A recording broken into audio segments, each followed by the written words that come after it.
partially late because, no, don't start another song. I'm partially late because my kid didn't want to go down for a nap. But I'm also partially late because she was playing in Leaves, and it was very cute.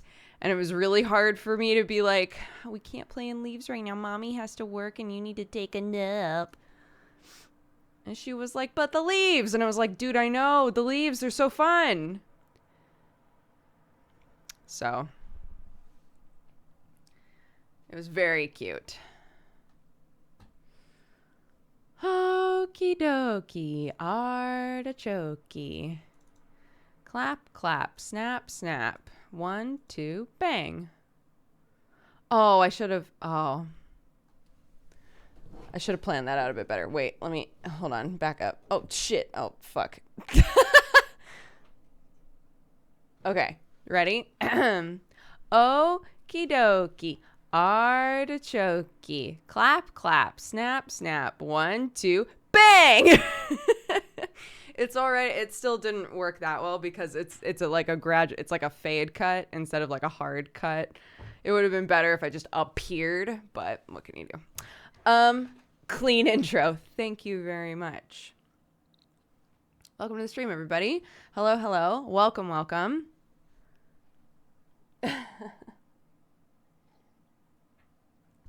My tea's cold. We have no coffee in the house. It's a nightmare. It's a nightmare here. That would have been spoopier. It's true. An opie day. Clark was like, there are letters on your sweater. And I said, yes, there are. Can you tell me what the letters are? And she said the letters. And then she goes, and there are dots. And she poked the like nipples, the like opie nipples. She like poked them and she was like, there are dots. And I was like, there are dots. And then she said, it's an owl. So sweet. Somehow she looked at this and was like, oh, I know what that is. It's an owl. And I was like, yeah, it's an owl. Because like every cartoony owl, right, is like big circle eyes with a dot in the center, right? And then the fluffy whatever around it. So this is an owl sweater now. And no one can tell me any differently.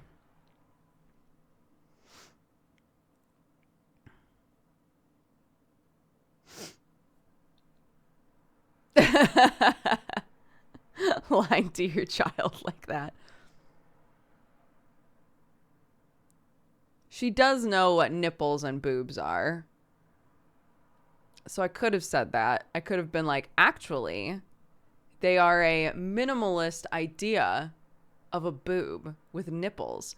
But the other half of me is going, I'm about to wear this outside, and I would rather that she didn't like loudly point at my sweater and go, Mommy, there are nipples on your sweater. It would just it just like cuts out a lot of potential awkwardness, you know.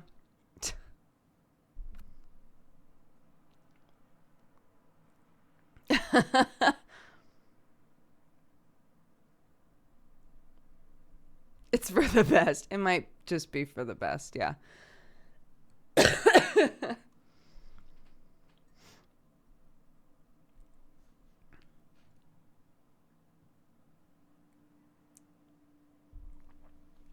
Okay, let's see. We got a couple Valentines. Kidder Kadinks says, can I please get some Cat Gang positive vibes and healing for my dad? Tomorrow he goes in for testing to see if he has cancer. Don't forget to hug your loves if you can. This Valentine is for him. I love you, Daddy. Big hugs, Kidder Kadinks. Big hugs for your dad. I hope that it goes well. Yeah, a lot of love to both of you. And Mickey Draws Stuff says, this is silly, but I felt like saying it. I've recently introduced a friend to Night in the Woods. It was a game I discovered when you played it in 2016 and 17 when I was suffering through my freshman year at college and I was hit with major mental health issues.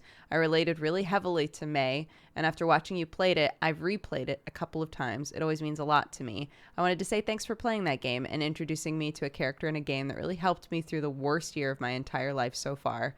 But yeah, my friend had similar issues in college, so I introduced them to the game, and they also loved it, and it's brought us closer, I think. So thank you so much, and thanks to the devs of that game for making it.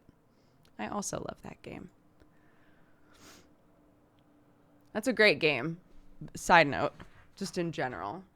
If you've ever seen art from Night in the Woods and been like, that looks interesting, you should play it. It's a great game. It's my favorite Dodger playthrough. Aw.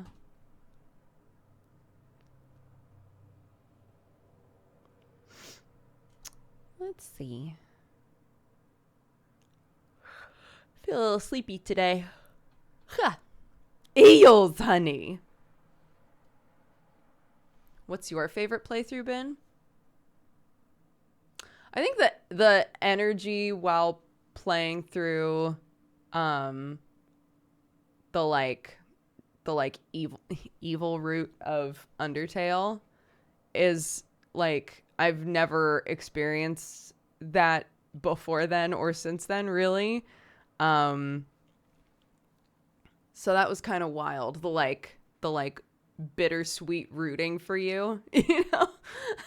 Like, everybody doesn't support what you're doing as the character, but they still want to see you win, you know?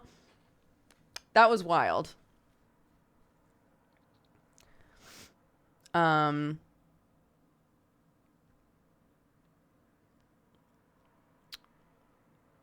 Yeah.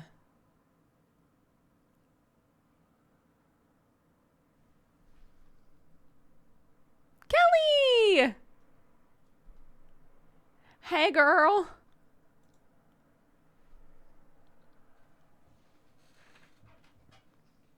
I've seen many Undertale playthroughs, and yours is the best. Thank you. When's the next Varen talk with Dodger? So I think Octo and I, once Misdemeanor is done, Octo and I want to do a similar sort of convo stream about our IO games, which are the Brett games that we're in. So that's like the next D&D spoiler stream that's like mentally on the docket. So yeah.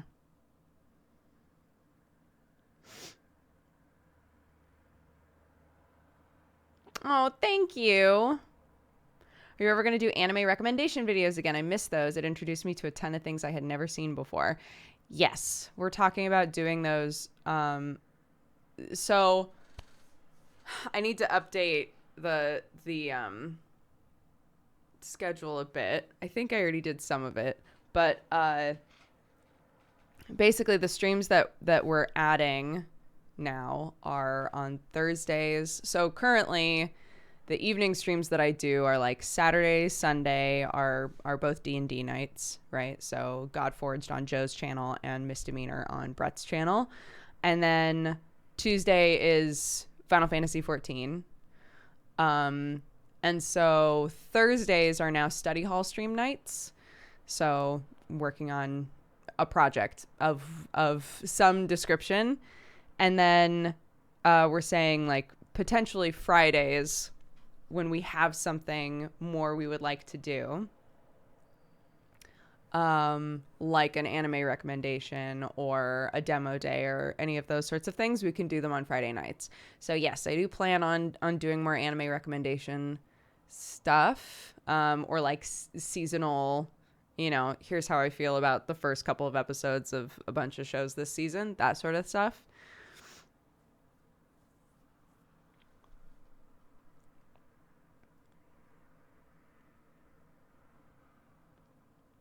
So yeah, that hoodie is the best thing I've ever seen. Thank you. So yeah, trying to like not just blanket add in a bunch of extra streams, but as of right now, the only thing that I'm adding consistently is Thursday nights, and seeing how that feels, and then maybe adding some more stuff. So we'll see. We are pushing Vinland Saga.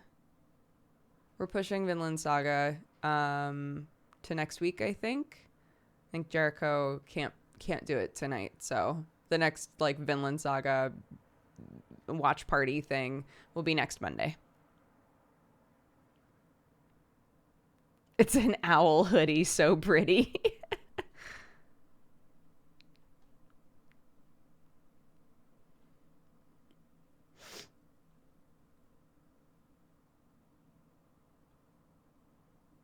I'm glad y'all are watching Jujutsu Kaisen.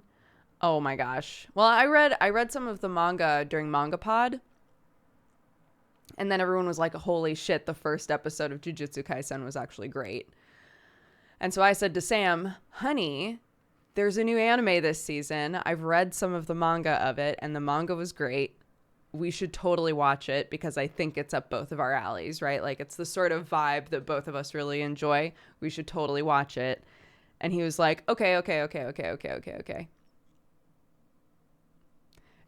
it kept not happening. And then yesterday, we had like a little bit of time together while Clark was asleep. And I was like, I'll just like chill with Sam. And Sam was like, hey, do we have any anime to watch? Why, yes, we do, Sam. We have that fucking show that I kept telling you about. And there were 4 episodes. I couldn't believe it. I was like, we've put this off for long enough that there are 4 episodes to watch. And now I'm going, no. Now we have to wait. I don't even know what day it comes out.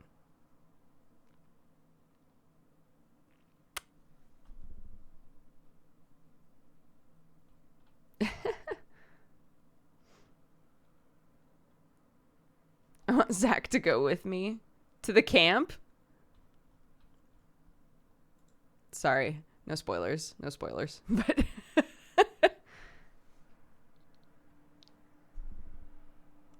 I'm all the danger I'm getting into. I'm at the point right now where I have no idea what's going to happen with Zach. I have no idea what Arcanum's planning on doing with him, if he's planning on doing anything with him.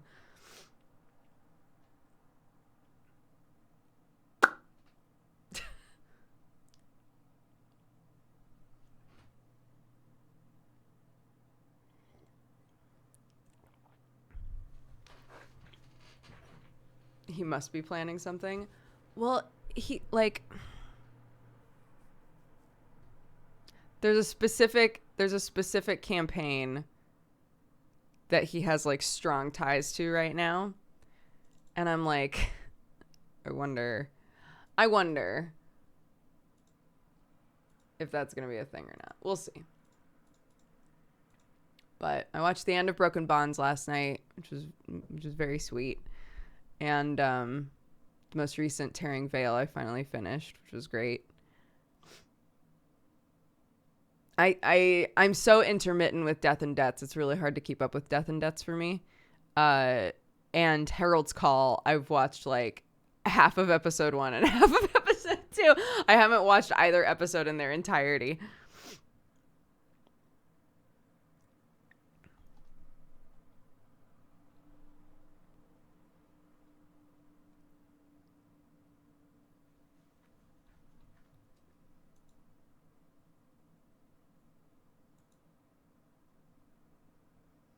I noticed today Dodgers' schedule changed, so it's an hour later. Is that for the move?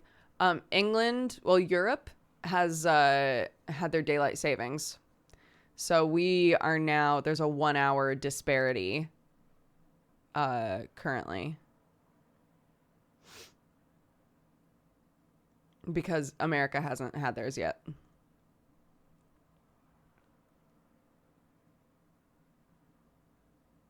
Chewbacca. The IO stuff is very fun. It's hard, isn't it? Because now Brett is like, hey, by the way, I've added 3 extra games. There's 3 more D&D games. So Enjoy. There's too much to watch.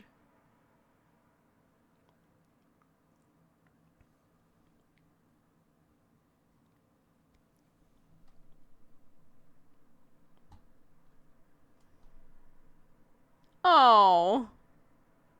Ricky said, I was so tired during the finale of Strange Roads, I fell asleep halfway into it. I haven't been able to bring myself to watch the rest of it because I don't want it to end. That's very sweet.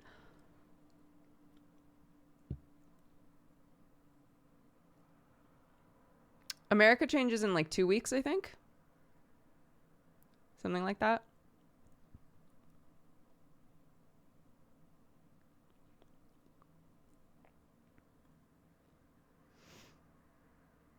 There's too much Brett stuff. I both love and hate it.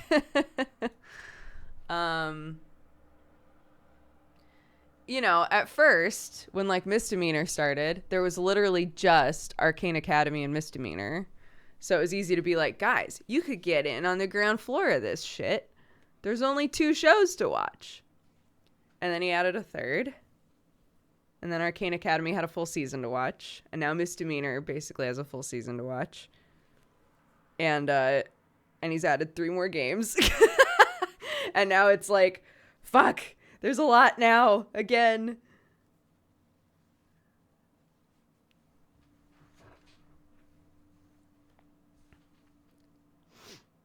This weekend we change. Oh, great. It's only a week. It's only a week, and then we'll all be caught up. Somebody was like, was it nice to get an extra hour of sleep? Implying that I don't have a kid. It's not like when you have kids, it's not like they know that you're supposed to sleep an hour longer.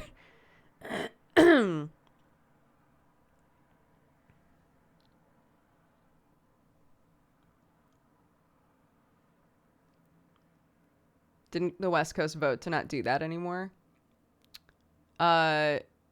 Yes. I don't know that vote wound up meaning anything, but I definitely remember that being on my ballot at the time.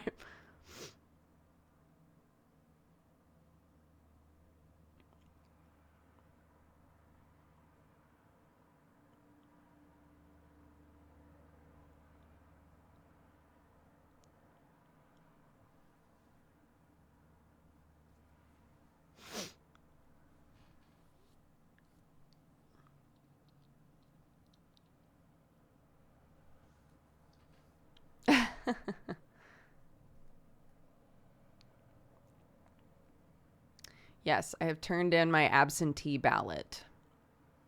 And there were lots of things on there that were like, FYI, we don't know how quickly this will get to America. And I was like, cool.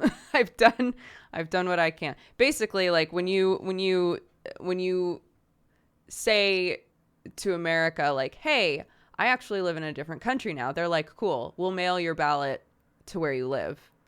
And if your ballot doesn't show up in time, then you can say, hey, my ballot didn't show up. And they'll be like, cool. You can register for an absentee ballot and then send that. And if your other ballot shows up, you can still fill that out and send that as well. They'll only count one vote. So you can send both of them and maybe they'll both get there. Maybe only one will get there. Whatever. But yeah.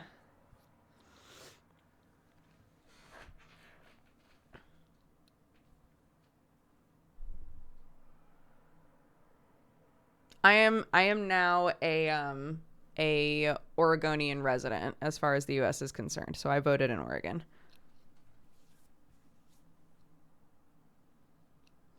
Oh yes. The United States will make me pay taxes until the day I die. This is why there is a very high number of people that move to another country and are like, I'm really sick of paying US taxes when I don't ever plan on living there again, and give up their citizenship.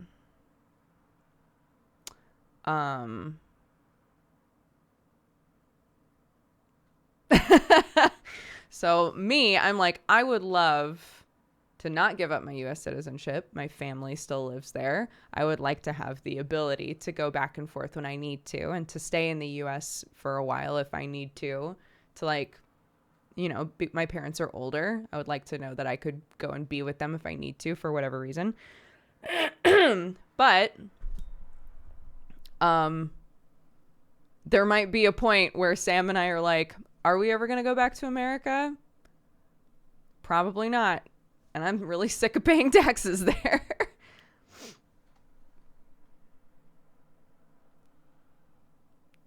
Did you decide to be an Oregon resident, or was there a system that decided?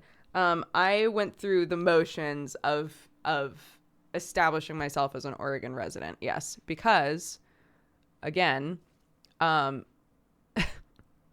California will also make you pay state taxes until the day you die, even if you are living in another country.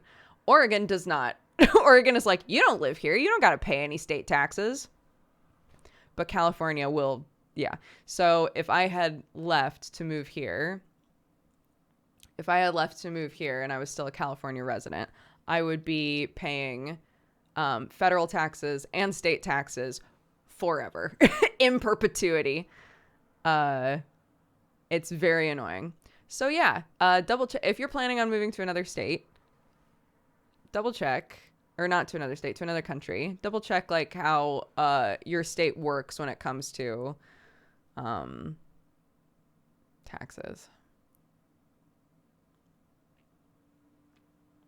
Hi, Mimika. Mimika, weren't you? Wait, what happened here? I thought that I made you VIP. Did I not?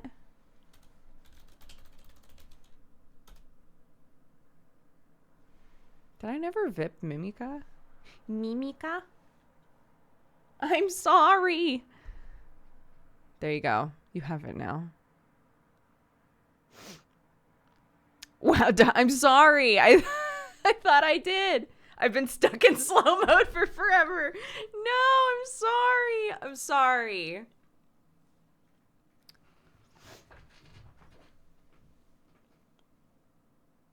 I am free. You are now free.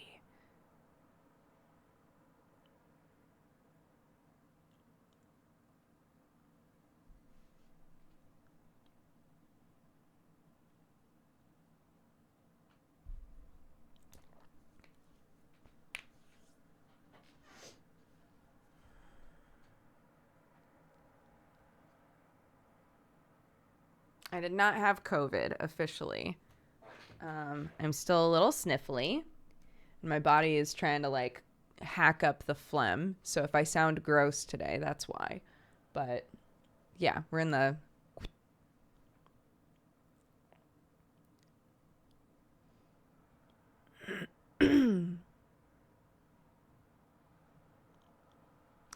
Oblivious, thank you for gifting 6 months to Mimika.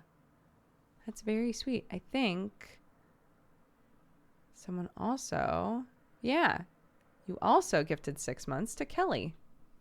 Amazing. Thank you very much. Do you have water with you? I do. And the rest of my cold ass tea. How much D&D is too much D&D? Are you asking because you also have D&D brain, or are you asking as like a heads up, like, hey, this is it. I have 6 games. Okay, you also have D&D brain. Got it.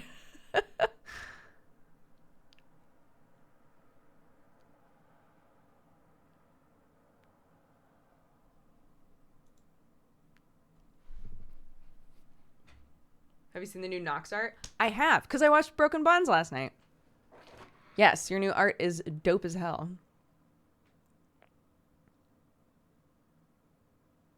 Big pogs. Room temperature tea is officially cold ass tea. It's cold. It's cold tea. It's cold tea. Maybe because the room temperature in here currently is not warm.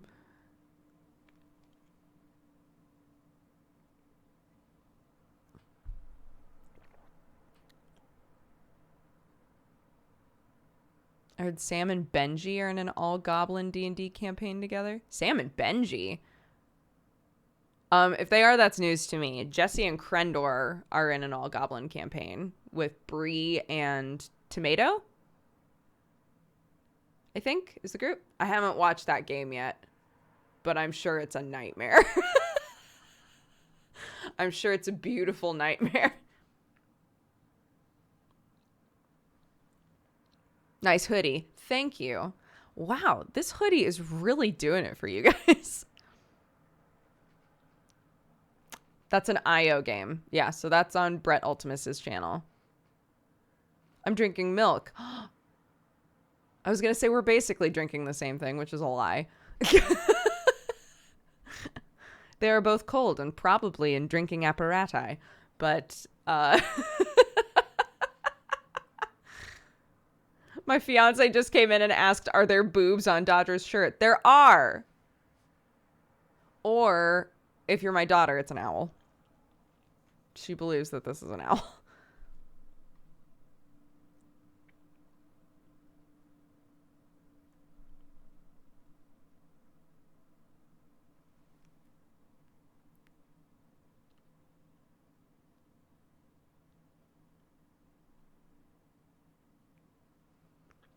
Goblins Session 0 was insane. I gotta watch. Apparently, according to Brett, the way that game came about, because he was like, I'm looking to add one new game on. And so he started developing like a new game. And then he was talking with Krendor and Jesse. And I think Jesse was like, hold on. I have a pitch for a game, because Krendor is like way too chaotic and just kills whoever he wants and plays like an idiot. What if we had a campaign where we just kind of encouraged that? and Brett was like, oh, okay, interesting. And somehow it turned into, what if we had a game where everybody was a goblin? And it was like no big that we go around doing whatever the fuck we want. And that was it. That was like, and Brett was like, I guess I'm adding 2 games. And then it just turned into more. So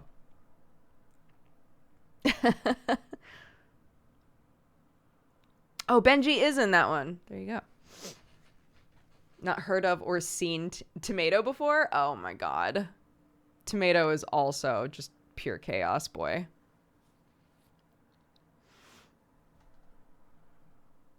Alis would die if he saw them. Alis would not appreciate the vibe. The goblin vibe, I don't think. Nick, how are you?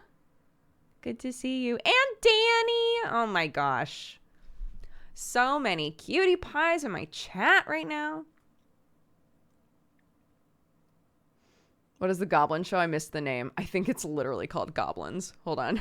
I think it's literally just called Goblins. I will go to the IO Discord. Announcements. Goblins. Goblins of IO is what it's called. Yeah, Krendor, Jesse Cox, Benji, Brebun, and Tamto. Yep. That Goblin D&D is all I want in a group. Again, because Brett's thing is another, like, all of the games are happening parallel. They're all in the same place. Like, my first thought as well was, I don't ever want to meet them. I hope we never meet them, because my character would not do well with that shit.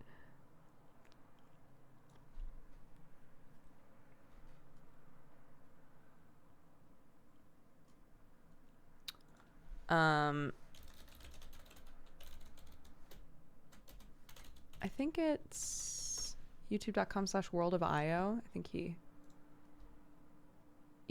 is the first. Yeah. For session 0 of Goblins is up on the YouTube, so I will link that.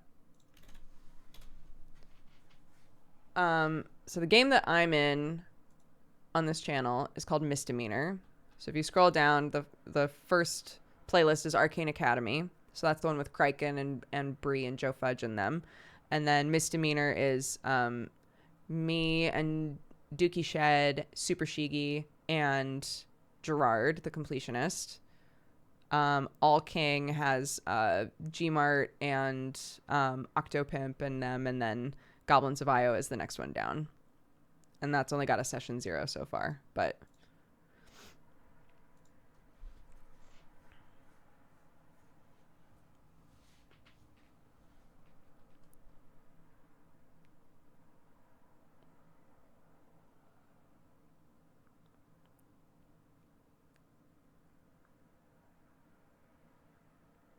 here's the thing though. No, so I'm really excited for Gabos though, because so in World of Io, like the Pantheon is all the old heroes that destroyed the gods, right?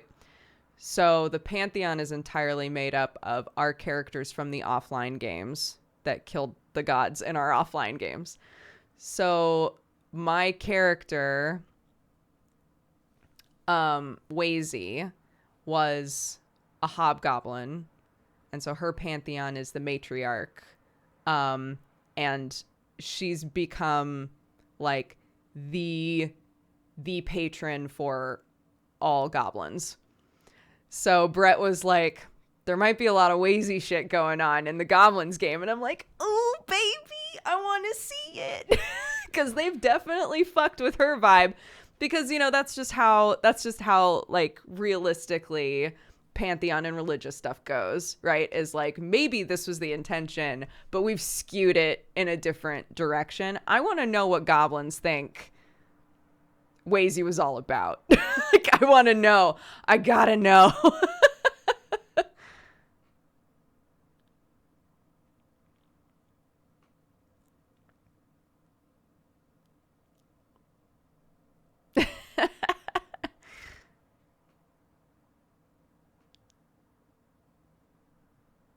Make a cameo in Goblins as Wazy. Wazy's dead. All of the heroes that are treated as gods are dead. So in the fights with the gods, basically in the final moment of the god dying, there was a burst that shattered all of them. And so the reason that the Pantheon exists in the world now is because the like energy from the like deified energy, I don't know how else to put it,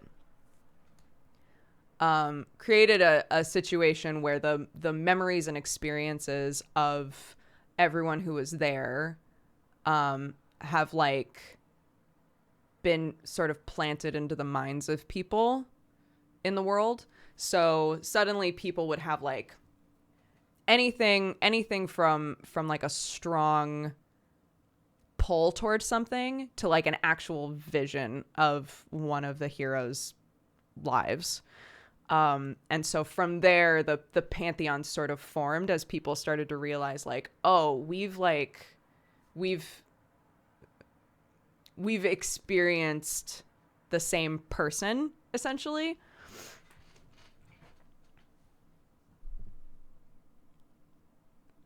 Which is cool. It's very cool.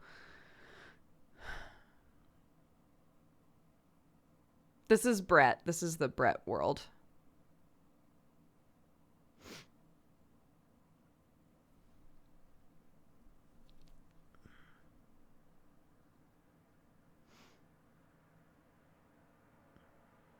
Did they become as gods? It was not their intention to become gods, but they are treated as gods now.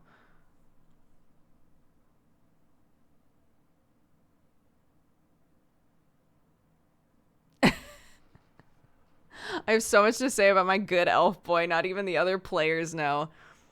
Dude, that's why I've been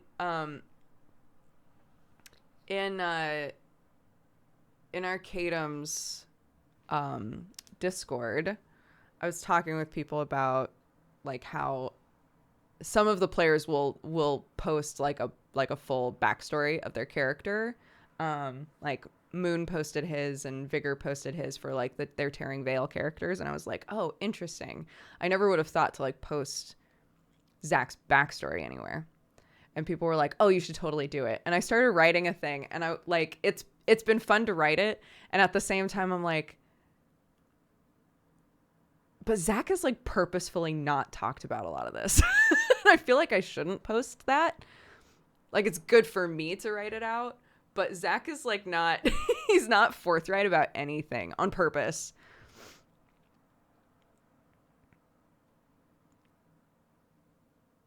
Nox doesn't care. Talk about her past because she doesn't care to. That sounds very Nox.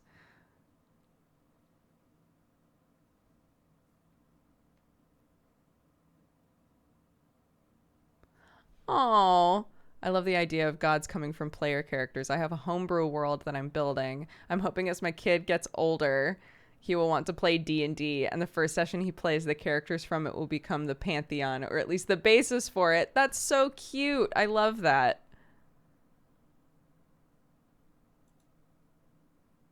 Remember, whatever you post will be food for Arcadum in season 2.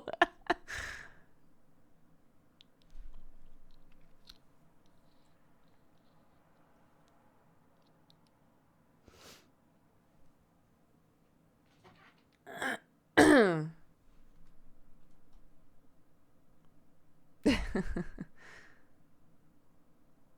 been in the living world of Verum Discord, and I just watched the fallout of the update stream. Oh my god. Yeah, again, no spoilers, but holy shit, the stream yesterday was so stressful. I've never watched, again, I don't entirely understand how like the living world stuff works. But I've never watched one of the streams where he's like, okay, this is what's going on in the living world, and we're gonna now do a bunch of shit because of that. I didn't know any of the places that he was talking about, really. I didn't know any of the characters involved, and my heart was beating so fast. Like, oh my god, this is so stressful. D&D sure has exploded in the Twitch community in the past year. I mean, I think part of it is because like there are a lot of people at home that are like killing time, right? So they have a lot of time to watch longer form stuff. But also like TTRPGs are something that you can easily do now over, like a Zoom call or something. I think a lot of people have recently probably gotten into playing or are starting to understand the rules. So yeah, I do think you're right, but I think there's also a reason probably.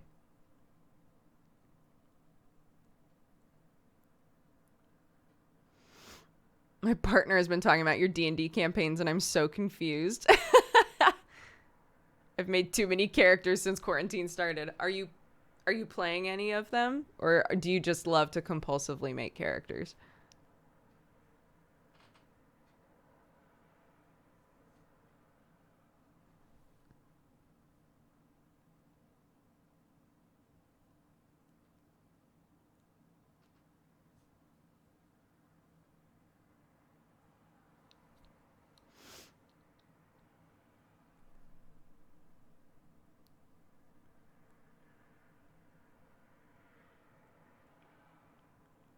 We need more systems played by big people. D&D is great, but there are so many other amazing games. I know. I would love to. I say this all the time. I would love to do another Fate game. Fate was so fun. I would love to do another Shadowrun game. I've still never played like current modern Shadowrun. There are lots of other like big systems. I still plan on when I put together like a one shot for Sam's family, I still plan on trying out Quest RPG just because everybody said it's very accessible. And Sam's, well, he's my nephew too. I'm married to him, but our little nephew, I guess, overheard somehow that I was gonna try to put together a game, and he was like, "I want to play." So I'm like, great, I can test it out not only on older people. Shout out to Sam's parents. They're not that old, but like they don't play games really. Older people, and also a 9-year-old. Great. See how it goes.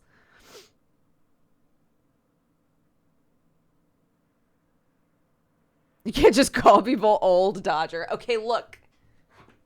Look, okay.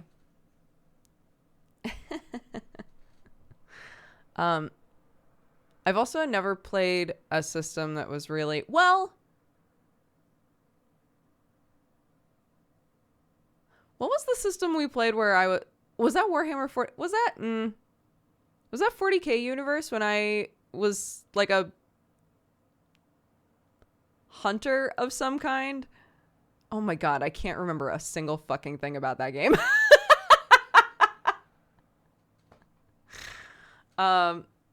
The point I'm bringing this up because I would love to play a game that's more on the like everything's fucked up and nothing's okay sort of vibe.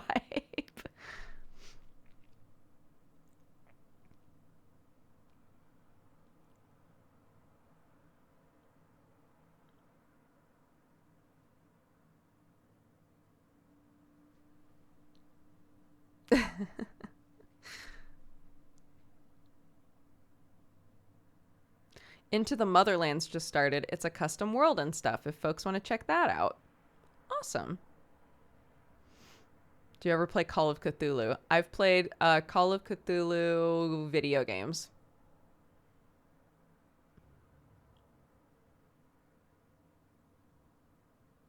I've played Apocalypse World before. Yes. Yeah, there are tons of... That's a very good point, and I completely agree with you. There are lots of really, really good TTRPGs that are not really being played and are not at the forefront. And part of that is, I think because D&D has become very accessible now. There are like really big shows that use the D&D system.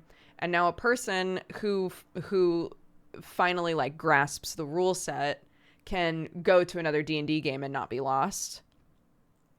One of the things that's hard about doing a show in another system is that people have to learn the system as well as engage with the content. And sometimes that's hard. Oh, almost well, that's great.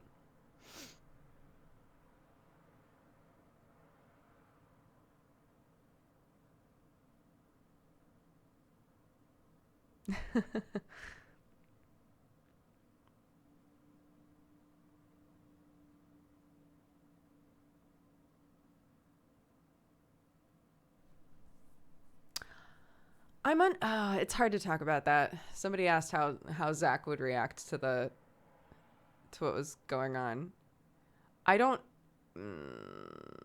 the most non-spoilery way I can answer that is I don't, timeline wise, I don't know where things are in the timeline currently.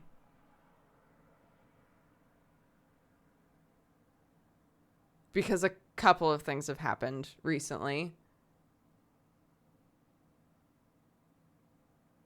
That's all I'll say. If you were to like try and line up the timeline, I would love to see where all of this stuff is happening, if that makes sense. One of the hard parts for Arcadum,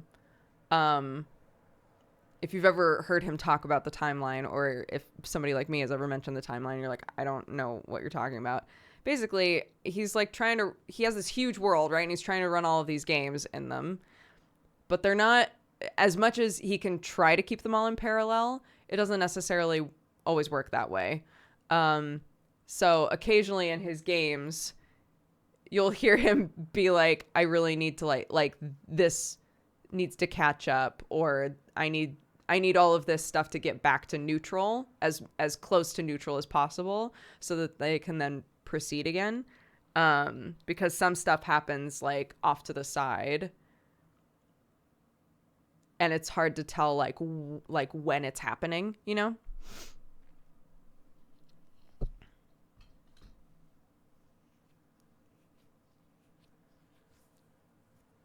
Yeah, Mo and Death and Debts and like all of that shit. Like, it's hard to, if you were trying to map out when things are happening, some people who are watching all of the games and really know the lore and what's happening would be able to do that. Mentally, I can't do it. I can't like, I don't completely understand when anything is happening. So.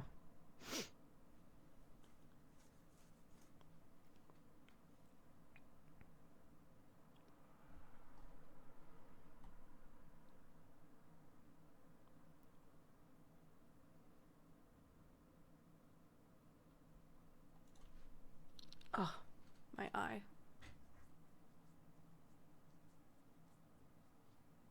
My eye is itchy. Death and Debts, is that just real life? Death and Debts is the VTuber game, also known as the horny jail game. Bye, Growly Bear.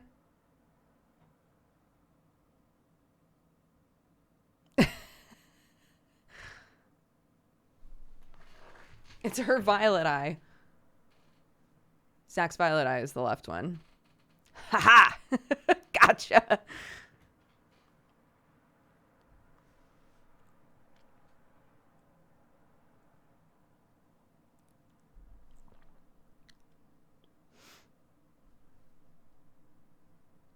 Did you see, since I can't have an eye, I have hair? Yes, you have like a little purple streak in your hair now, don't you? And your scales, of course.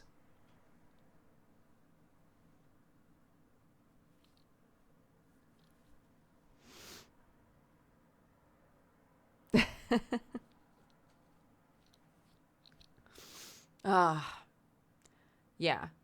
I was talking with somebody a couple of days ago. And it was very weird to say, like, yeah, I'm in these games and they're all D&D. Because I think in the past, when I've been in multiple games, at least one of them has not been a D&D game. It's been a different system. So to only be in D&D games right now is really bizarre. On one hand, I understand D&D better than I ever have. Because I'm making myself play spellcasters. I never played spellcasters really before. So there are things that I'm finally understanding about how like spells work and shit. It turns out they work differently for every class. So fuck it. Who even, but there are a lot of things that I get now technically that I didn't really understand before. But on the flip side, I would love to play another system. Because I miss them. It's fun to learn a new system or to play in other systems.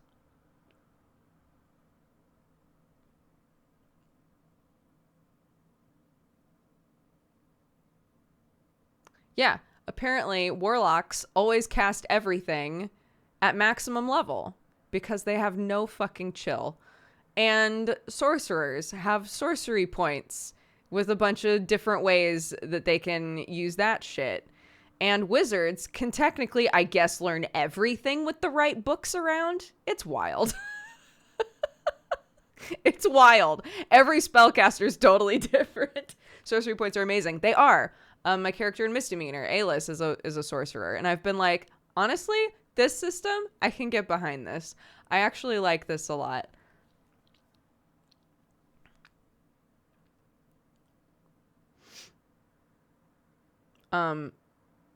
So if I get the opportunity to go in and kind of like rework Zach, which I would like to,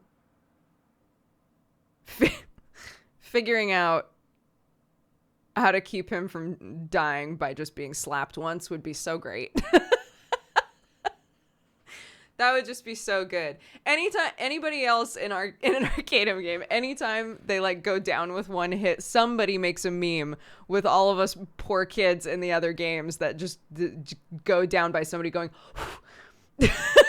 I'm always in there. Zach's always in there, and I'm like, no. What can you do?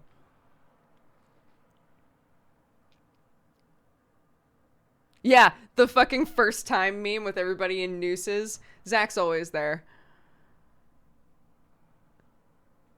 I'm taking True Strike off of Zach. Don't worry. But I realized at 6th level, he gets a new I get a new thing from my patron, which is entirely dependent on the patron. So I'm like, oh my god. There's a variable that I can't even account for here. There's a variable I can't account for at all here because I have no idea what he would give me.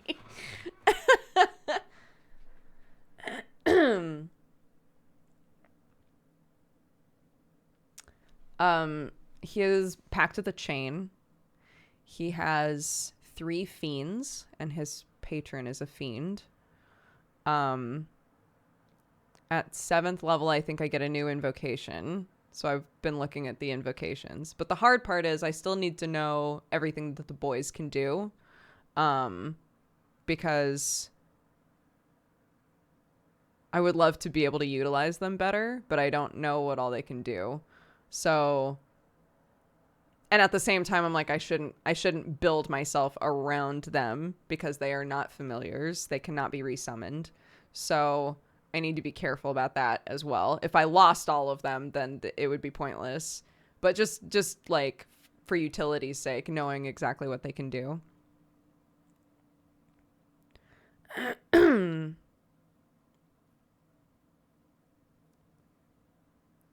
For Zen, I took every feat that made him hard to kill. One is literally called hard to kill. Amazing. I love it. Do you know about the entropy stuff? Like everything that happened on the stream last night? Yeah.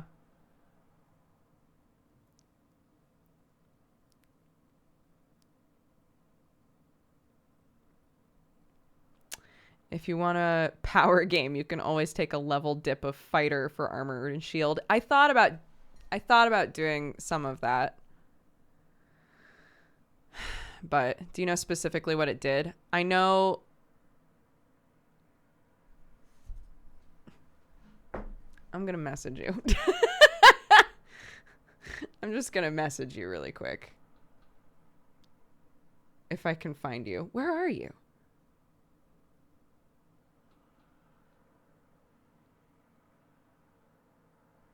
Ah, there you are. Got that new art. I wasn't ready for it.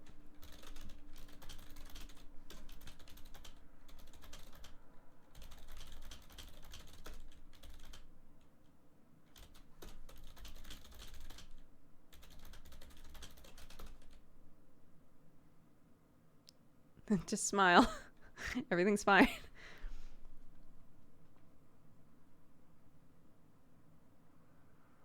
Yeah, I have no... My 2 top stats are intelligence and charisma. He's a really good liar. Not very strong.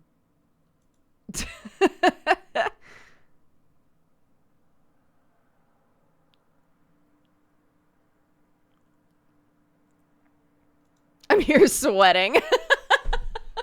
I'm sorry. I'm sorry, Amarian. We'll scooch to game in a minute here.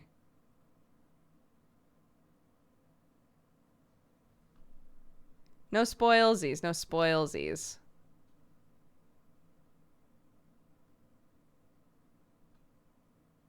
I was just invited to play a D&D game. I've been trying to understand how this game works. It will feel very overwhelming at first. But to be honest, like, as much stuff as there is on the sheet, there are specific things that you will interact with a lot. Most things, in order to do them at first, you just have to have a D20. And as you go, things will make more and more and more sense. And it's collaborative, and like you're at a table with other people, and you know, hopefully the people you're playing with will remember what it's like to have just started playing, and will be more than happy to help remind you of things and help you learn how things go.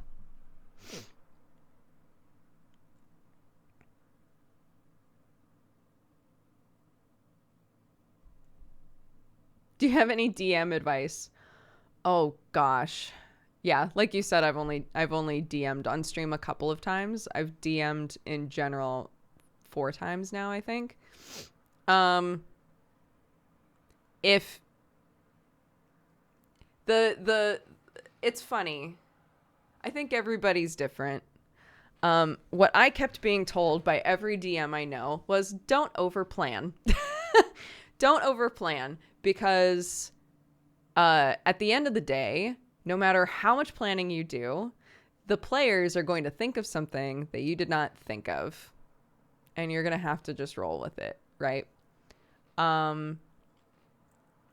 So for me, the thing that helped a lot was asking questions. So if my players did stuff and I was like, okay, I would ask them to like fill in the blanks for it if it made sense. So for example, when we were playing Lady Blackbird with my friends, this was off stream, but one of the characters was able to use their past contacts to basically be like, I know a guy, right? And that's great because that is a full-on prompt for you to be like, great, what's his name? What's he like? You know, what does he do? How did you meet him? And in one fell swoop, you can fill out some new stuff about that player that you can maybe bring up again. And also they're helping you just like concoct this person, right? And letting them concoct the person and then rolling to see whether or not everything worked is just so good. Because then you can be like, cool, this person that you recall being very close with, if you roll bad enough, actually is not excited to hear from you, right? Like that sort of stuff is very fun, I think. Maybe you really enjoy puzzle games. Maybe it would be fun for you to create a puzzle for your players. You know, it's, what do you enjoy? What do you recall enjoying about being a player? And one of the nice things about watching or having lots of different DMs online to watch is you can see them do things and then be like, I don't think that really worked. I didn't really like that. Or see them do things and go, oh, that's so smart. I actually love the way that they're doing that. And try to incorporate it.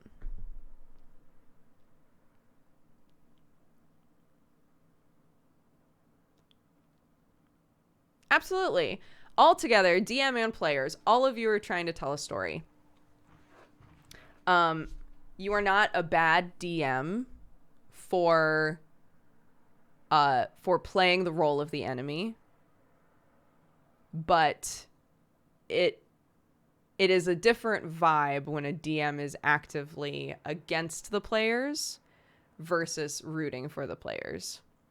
And you can honestly play as the enemy while also rooting for the players and be creating a story together.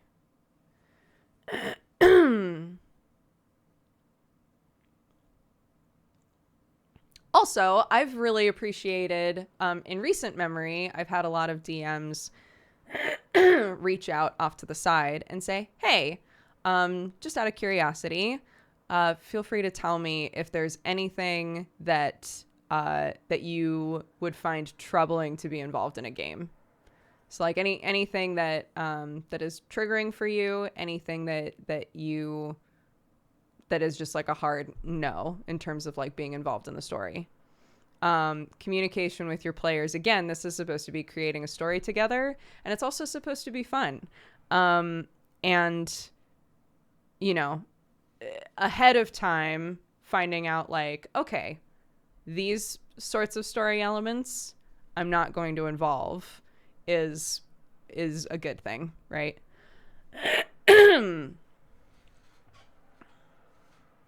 So for me, with every DM, I've been able to say, since having a kid, I react really badly if kids are in trouble. If I think a kid is going to die, or if a kid is kidnapped, or anything like that, I have a really rough time with that because I immediately like personalize it. And it's very easy for me to get upset.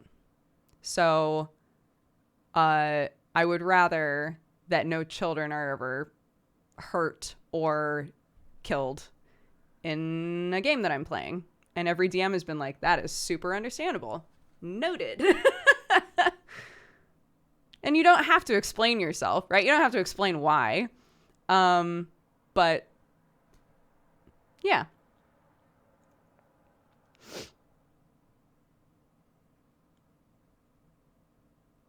Don't watch Criminal Minds.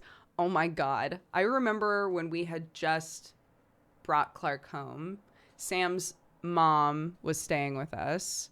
And Clark had managed to like fall asleep for a bit. And we were like, let's watch something. And Sam's mom was like, oh, do you guys want to watch a true crime thing? And I was like, oh my gosh, yes. It was the first time I had tried to watch like a true crime thing since having a baby. It was a mistake. It was a mistake. I had forgotten how many of them are involve kids. And I got really upset, really upset on the couch. And I was like, I can't watch this anymore.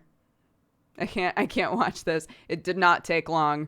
But I've realized since then, like, my perception of things has changed. I have a babu now. My perception of like how I engage with that content is different. So that's a good thing to know about myself.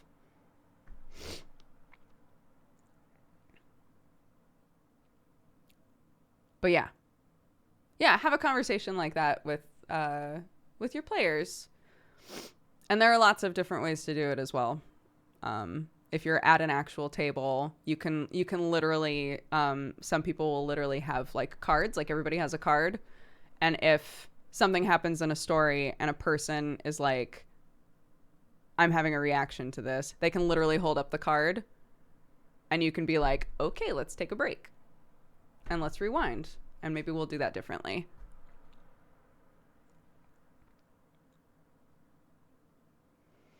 YouTube just told me you have a boyfriend. That's wild. Why is that video? Why do people get recommended that video so often? That's so, literally that video haunts me though. Literally, it's insane.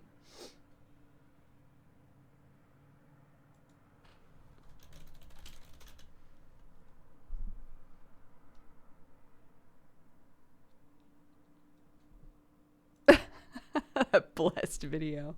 There's a video that when I was still doing coffee time, there's a video that I made that's I think literally called I Have a Boyfriend. And it was the video where I was like, hey, FYI, I'm dating Sam.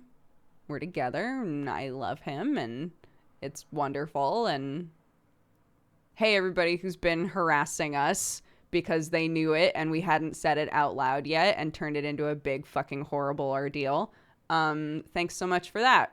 We still love each other, so you can go fuck yourself. That was basically the video.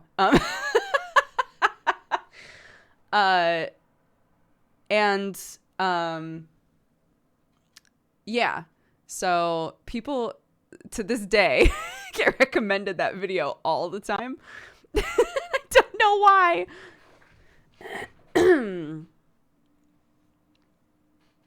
You're pregnant? I had a baby.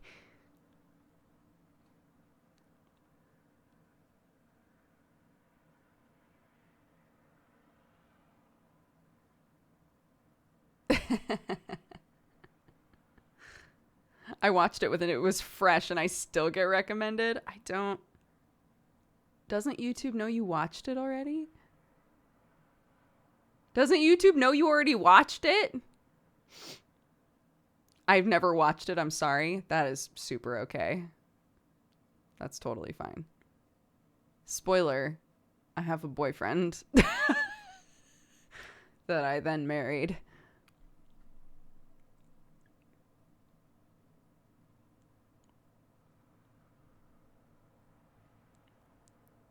Pergonant. Oh my god, I didn't realize that guy that made the Pregante video, I didn't realize that he also did one about Ouija boards. It's so funny. There's a whole section of people going, Luigi boards? Where can I get a Luigi board? It's so fucking funny. It's so good. It's so good. Yeah, he did one about Ouija boards. You have to watch it. It's amazing.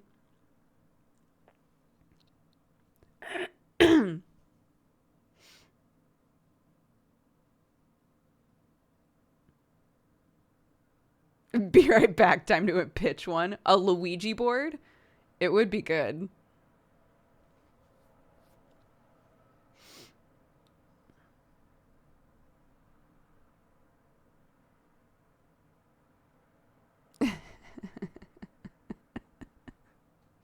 It's so dumb. I love it. What a good day for rain. So cool. It's 2:30, which means it's been like an hour. Oh my gosh, I kept it to an hour-ish. Okay. Let's play Werewolf. I'm very excited. I think it's like mostly text-based. It's classifying itself as a visual novel. But it looks spooky. We have updated our game warnings. So I'm going to put warning in brackets before the game title there. But yeah. I'm very excited to play it. Yeah, the game is called, well, I think it's in the title of the stream, but, you know, fuck it. Werewolf, the Apocalypse Heart of the Forest. And I didn't install it yet, so that's perfect. I'm going to install that and go on BRB and play some nice music, and I will see you guys in a second. Are we going to touch werewolf butts? I don't know. I don't know how this game rolls. I'm assuming not, but, like, who? Maybe.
Yes, there are swearies in this game.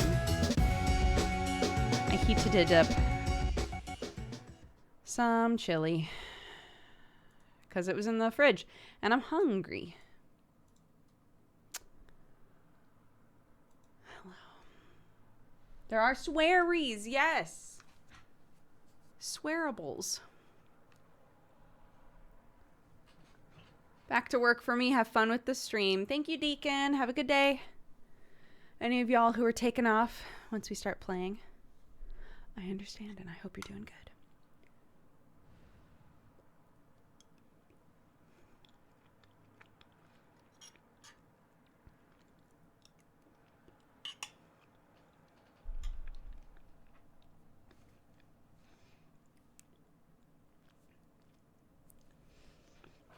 Already turning into Harry Potter? What do you mean? My glasses?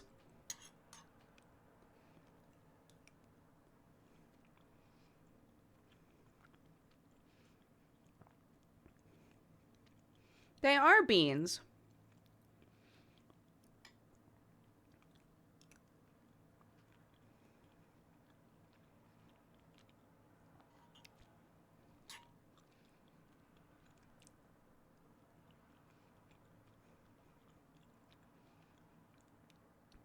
Hot or cold chili? Do people eat chili cold?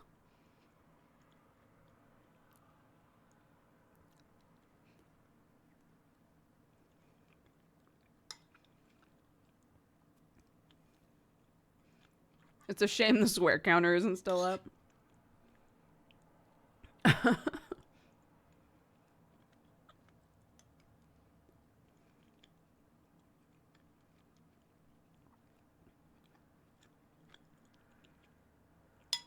Chili on toast? What?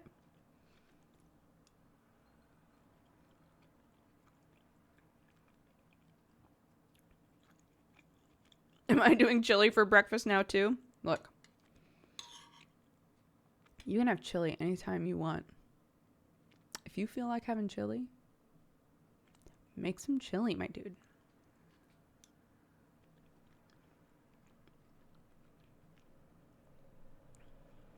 I love chili, but I hate beans. Oh my god. If I have the beans around, my chili is like 4-bean chili. I put a lot of beans in my chili.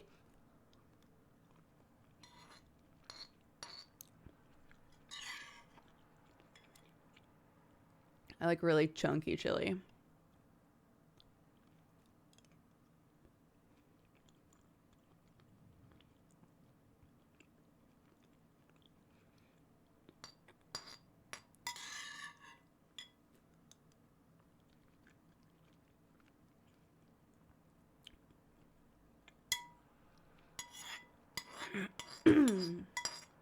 Okay.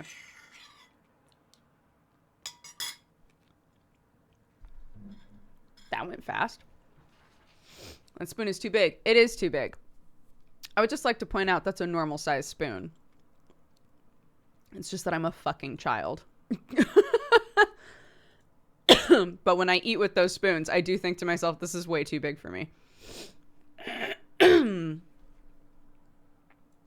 Oh, also, we have a couple Valentines. Jesse said, I wear my Cat Gang hoodie whenever I'm super anxious. Earlier today, I wore it to conquer my agoraphobia.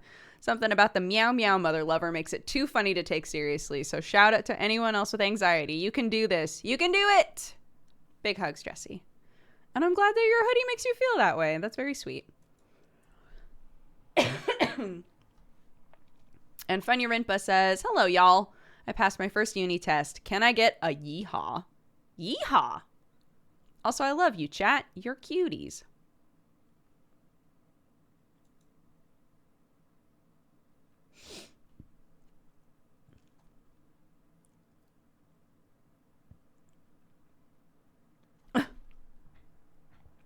Those new clear glasses you got are the exact same as mine. I didn't realize until you said, because they look way bigger on you. These ones? These?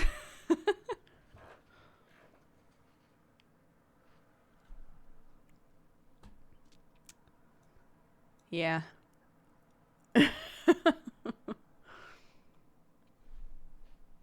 I do think I like them both a lot, which is great to get 2 pairs of glasses and be like, I dig them both. I think I prefer these ones, but AORL, thank you very much for subscribing. Welcome to the cat gang. I hope you're having a lovely day.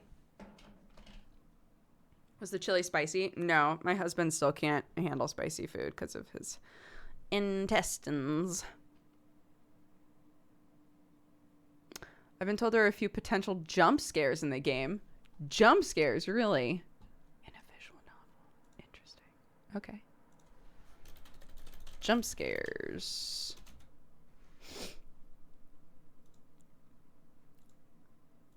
Jump scares?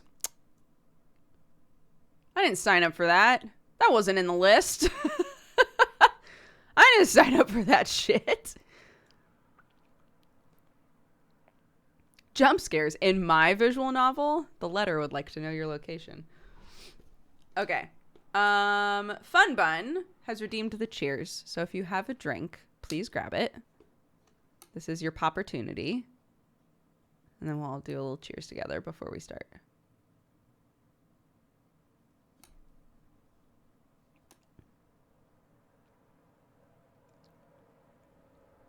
I gotta listen to that series again.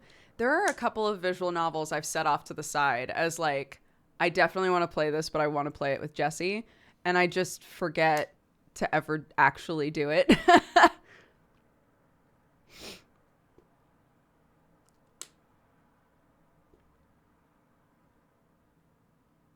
And on one hand, I'm like, part of what was great about the letter was that we were in the same room.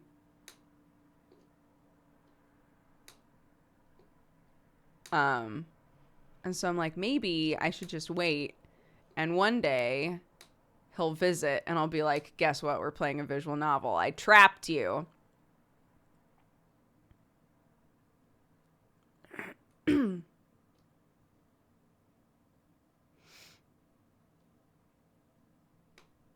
One Punch Man hoodie is really sugoi. Thank you.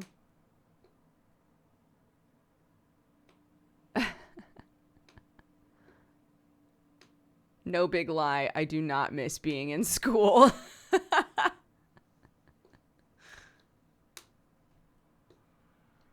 Sometimes I miss, I mean, you're talking about medical school, I think, so that's different. But sometimes I look back on like the lack of responsibilities I had when I was in school. I think a lot of people probably look back at their younger self and is like, complained so much when I had no idea.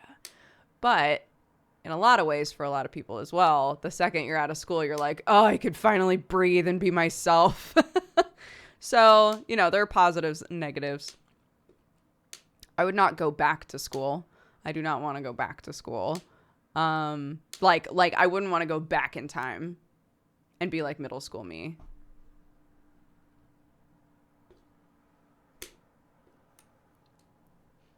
Going back to teach felt like being a camp counselor.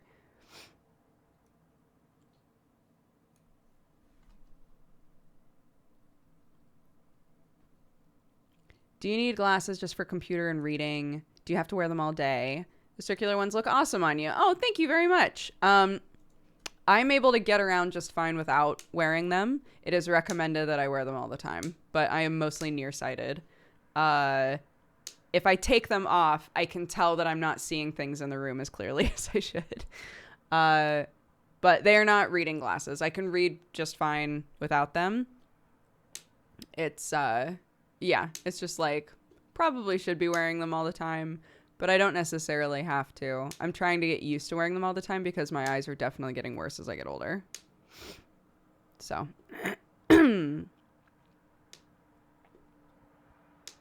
But I mess with them a lot because I'm not used to wearing them.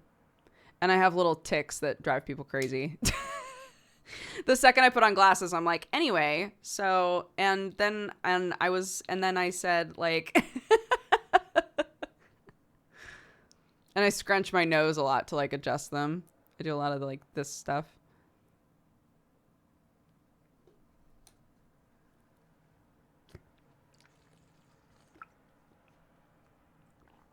Okay.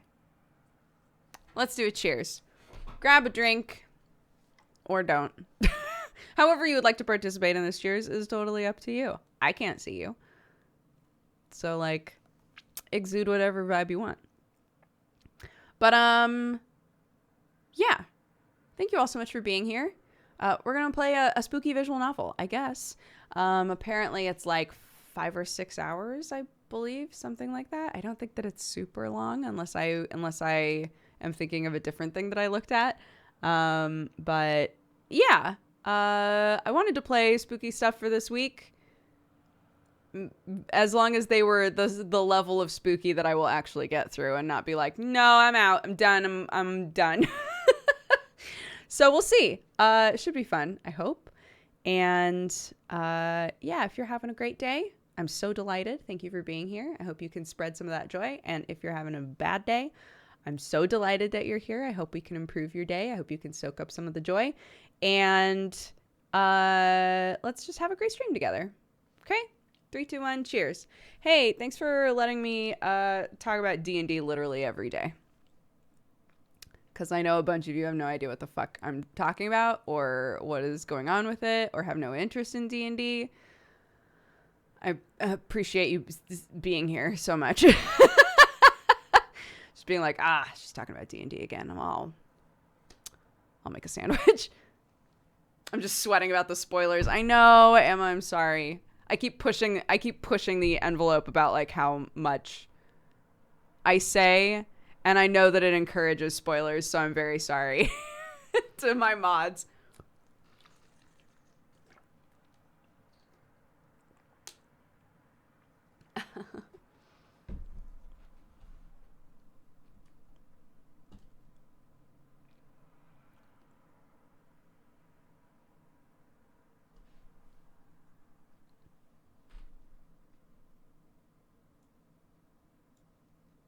Okie dokie. Thank you, Fun Bun, for redeeming that. Cheers. Let's play this shit. I'm muting desktop audio. When I open this, it'll probably be full screen and I won't be able to see you guys. So behave until I can adjust the options.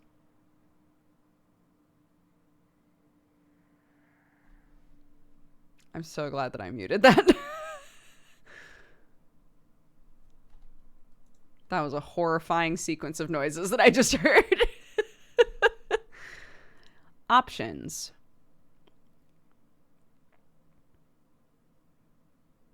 Windowed mode on, please.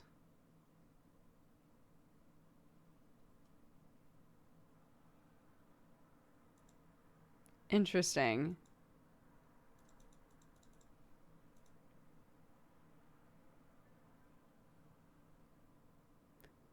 It only lets me... What the fuck? Oh. Oh.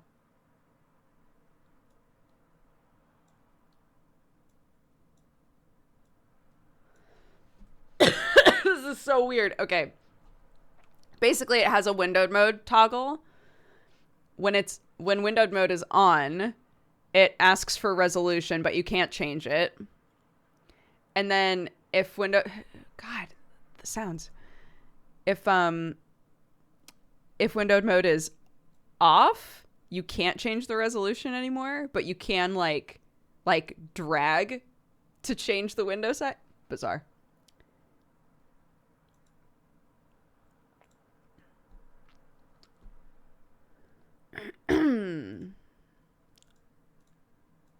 Oh, interesting. It grabbed it already? Oh, that's why. Oh, that's why. Because we had problems with Genshin Impact? Is that what we were playing last time? What the fuck? Okay, yeah, see? No resolution anymore. But if I went into full screen mode, it would be like, what resolution do you want? Even though I can't change it because it's full screen. Odd. Use accessible font. What does that mean? If the text is hard to read, try changing the font. You can choose between sans serif and open dyslexic. Oh.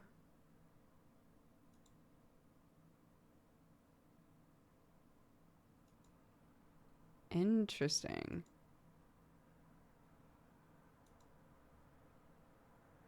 Sans serif story. Sans serif everywhere. Interesting. Open dyslexic story. Open dyslexic everywhere.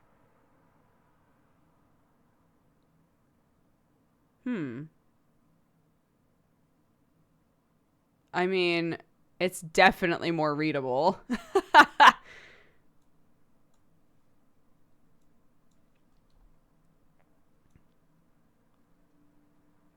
I'm trying to make this as big as I can to also like...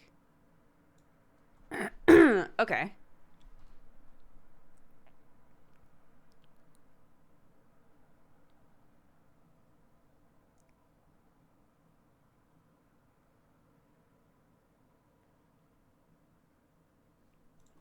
Oh, I should also add no backseating. Oopsies. No spoilers. Please and thank you.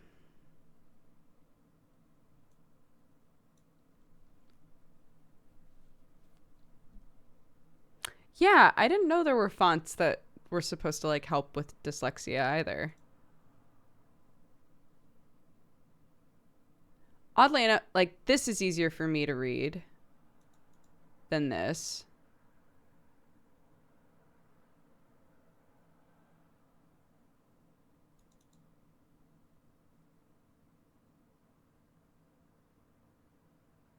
I think.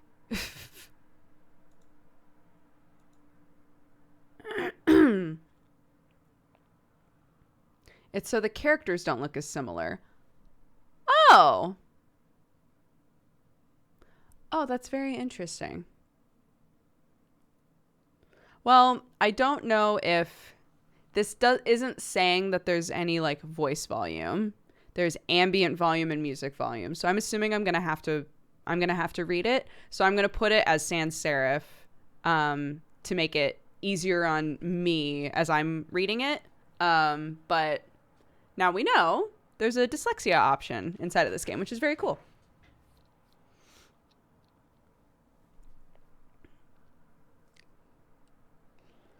Okay, let's go.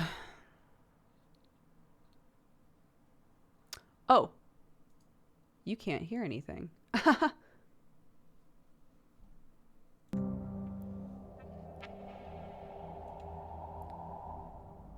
There isn't any music right now, really. It's just kind of like ambient noises. I guess I'll hit start chapter and you can tell me if it's too loud. But it looks like it might be loud. I'm actually going to turn it down ahead of time. Ooh, rage, willpower, health. This is a game about rage and how it helps us do things that need to be done, as well as things that we later regret. Sometimes both. How do you feel about that? Is it asking me personally? I prefer to think before I act. Your rage is low. I feel like this is a bad start.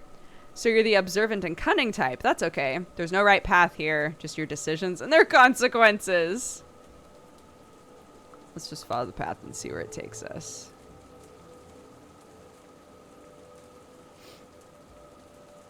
How is the ambient noise? Is it okay? Should it be turned up? Camera's blocking some options. There's nothing in the corner currently. Sounds fine? Okay. The woods are full of stars. They flicker, come closer, run away. They want me to chase them to play hide and seek. Oh. Observe. I watch as they dance around the tree trunks, float up on the gusts of wind that shiver through the branches, disappear among the leaves. There are words in their dance, but I don't understand them, not yet. Then they bunch up and fly toward me like an arrow. Rushing down, they're soon upon me, but just before the spear of light pierces my breast, they disappear, and the dark of the night returns. Low rage. In the darkness, the spirits keeping the forest alive whisper about the enemy. I begin to move unnoticed, one with the night. And then I wake up. We're still in just chatting? Oh, dang-a-lang it.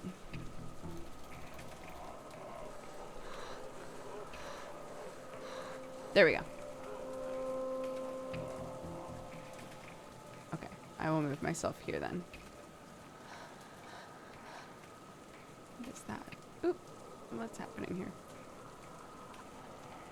Okay.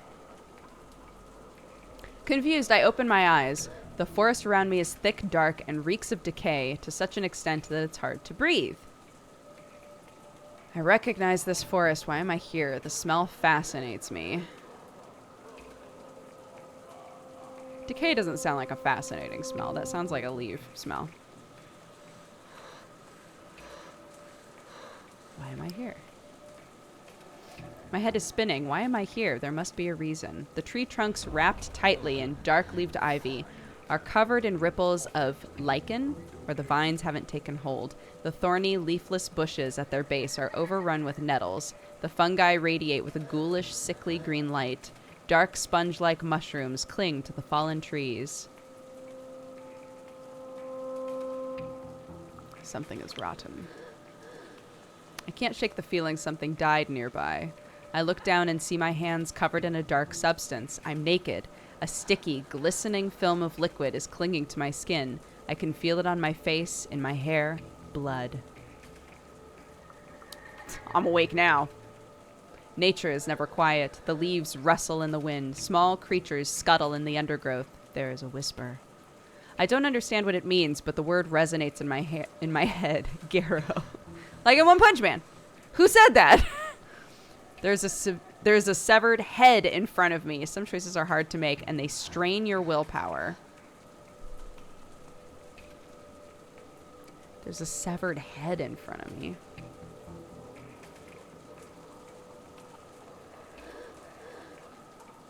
I want to touch it, but it will strain my willpower. What does that mean? Oh! Overcoming my disgust, I touch its wet hair and watch as the head topples over. The face is contorted, the eyes bulging, the mouth open as though the head were still struggling for air. I look at it and start to laugh, and then eyes open in the darkness. Who is it? I can see their silhouettes, shades of jet black against the darkness. They smell of fur and moss and bloodied earth. Massive creatures, some with horns, some with antlers. Their eyes burn like small fiery windows into hell. I look at them and something wakes inside of me. Yeah, that sounds freaky. Panic. I get up and I start to run. I catch my foot on a gnarled root and fall over. The brambles reach for me, wrapping their thorny limbs around my legs. I struggle and fall face first into the ground. The moss covers my face and pushes itself into my mouth, choking me. In a moment of clarity, I almost understand what the forest wants from me. And then I wake up for real?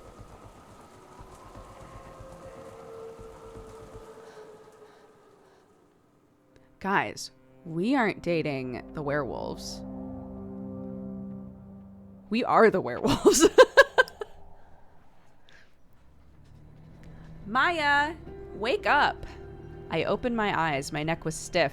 I stretched lazily as I assessed where I was out of the corner of my eye. I wasn't in the forest anymore. I was in a bus. The sun streaming through the windows was making it hard to see. The girl next to me was touching my shoulder, disturbed.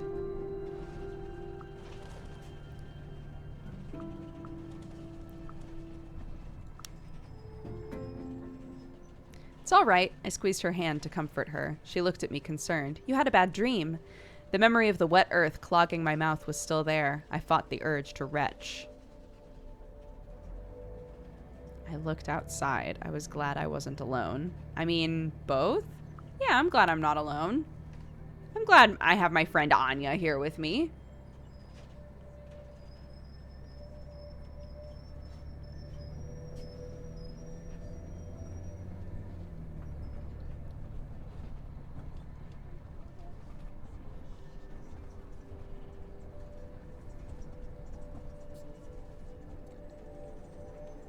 I'm gonna play Genshin during this so I have something light to distract me if it gets too spoopy.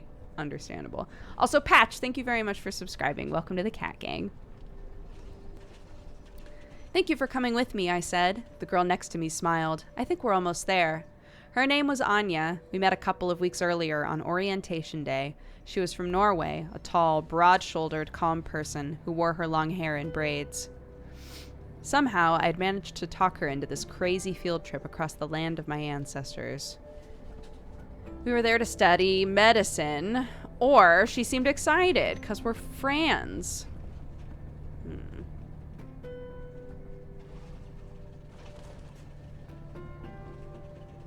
I always feel the compulsion to choose the thing that's like, because you said this, you have this option. It's really hard not to just follow those. But I want to do this. We'd both come to Poland for the same reason, to study medicine. It was less expensive here, and we'd both received government scholarships. Jesus. Did you want to become a doctor, or? She'd asked when we first met. The human body is fascinating. That would be my answer. The game tracks your decisions on how Maya approaches problems. They will accumulate and gradually reveal what kind of person she is deep in her heart. Maybe I shouldn't answer these things like I would answer them. The story changes to reflect Maya's personality. The way the human body works is fascinating, with its organs, interconnections, and complicated chemical reactions. I couldn't see myself as a doctor, though, treating people day in, day out, rushing to help them. I wanted to be a lab researcher or a coroner.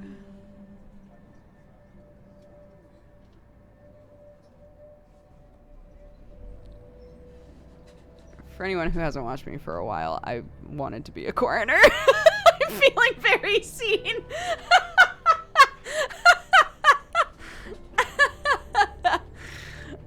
Anyway, I found a scholarship. That's why Anya and I were on a bus to Bialowice. A small... I know I said that wrong. A small village in northeast Poland near the border with Belarus. It was famous for its national park, the very last European bison, and according to a quick web search, occasional tensions between far-right troublemakers and the local Belarusian community.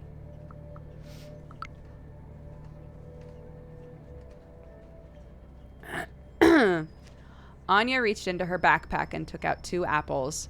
I'm really happy we decided to come here, she said. Yeah, I said, offering her some of my kabanasi, dried meat sausages that were so much better than the original Polish ones back in the US. I was glad Anya had decided to come with me. I had problems keeping friends around, and I really needed one. I did some searching, she said over her phone. This place is amazing. The last primordial forest in Europe?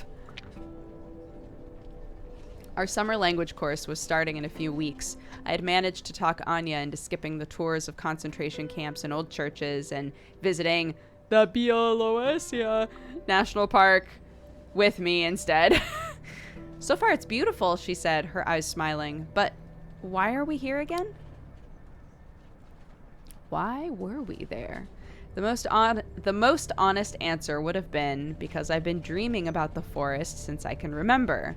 But people didn't understand when I said things like that. I looked her in the eyes. I kept it simple. I told her as much as I could. I told her everything. Yo, I'm going all in on Anya.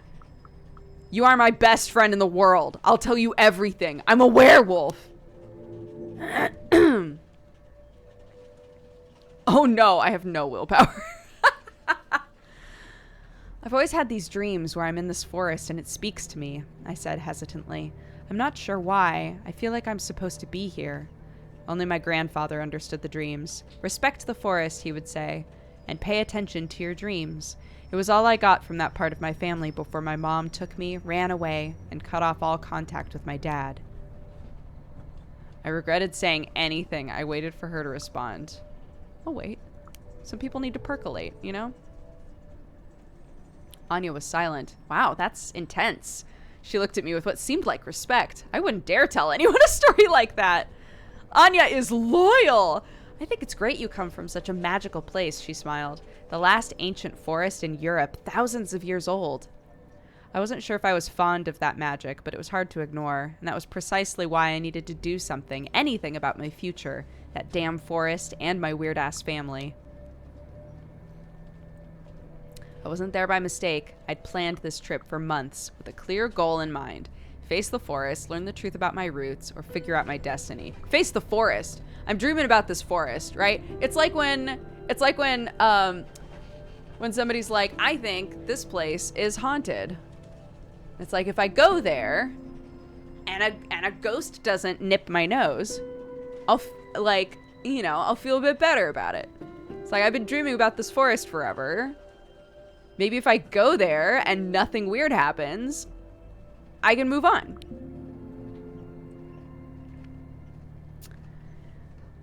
Mystery. My dreams, my grandfather's stories, the fact my family was from there. There were too many coincidences. The forest wanted something from me. It was time to find out what, but honestly, I had no idea what to expect. Impaired willpower. Your willpower is dropped to 0. When you lose all your health or willpower, you are impaired. It will make physical tasks if you have 0 health, or social and mental tasks if you have 0 willpower harder and sometimes impossible. Okay. Can someone write out how this is pronounced? I feel like it's going to make me say it a lot. Oh, Biawo Visa. Biawo Visa?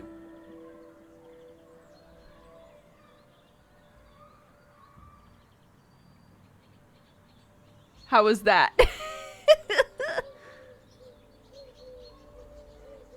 Soft Z. Biawo Visa?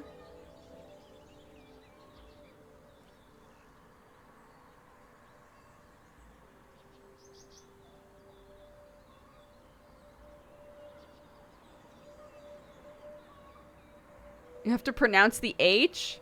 Which one? Like sh, but with a Z? Za? Sa? Bia. Oh my god. That's not in English. Biawo Visa? Biawo Visa?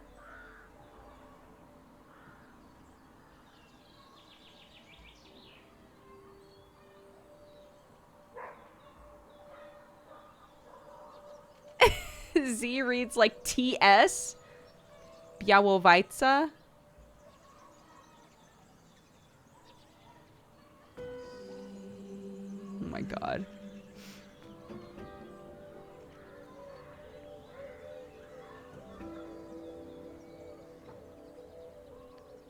Oh my god.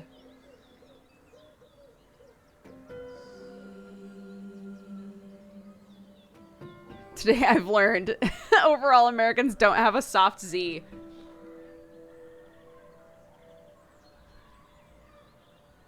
I don't think I mean, maybe we do.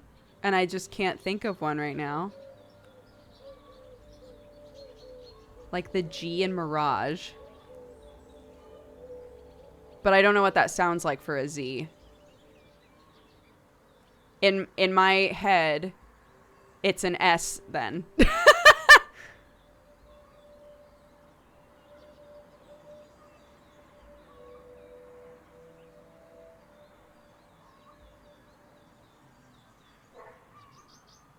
Pizzazz?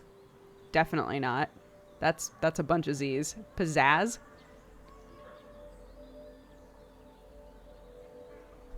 Okay, hold on. Oh, I can't even highlight it.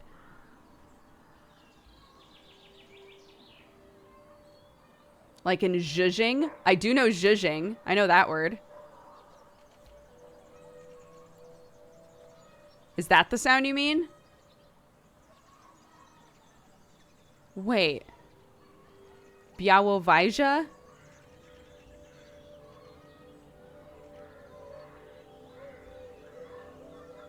Yes? Oh my god. Again, it wasn't an English word, but I do know the word zhuzhing. Thank God. Thank God I know that word. Biawo Vija.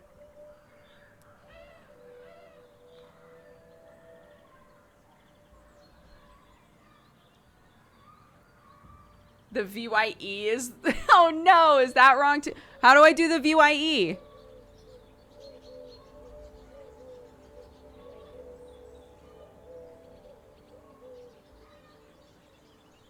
Dodger learning Polish. Brilliant.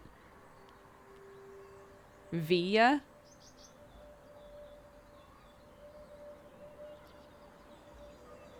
Białowieża? Białowieża?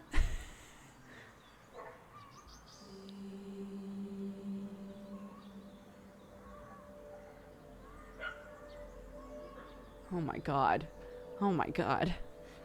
Białowieża. Oh fuck. I'm never gonna remember this. But I did it once, and you were all witness.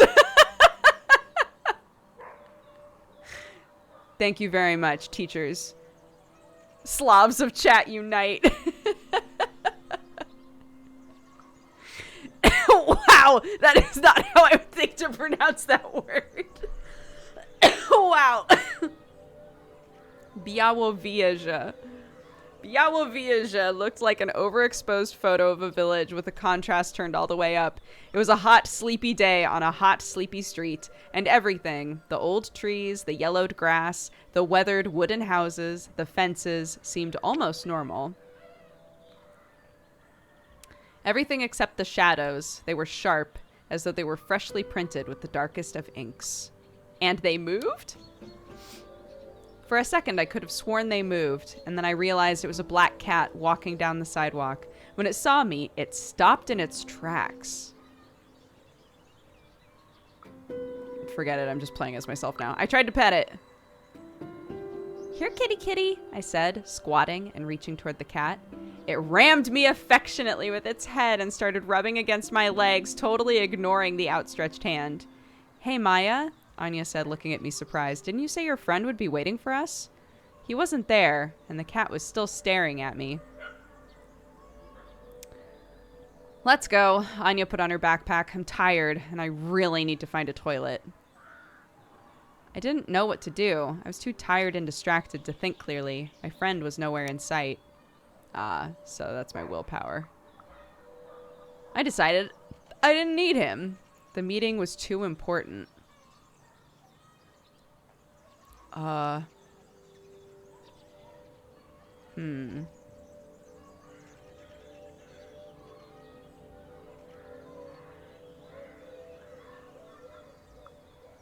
I don't have context. I don't know who this friend is or why the meeting would be important. Apparently, I'm mentally very tired.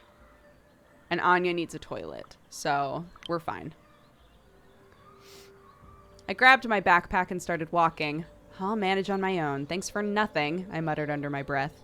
Anya sighed with relief and followed me.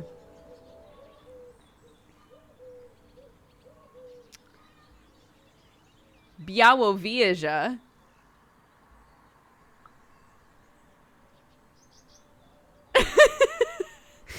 Białowieża had a few hotels and hostels, but the preferred form of accommodation was bed and breakfast. And that's where we stayed. I found one that was nice, clean, and had good reviews. We had a room on the second floor with a huge window and a great view of the forest. We dropped off our stuff and freshened up a bit. Maybe we should have waited for your friend, Anya asked, concerned. I shrugged. I'll find him sooner or later. Before you go, check out your character sheet. Look for it in the upper right corner of the screen. You can find a load of useful info about Maya, her background, personality, goals, and so on. You can also check who your friends and enemies are. Enemies? Maya Borodich. Okay, I am not very brave yet. Inspiring, analytical, and spiritual. I have impaired willpower. And my goal is the mystery, to understand what connects me to the forest. It's complicated with my family, but Anya's very loyal. Great. Białowieża was a quaint tourist town, but I had other things on my mind. Oh, I had a clear goal. The forest was calling me, and I was ready to answer the call. Oh. Yeah. Fuck it. Let's go. Oh, who the fuck? What? this guy? Oh, it's telling us. It was dark in the woods, dark, humid, and chilly. The leaves didn't let through a lot of sunlight. Daniel looked at Anya and me over his shoulder. How do you like her? We'd met maybe 20 minutes earlier. Anya had Googled local guides, and he was apparently the best person to go to if you wanted to see the forest. So I found him, and now here we are. I wasn't sure who he was talking about. Do you mean the forest? I asked. Polish was a strange language that gave the most unexpected genders to objects and ideas. I mean...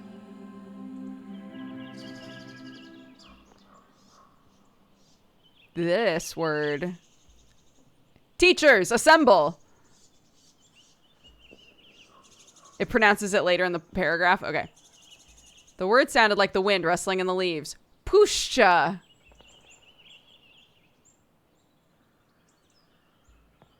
Pushcha! Great. Pushcha is the right word, not forest. Forests are like fields or orchards, cultivated. He spat as he said it. And Pushcha, she is older than even the concept of fields. He was using the word as though it was a name. I looked at the Pushcha again. I looked around with fresh eyes. I felt as though I'd entered an ancient tomb, gigantic dead trunks decomposing slowly around me, young plants and colorful mushrooms sprouting from them. The trees that still lived stretched toward the sky like columns holding up the vaulted canopy, which blocked out all but a few rays of sunlight. There was stillness, and there was movement, darkness, and light. If spirits existed, that place would be swarming with them. I love a forest, so. There should be more places like this, I said earnestly, or more of this place. Daniel lifted his head and looked me in the eyes. Yes, you're right, he said with a serious expression.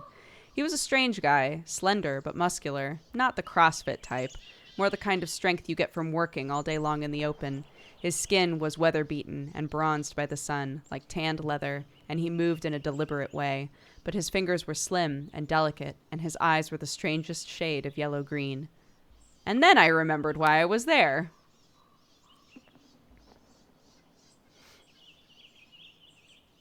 I was cautious when I asked my questions. I don't need to go telling this guy. He's being described like he's another werewolf, and I don't know if I want to like have everybody knowing my business, so... You look like you know all the local legends and folktales, I said. I didn't elaborate on why I was interested in the topic. Daniel stopped abruptly and turned to me, watching me for a while. His nostrils flared as though he were tasting the air.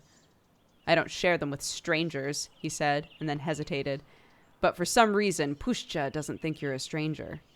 Come on, he started walking. I know exactly what you need to see. Give me willpower, yes, baby! I'm healthy now. So I was right. There was something hidden in my family's past. It seemed to have a lot to do with the forest. Every time you learn or do something significant that brings you closer to your goal, you get willpower. Yes. With every step, I was getting closer to solving my mystery.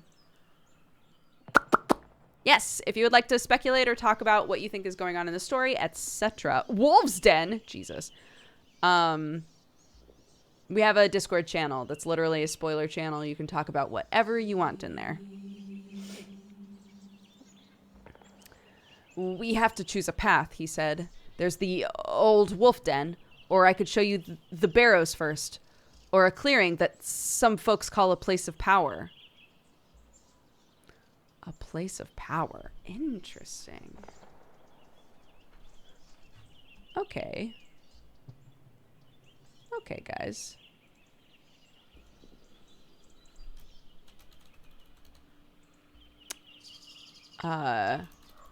Wolf Den, the barrows, or the place of power. We're gonna do a poll. This is collaborative at this point. There's a poll in chat now for any of you who are able to partake in Twitch polls. What should we do? Huh? What are barrows? I don't know. I know the word burrow. I don't know barrows. I know wheelbarrow. I know wheelbarrow and I know burrow. And I don't think either of them... Grave hills. Old graves. Ah. There you go. A burrow is an animal den. Yeah. But a barrow, apparently, is an old gravesite.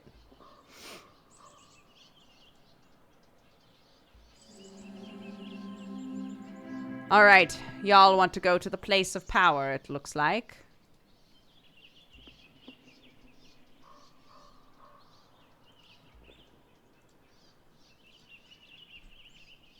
Let's go. We started walking. After a few steps, he stopped abruptly, like he'd remembered something. He turned to me. Could you do me a favor, please? He asked. Sure? Yeah, man, sure. What do you need? I smiled.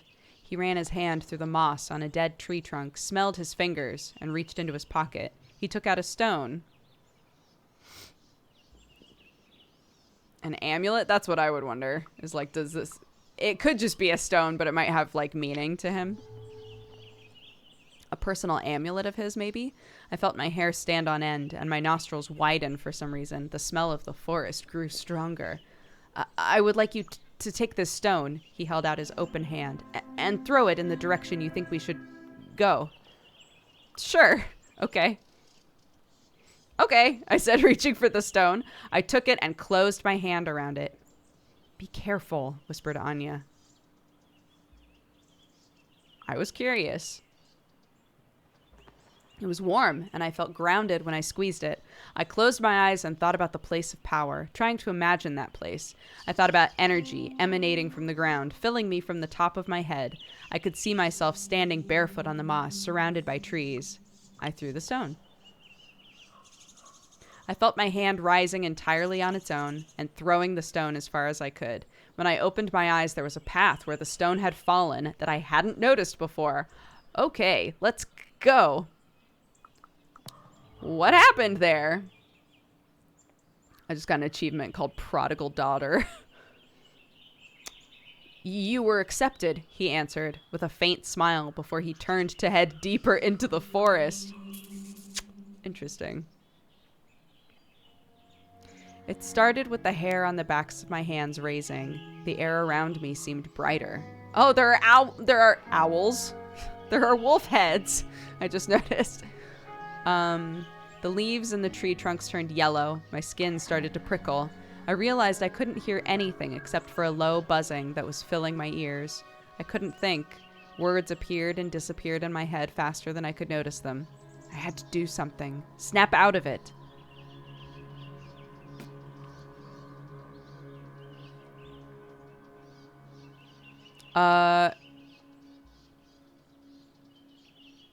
What would I do? If I walked somewhere and I felt like there was a sudden buzzing in my ears, I would step back. I would assume it was like... It had to do with like where I was standing. I took a step back to assess the situation. I looked around and noticed there was a clearing nearby with some kind of wooden construction in it.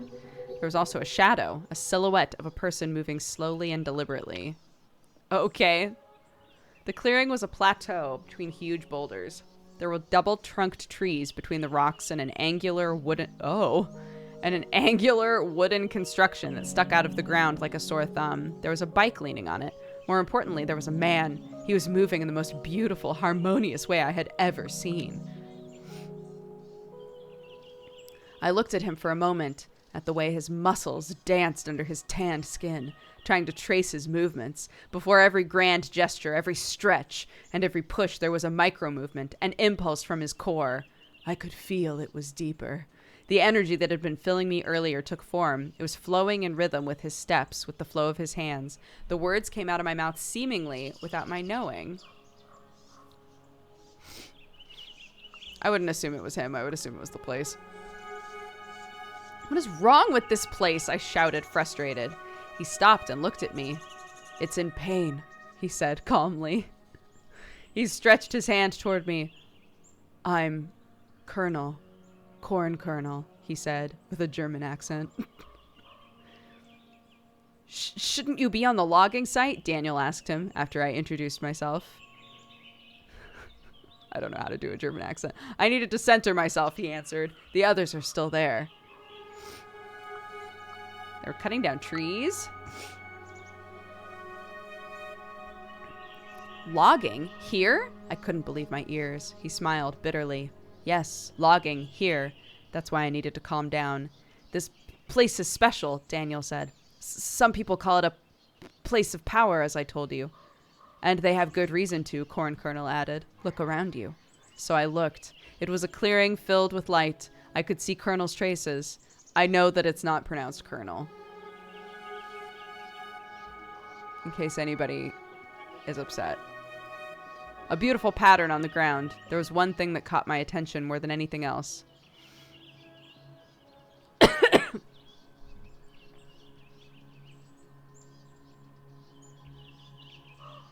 Fruit trees? What?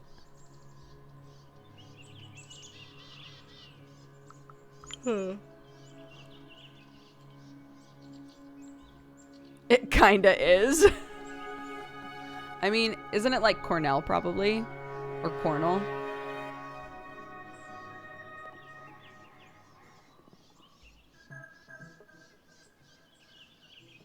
That's what I would assume. But I've been wrong today before. Cornell. Okay. Or it's Corn Kernel. These rocks, someone brought them here, right? I asked, looking at the boulders, which upon closer inspection formed a circle. The stones were irregular and nestled deep in the ground. People believe this was a place of worship thousands of years ago, hence the fruit trees, the stone circle, and the tower. And indeed, there's a lot of energy in this place. You felt it, didn't you? What is going on with Anya? Anya's like... like, what is happening right now? This is day one. Yes, I felt it. Cornell is neutral on me. Yes, I felt it.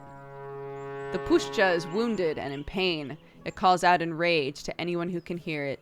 Here, this call is louder. You see, the logging, his eyes darkened, is slaughter. Anya gasps. Every priceless thing can be destroyed by greed. Logging is illegal, of course. But illegal is sometimes a way of saying a bit more expensive and still profitable, especially for huge corporations. The forest is hurt. The wound is getting bigger, as is its desperation. What does the forest want me to do? This is my mystery. I need more time to figure this all out, I murmured. I was sensitive to what was happening here. Maybe I should use that and pay attention. Maybe the answer was hidden somewhere in the forest. Cornell regarded me for a moment with a faint smile. You have a connection with this forest, don't you? You should come to the logging site and meet everyone. Absolutely, said Anya. Maybe he can help me with my dreams. I looked him over. Hey, did any of you maybe have strange dreams about the forest before you got here? He looked at me, a look of concern in his eyes.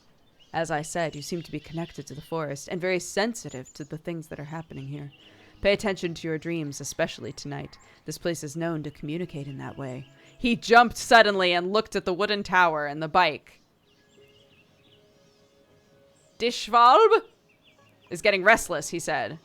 And as Daniel pointed out, I should be on the logging site setting up the protest. What is a Schwalb? I asked, confused.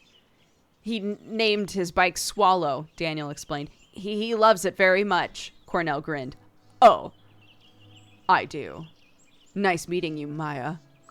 And whatever your name is. Poor Anya. The moment he disappeared, the buzzing came back. It wasn't as strong as before, but it was there. All I wanted to do was get out of there. Oh, okay. So we could go to the other forest areas.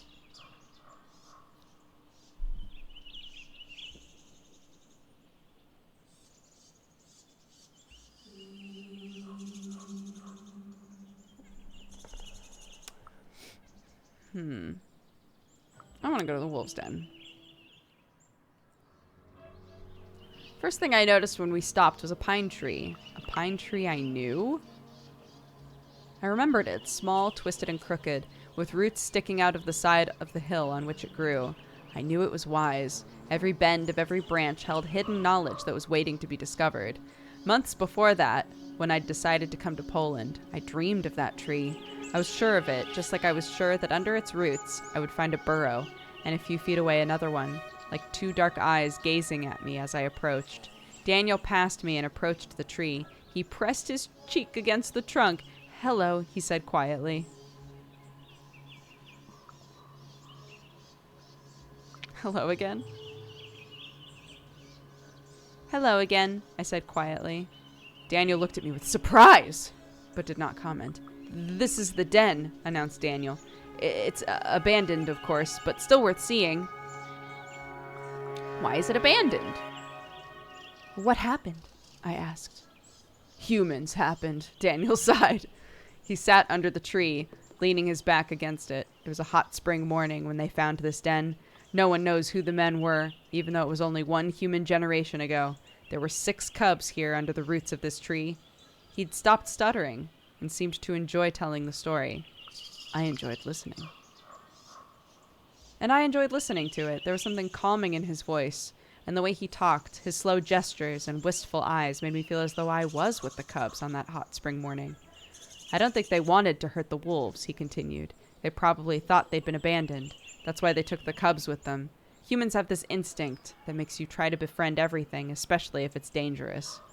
"Not befriend, enslave."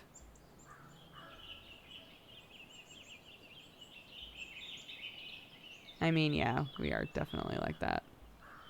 I don't disagree.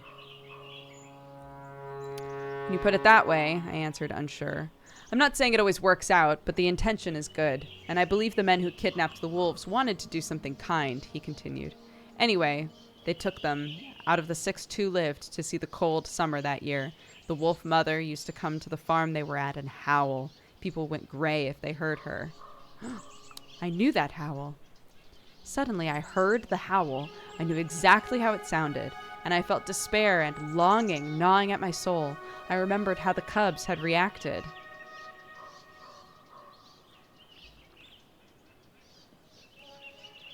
They snarled at people. Probably. Every time she came, we remembered what had been done to us. We snarled at our captors, knowing they deserved it all. Deserved to go gray, deserved to die for keeping us enslaved there. "Maya, are you okay?" Anya asked, putting her hand on my shoulder. "I felt for the cubs, poor Bububs." "I just feel for the cubs. I know a little about divided families myself." "Oh, yeah, that usually ended the conversation." Daniel sighed, looking at the tree and the burrow. Oh no. The cubs that survived were sold to some people in Kenufka?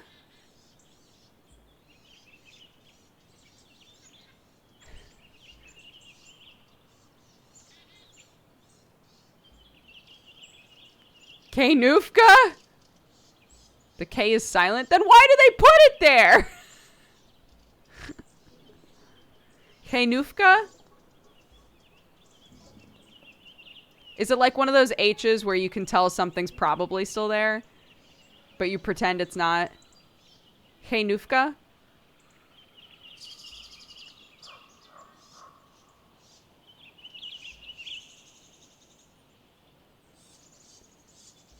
The way chat went silent for a second, I was on the edge of my seat. Same. I was like, oh no. I'm getting graded. Okay. The cubs that survived were sold to some people in Hainufka, but after a while, both of them ended up back in... Oh, shit. Białowieża. Yes? Białowieża? Shayla, thank you very much for the raid. I'm learning Polish.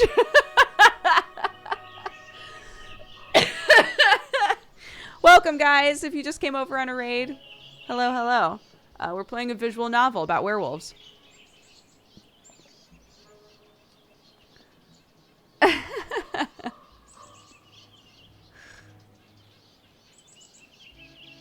Anya's just been chilling here watching all this weird stuff. Yeah. Yeah, our poor sweet friend Anya is just like, I guess my friend's going on a spirit quest right now.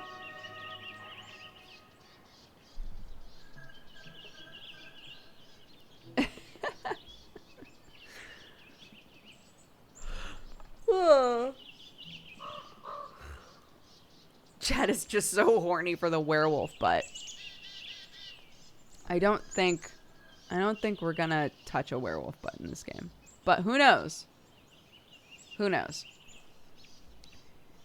Białowieża with the scientists. They have a station in the national park. One of the wolves, Kazan, was a celebrity of sorts. If you saw any wolf photos from here, they were probably of Kazan. He was even on postcards.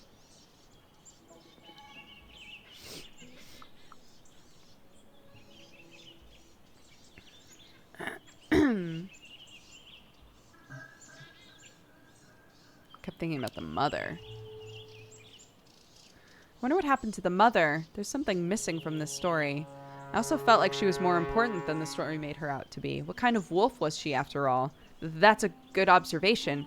She eventually stopped looking for her cubs. She came back to the forest and found new children. There was a gust of wind, and the tree creaked. I remembered that sound from my dreams as well, a sound that made me feel safe. That's so powerful. Casually learns Polish. They keep throwing words at me. What happened to Kazan? And what happened later? I felt like I knew Daniel well enough to ask that. Is Kazan still alive? He lived for 8 years in the park. Daniel looked at me with his yellow-green eyes until they let another male wolf into his pen. I held my breath. They fought over the she-wolf, and Kazan lost. Anya looked up from her phone. I read about that, she sounded upset. They didn't notice he was wounded. It took him 3 days to die. Daniel shrugged. He lived a long life and died fighting. It was good. He looked at the burrows for a long time. This place is my friend, so I try to keep it important and respected. I think it's my mission, you know? This guy was super weird.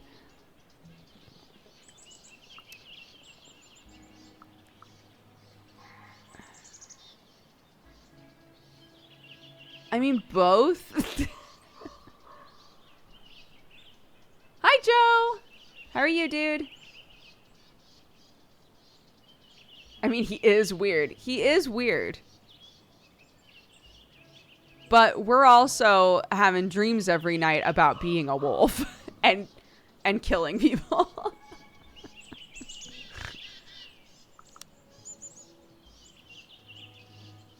I think I understand. The forest had a way of sending people on missions. Daniel looked at the tree one last time. Goodbye, he said. I also said goodbye. Goodbye, I repeated. Pushcha is loyal to me. Wait, is Pushcha on my list of, like, connections? Oh my goodness. Amazing. Anya and Pushcha, y'all be loyal. And we left. Yeah, I'm good. Okay, let's go to the barrows, I guess. The trail soon disappeared. Sometimes we walked along a barely visible path made by some animals. Sometimes we followed a stream or a gully. But for most of our trek, we walked through the dense undergrowth. Daniel was a great guide. He had no compass in hand, no map, yet we were heading dead north, and he moved through the forest with grace and ease, like it was his backyard, and he was showing us around. It was nice. It was a pleasant walk because Pushcha is loyal. There was always a path through the brambles. The ground was even. The branches stayed out of our way. I almost felt like the forest wanted us to find the way. Nah, I don't. Daniel seems fine, but like... Walking through the forest, I couldn't decide what to do. I wanted to see, hear, touch, and taste everything. Wild strawberries were hiding in the bushes, fresh and sweet. Leaves glistened with droplets of dew. Snails, pebbles, strange plants, and mushrooms, armies of ants marching across our path. Everything was a treasure. It was as though the puszcza was showing us the best it had to offer. Oh, I mean, yeah. Why not? Go foraging, girl. I couldn't resist the temptation. When I spotted something I liked, I took it. The best fruit I ever tasted. The taste of the fruit was unforgettable, more real than everything I'd ever tasted. Shouldn't you wash it first? Asked Anya when I reached for another wild strawberry. We continued in silence. I like to imagine it's like when my kid eats raspberries and her entire face and fingers are just like pink. We'd been walking for a while when I noticed that Daniel's steps had become slower. He was also looking around more often and had hunched slightly. Was it the barrows? Are we there yet? I asked. He froze for a second, as though he forgot that I was there. They're tricky to find sometimes, he mumbled. Be quiet for a minute, please. That's when I felt it. Ash in my mouth. The smell of smoke and wet soil and a pull. I know where to go. I think I know where to go, I said, surprised. He tilted his head. Okay, let's check it out. He's all in on me. I pointed to the barely visible path to my left under a dying tree. He followed me, and I followed my feet, knowing exactly where they should go, under the crooked tree, past the dead tree trunk and the sponge-like mushrooms, across the patch of wet dark green moss, all the way to a place that didn't look much different than other parts of the forest, until you noticed the mounds. There was something about the flattened hills that drew my full attention. Felt dizzy. Yeah, with ash in your mouth? Ugh. What's happening to me? I looked at Daniel. Is this... I trailed off, literally forgetting to speak as it happened. It was a feeling anchored in my chest, akin to the taste of ash in my mouth and the smell of the smoke, longing, sadness, and resignation. But there was more! A sense of sacredness. It filled me with a calm excitement, and when I closed my eyes, I saw a fire burning in the darkness. The village was long gone, its houses burned to the ground, its people slaughtered, but the spirits were still there. They'd accumulated over time, some in ancient Roman armor, some in rags, some in animal skins, some in uniforms from the World Wars, some in modern camo. Are we dead? Where are we? They asked me with frantic whispers. Is this hell? It was paradise? No. They weren't real. Echoes of the past. The spirits in the trees were real. When I opened my eyes, Daniel was watching me. You were somewhere else, he said. You said you had family here? I nodded. I heard that my father's family came from here. I don't know much about them, though. He sighed. I don't think you should be here, he said tersely. You're not ready. He knows something! Why? What do you know? I wasn't letting go. About you? Not much, but I know the puszcza. The past is close here. His eyes were worried as he looked at me. If the puszcza calls you, it's wise to listen, but it's not wise to get lost in the voices. Come on. On the way back, I was lost in my thoughts. The voices in the vision knew what I had to do. It's as though it was expected of me. Was this what the forest wanted? Daniel said the puszcza had called me. Was the vision showing me what the forest needed? I accepted that thought, or I was scared. I get willpower either way, which is nice.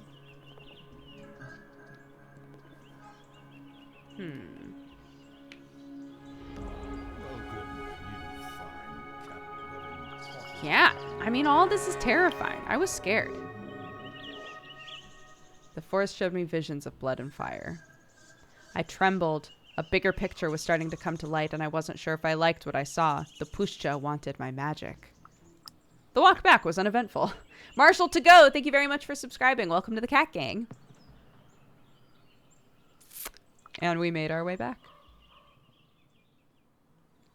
As we walked through town, Anya nudged me and pointed at a tall, broad-shouldered, freckled guy standing at the bus stop with a lost expression on his face. I remembered his face from the pictures on social media. It was the friend who stood me up. I was glad to see him, yeah. Bartek! I waved to him and smiled. Sorry I missed you earlier. Maya, what are you doing here? He blurted with surprise when he saw me. I was sure you missed the bus. We started walking and talking. His accent was broad and East European. Just pretend. Anya liked him. I caught him looking at me. I flooded him with questions. I don't know. Are all of these true? Are all of these real?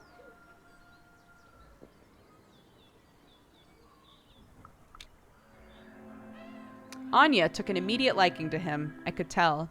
I always could smell romance in the air. We walked along the only street in the village, nearing the center, if you could call it that. Every house had a garden. The air was dense with the fragrance of flowers. Honestly, I chose that because poor Anya hasn't done anything except walk behind us and sit on her phone while we did weird shit. So, did you find anything linking me to the forest? I asked. Bartek shook his head. Nothing. Absolutely nothing. Sorry. He was avoiding my eyes. A trickle of sweat ran down his temple. He looked afraid. What's up, man? I smiled. Spill the beans. I'm a big girl. I can take it. But he clammed up. You know what? I think you should drop it. I stopped. He was scared of something. I turned to Bartek and I touched his arm. What's eating at you, man? He shrugged and shook his head. You can tell us, Anya added. Yeah, I've got some willpower to work with. I'll give him some time. Yeah, now we're friendly. I swallowed the urge to shake him out of it, and I waited. Took a while before he finally opened up. Well, he brushed his forehead with the back of his hand. I did ask. I started with the old people here. I told them that my friend from the States was looking for her roots and wanted to know about the place her family came from. You know the drill. At first, people were very receptive. I waited for the other shoe to drop, and then I mentioned your name. Continue. Bartek, no dramatic pauses, please, I urged him. The tension is killing me. One of the old men here told me to go to hell. The other spat on the ground. His wife crossed herself. For a moment, he looked younger and smaller. My own grandmother told me to stop asking. She said something else as well. What? I asked. She told me to pray for you. Suddenly, the sweet golden afternoon wasn't so sweet and golden anymore.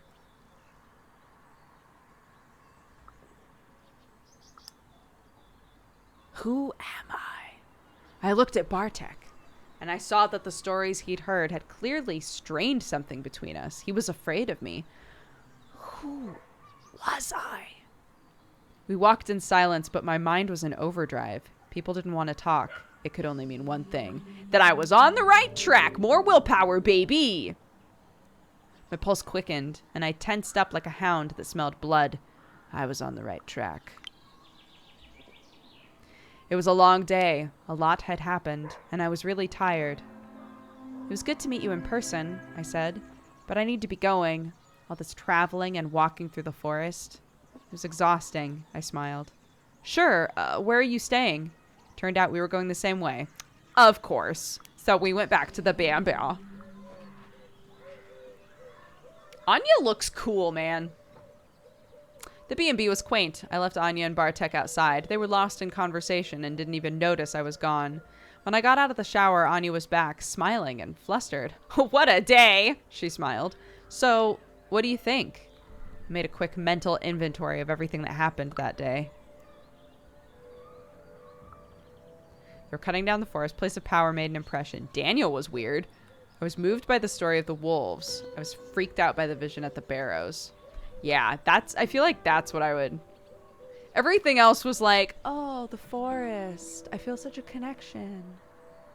Oh, the wolves. Yeah, I can totally just I can so picture those wolf cubs being real sad and stuff. But the shit at the barrows, I think I would be like, this isn't fun anymore. This isn't fun anymore. Something strange happened when I was visiting the old barrows, I said, and I instantly regretted it. Never mind, I was probably just dehydrated. Yeah, that's probably it, but you looked weird, she laughed nervously. A lot of things today were weird if you think about it. Oh, I get to keep talking about stuff. The wolf cubs that were kidnapped and died in captivity. Oh, that story just stayed with me, you know? She put a hand on my arm. Divided families. It's okay, Maya. There's something strange about the forest guide. I tried to put my finger on it. He acted like he learned how to be human from a book that he didn't understand. I know, right? Maybe it's the isolation. It seems he spends most of his time in the forest. Oh yeah, the forest. I can't believe they're logging here. I shook my head. Isn't the forest on like a UNESCO list or something? I know. I want to check out this protest people were talking about. Maybe we can go there tomorrow. I felt the strange energy in the place of power. Before we met Cornell, it still freaks me out. Cornell seems cool, though, Anya answered. He seemed to really understand, like, what you're going through, you know? You know what? I'm tired. Let's call it a day, shall we? Soon we were both in our beds, ready to sleep. Even though I was tired, sleep didn't come quickly. Anxiety was spreading its cold, writhing roots deep in my chest and stomach. I lay there for some time, looking at the silver rectangle painted on the wall by the moonlight. Every time I closed my eyes, I saw the tangled branches, the stone Daniel asked me to throw, the leaves. I came here with one question, and now I had so many. Oh, look at all that willpower. I felt that with the answers I was looking... Oh, I felt like the answers I was looking for were within my reach. I should go and see the logging protest, find Cornell, and make him talk. After a long while, all these thoughts became blurry. They started to turn into pictures, sounds, and colors, and I drifted off. Come on, gimme a... Yes! Gimme a werewolf dream! The dead nourished the soil in the barrows long ago. Now the trees are their hands, the leaves their eyes, and they wait. I tremble. Something is coming. It's huge and monstrous. Oh, I am a cub or I am a seed. Time for a new poll, methinks.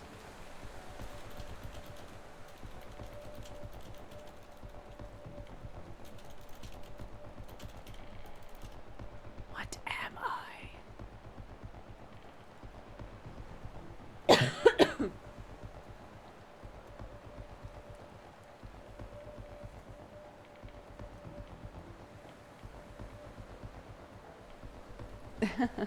There's a poll. If you can't see it, I think mobile users maybe can't see polls. I'm not sure. But if you would like to participate, feel free. And thank you again to everybody who has subbed, resubbed, gifted subs today.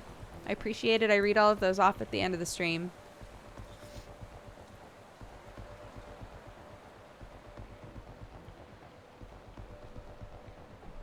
And anyway, yeah, how are you guys doing?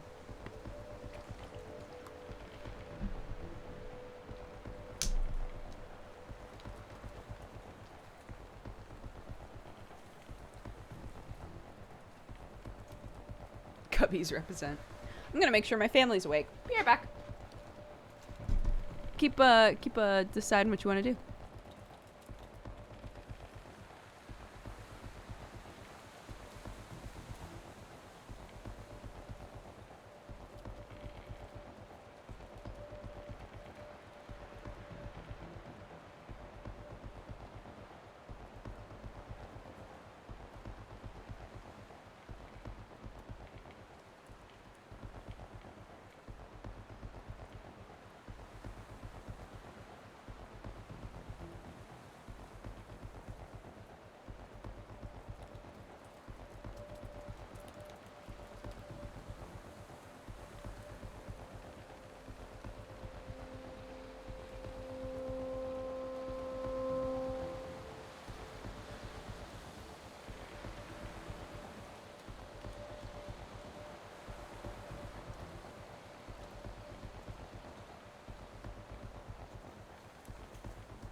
Hi.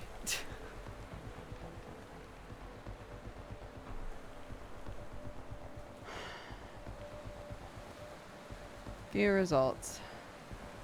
I'm a seed. Wonderful. Welcome back. Thanks. I was like, I'm gonna make sure that my family's awake, right? Because sometimes Sam doesn't really get very much sleep. And there's a little part of my brain that's like, I just want to make sure that Sam woke up and that Clark is up, you know, etc. Normally, even if Clark wakes up, she'll just chill in her room, but you know. So I go downstairs and I was like, oh, Clark's not awake yet. And it's 4. It's late. So I open the door. I was like, hi, honey. And she wakes up and immediately starts sobbing. And I hear Sam over the intercom go, you should have just let her keep sleeping. And I was like, it's 4 o'clock. It's time to wake up. She shouldn't be asleep anymore. And he was like, should have just let her keep sleeping. And so now I've created this wonderful situation for the rest of my household, which is Sam dealing with a toddler who is pissed she was woken up and is inconsolable no matter what we ask her. And he's now like wrapping her, like cocooning her up in a blanket on the couch, just like, what do you want to watch? You can watch whatever TV you want.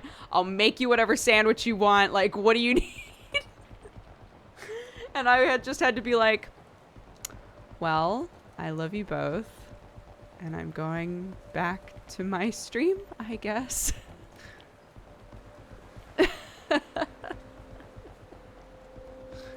So, whoops.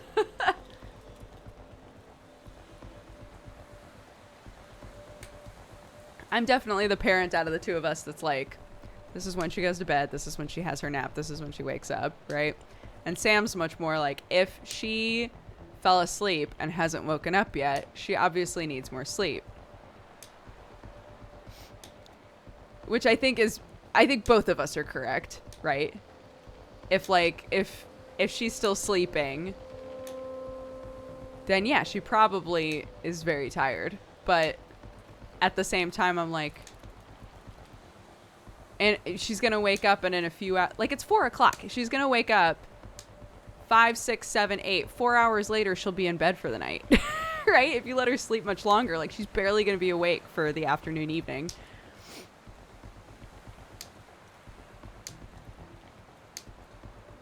You also want her to sleep later? Yeah, I want her to be able to sleep when we put her in bed, you know?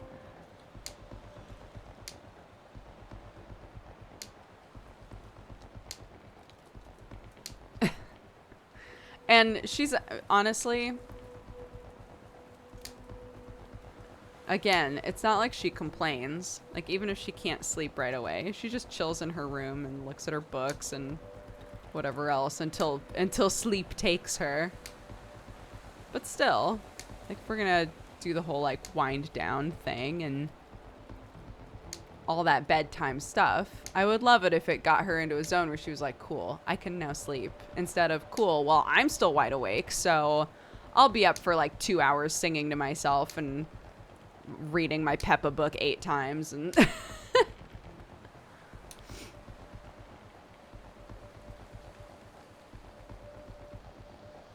Anyway.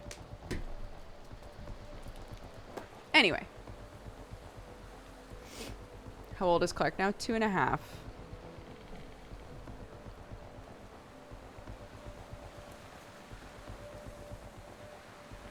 Imagining Clark sitting and singing to herself is adorable. It's very cute. Anyways, you guys want us to be a seed. We are a seed. I am a seed. Oh, tight. That looks cool. I float on the air. I land in wet soil, die and sprout. My roots will blow up the earth. Do I have any rage to give? I feel a pull and I surrender to it. I float toward a clearing. There are piles of fresh corpses of people who died too young, skinned and mutilated. Their loved ones standing around them, grieving, unable to do anything, and waiting. Suddenly, they are just trees and tree trunks. Look around. My nostrils flare. Who did it? Who murdered the trees? There's a stench in the air like meat rotting in acid, but somehow worse. I see the monstrous army. Their mandibles are whirling chainsaws. Their long metal arms are wrapped with black pipes that look like glistening intestines. Their smell is vile. They wait unmoving.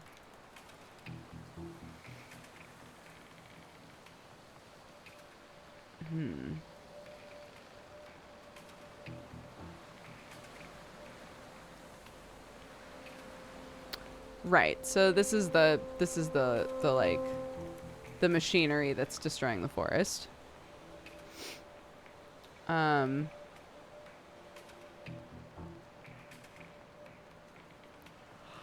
wonder what the cost is for having no rage to work with in this game.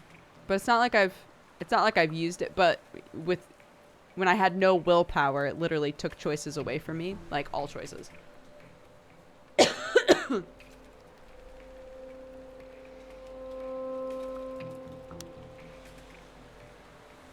I go to the trees, kneel next to them. Words come to me in a language that I don't remember, but that I know. Words about revenge and death and sacrifice. My voice tells me to look at the sky. There, between the stars, two shapes circle each other. An old, sad wolf with gray hair and a white weasel. They keep their eyes on one another as they continue their dance, suspicious but not hostile. We need to fight the enemy, the awful, rotting stench. I know that much. But how can we do that when we don't trust each other? They stop. They look at me in the clearing.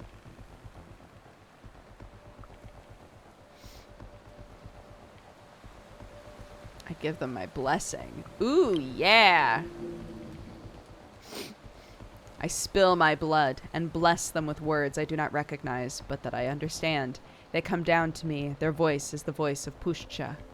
We've been calling you and you finally came. And then I wake up.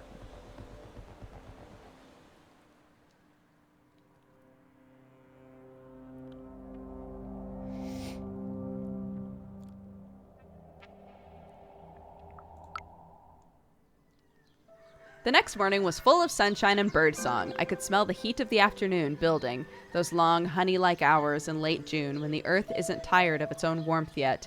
But it was crisp and pleasant now. Got up. I sat on my bed for a moment, letting my feet dangle. I felt overwhelmed. The weight of the previous day had coiled up somewhere in my chest, and I didn't really know what to think about anything I'd learned.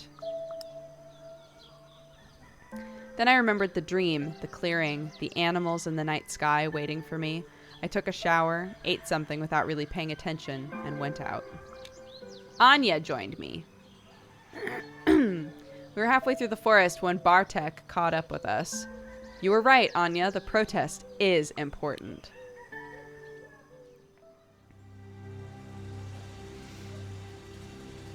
As I walked toward the logging site, I noticed there were more people headed that way. A police car, SUVs, a TV truck, young people on bicycles, a green Land Rover from the Forest Services. When I got to the site, it felt utterly surreal, like I'd stepped onto a movie set. Anya looked around.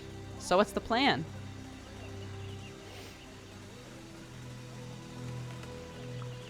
Find someone, meaning, what's his butt?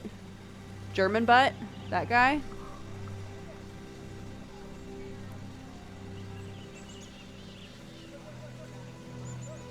I'm focusing fully on what I'm trying to do. Corn kernel, yeah. But I need to figure out what the forest wants from me. I looked around. And on my right was the ancient forest. On my left was the freshly torn clearing. Ahead of me, ruining the view, were huge logging machines and a group of people arguing in their shadow. I thought the machines were sucking the life out of the air, like they were a wound, not pieces of equipment. I looked at the people. There were people there, too. The loggers were sitting idly on the tree trunks, sharing cigarettes. The police that stood between them and a colorful group of protesters were visibly uneasy and twitchy. I saw reporters who were clearly bored. No one was doing anything interesting. The harvesters loomed over the clearing, reeking. Corn Kernel was arguing with a woman with gray dreadlocks. The protesters were conflicted.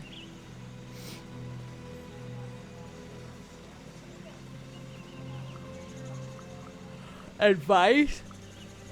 That's out of my pay grade. It could be fun. This feels really self-important. So does this. And this feels like making too light of it.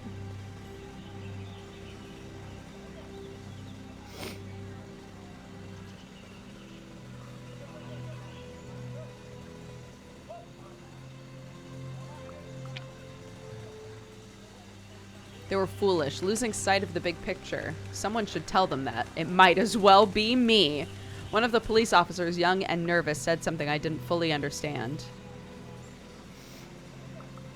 I'll let Bartek handle it. Bartek leaned over and whispered something. The officer instantly lost interest. Oh, he said, you're one of them, and then let us go. Someone joined us. Someone used the commotion to sneak with us past the police, a girl with disheveled, bleached-out hair. Don't worry, she patted the officer on the arm. It was an awful pickup line anyway. He recoiled. You shouldn't touch me, ma'am. Teehee. I smiled at her and wanted to say something, but I was interrupted. Pat! Colonel called to her from the gathering. Could you come here? I need to show Olga that chart. She sighed, reaching into her backpack and taking out a tablet. And they're at it again, she murmured under her breath and winked at me. Coming! We went to the activists. As I walked toward Colonel, I heard more and more of the argument. Olga, you can't, Colonel was saying. Pat stood next to him with her tablet. She looked a bit amused. Do not fucking tell me what I can or can't do, Cornell, the woman with dreadlocks interrupted. I can because they are destroying our mother. I can fight with all the means at my disposal, even if that means burning these harvesters to the ground. I noticed Daniel standing near her. He took a few steps back and went toward one of the harvesters, turned his back on all of us, and pissed on the machine. Olga smirked. Daniel, you know how to bring the point home. He looked at her confused. Burn the harvesters? Cornell asked calmly. In this drought? Olga, are you out of your mind? You know what I mean. We fight them any way we can. This is a fucking war, she spat. He sighed. You've never seen real war and it shows. Nobody's shooting at us. Believe me, we want it to stay that way. We need a peaceful protest. Hi, we need to talk, I said, approaching Cornell. Hi, Maya, could you wait? 'Cause there's like other shit going on. In the middle of something. Normally, I would wait for them to finish, but this is a very important. I looked at them both, Olga with her fury and passion, Cornell with his cool, professional demeanor, and shared without any reservations what I felt about the situation. I mocked them both.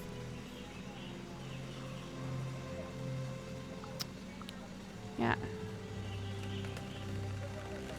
Oh, Olga is cautious of me. Cornell is loyal now. Damn, that was fast. And Daniel is sympathetic. Honestly, there are a lot more solutions than violence, I said in a clear voice. And I think that saving the forest... I love that I just rolled up this fucking American chick. And I'm like, guys, I know I'm not from here, and culturally I have no idea what's going on. But let me give you my 2 cents. I think that saving the forest is more important than winning a war or a dispute. I only inflamed the situation.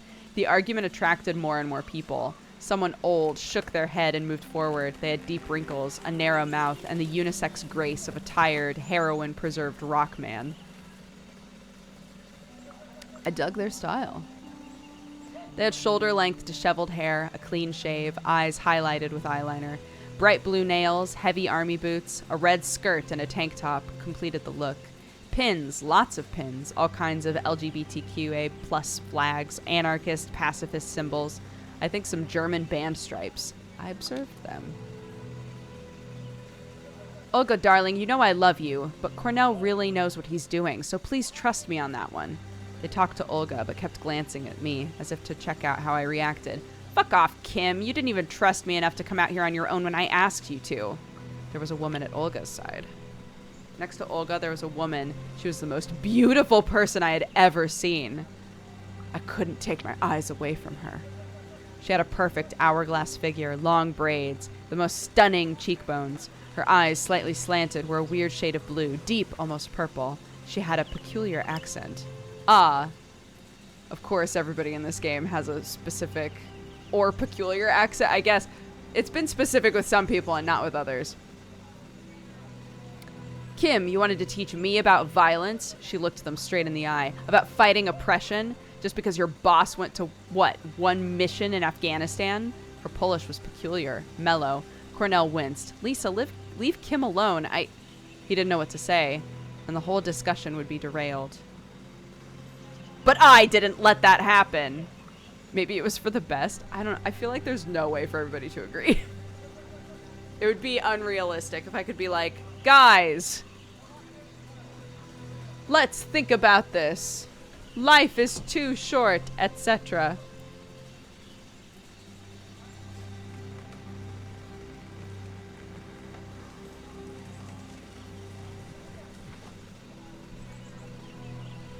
In this situation, the one with the weird accent is Maya.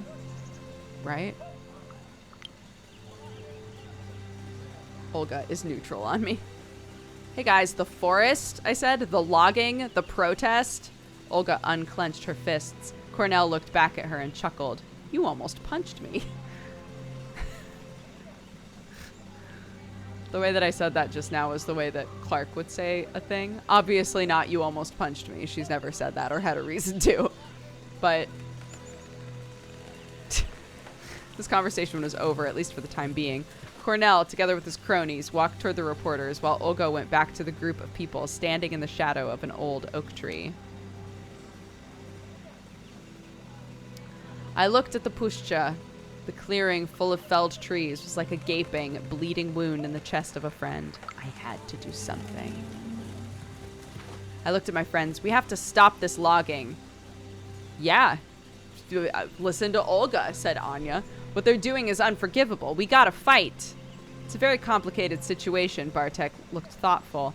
I liked what that guy Cornell said, that we should proceed peacefully, not discourage the public and potential supporters. I looked at one group and the other. Oh, interesting. Harvesters and protesters. The harvesters were dripping with black oil. The forest stood tall, serene, and full of golden light. It looked like it could protect itself. Then I looked at the felled trees, dead, limp, and helpless. Escalation or answers. I mean, do I get to do both or only one? What is your favorite kind of horse? I work at an equestrian center on campus at my school, and I got horses on my mind. I don't remember what the type of horses were that we had.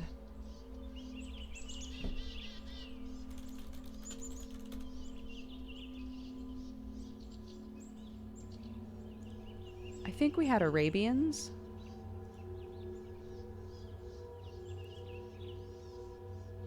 I honestly don't know, like, the differences between horses or, like, different breeds or anything like that.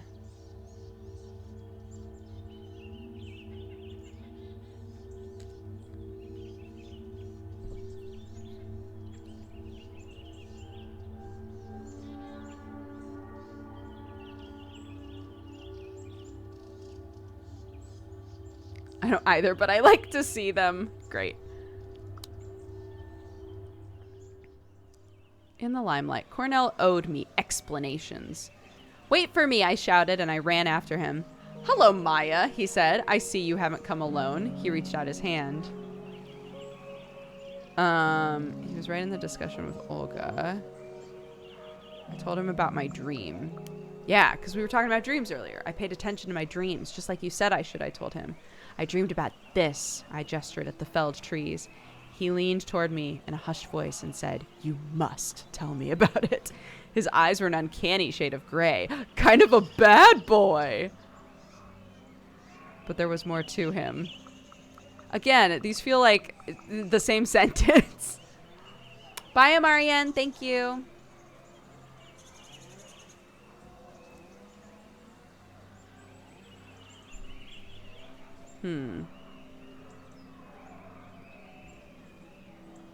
Why would this conversation make me go, ooh, he's a bad boy?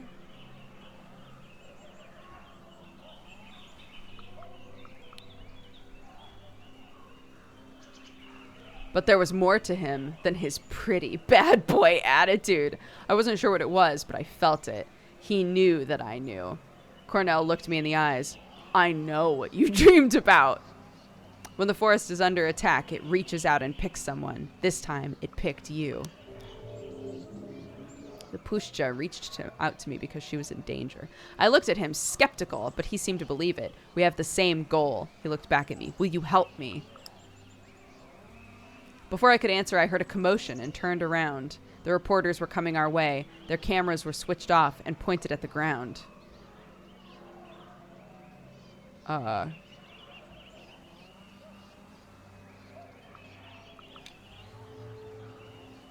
Funny, I thought. They should be taking photos or filming the protest, but I couldn't remember if they were when I arrived at the site.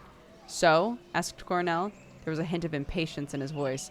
The reporter shook his head and grimaced. Sorry, everyone. We can't do anything. We're not allowed to cover what's going on here.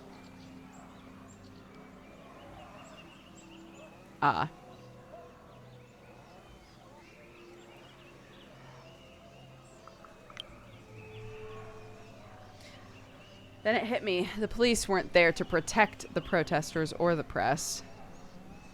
Yeah, it must be hard to do your job when the police are watching your every step, I said. They nodded. There was a moment of tense silence.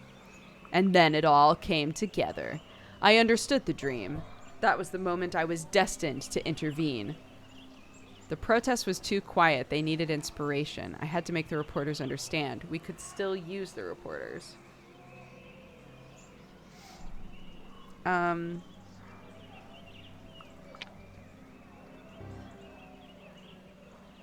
I looked at the protesters. They didn't have a plan. It's true.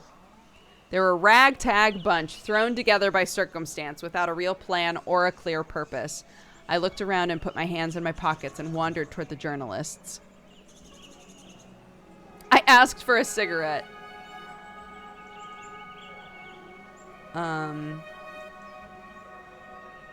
cops were scared.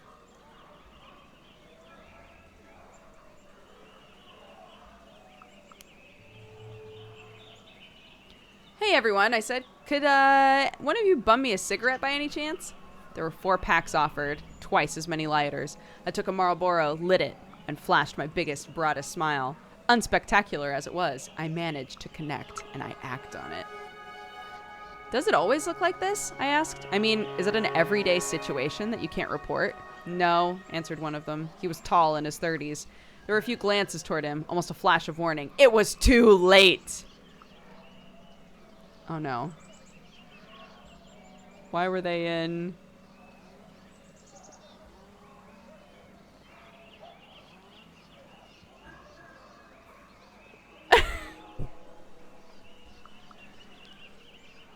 This part I don't remember how to pronounce.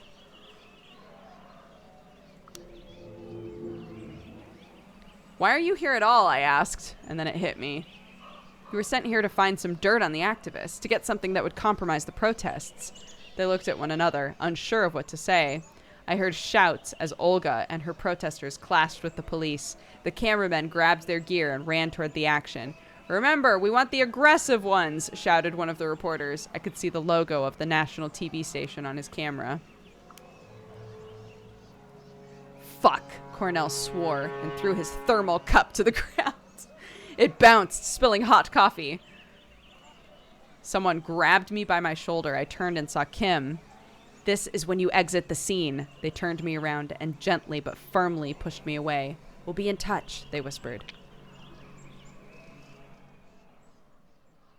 When I was on the road to the village and nobody could see me, I doubled over and vomited. I always felt sick when there was too much to process at once. In the whole commotion, I lost Anya and Bartek from my sight. I was alone. Or so I thought. Hey, are you all right? A voice behind me said, and I jumped. A woman was walking toward me. I'm fine, I said stiffly. She rummaged in her pocket and handed me a handkerchief. Here, she said, I have water as well if you need some. We walked toward the village, and we talked. I learned she was an independent German reporter who'd come here about a month ago. Her name was Erica. Why are you protesting the logging? She asked after a few minutes of personal talk. We have to save Pushcha!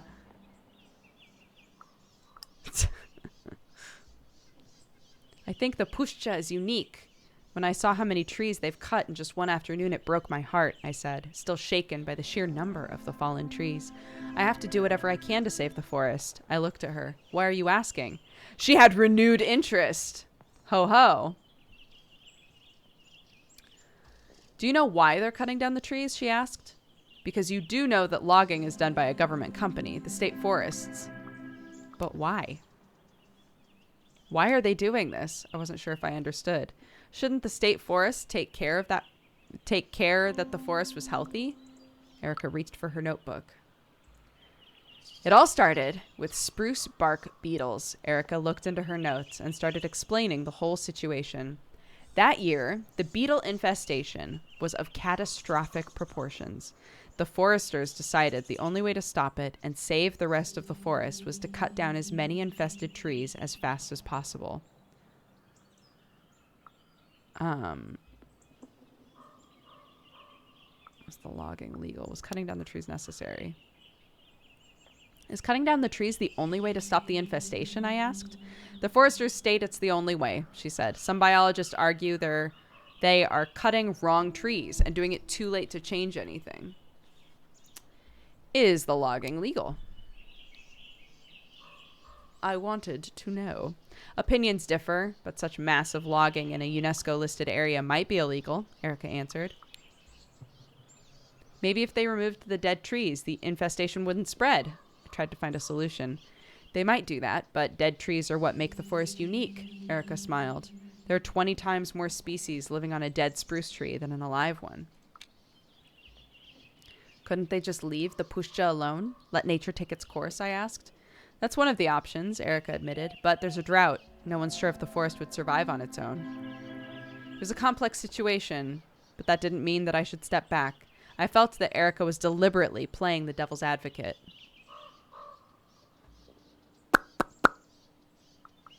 I need advice. I'm not sure what to think about it, I admitted. I could use your advice. I'm just doing my job, Erica shrugged. I describe all aspects of the situation to you, but it's up to you to decide what you want to do. Everyone's got their jobs. I nodded. That was her job, and my job was to do something. At least I was sure that they were cutting down the trees, and the Pushcha needed my help. Oh, ask her to stop and listen. Sure, why not? I got high spirit, baby. Stop for a moment and just listen, I asked Erica. We stood there listening to the birds, the wind in the trees. We breathed in the smell of the forest. We felt the sun on our faces. That's why I can't let them cut down the trees, I said. She looked skeptical. You're not the only one feeling helpless, she sighed. Don't let the complexity of the situation stop you. Life is always complex, and yet we carry on. What was right and what was wrong? What should I do when I feel that something's wrong? Do you believe people can be evil? She asked. Yeah, some people are bad. Some are, for sure, I shrugged. Isn't that too easy an explanation? I said nothing. What's the matter? She asked. I share my fear. Something wasn't right with the whole situation. I didn't know what it was. It scared me. I took a deep breath. I remembered what Cornell had said. They said the forest needs my help. I shook my head. It's a lot to take in. There was that foul smell back there. She looked at me with a weird expression. What smell? You didn't smell it? The harvesters reeked of something, like meat that's been rotting in acid, only worse. I couldn't even find the words to describe it, but the memory of the foulness still clung in the back of my throat, swimming in my sinuses. She looked at me with a strange expression on her face, as though she wanted to say something, and then thought better of it. press or sympathetic. There was sympathy in her eyes. You'll learn in your own time if you stay here long enough, she said, clearly wanting to drop the topic.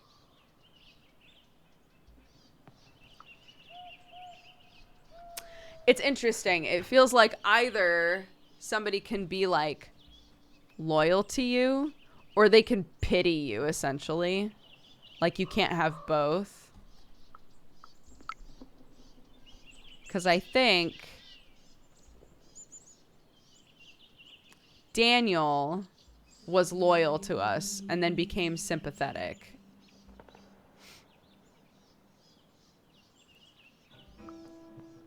And I don't think sympathetic is as good as loyal in like the grand scheme of things.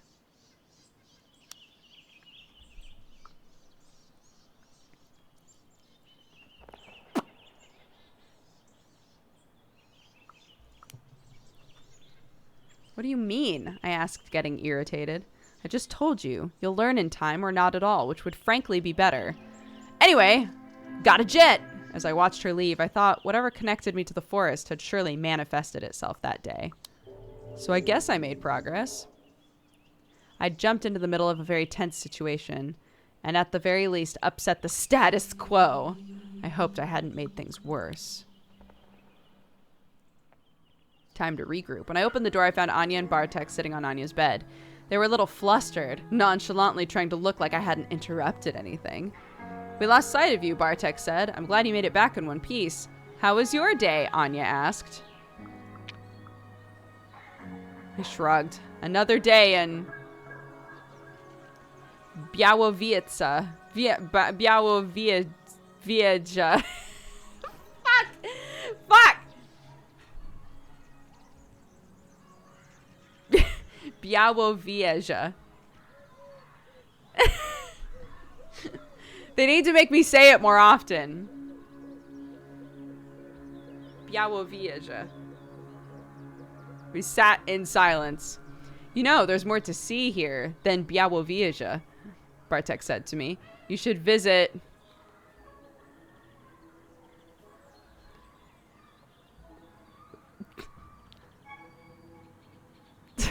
Pogozelce. Pogozelce. Booty. Teremeski. Sirlonka. See the open air museum and the bison. The logging is not all that happens here.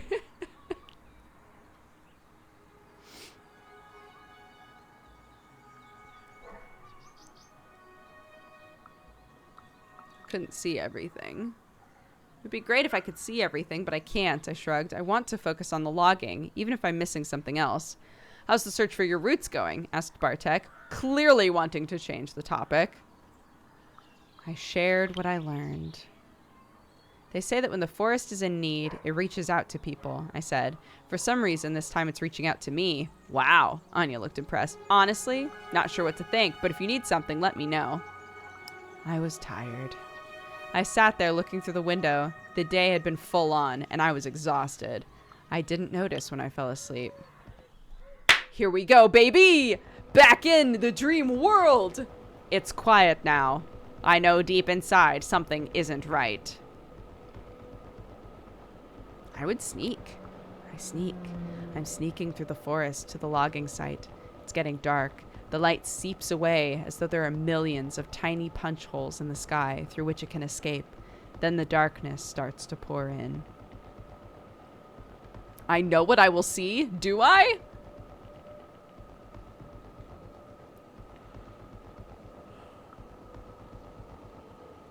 What does this do? I see bodies. Oh, of course.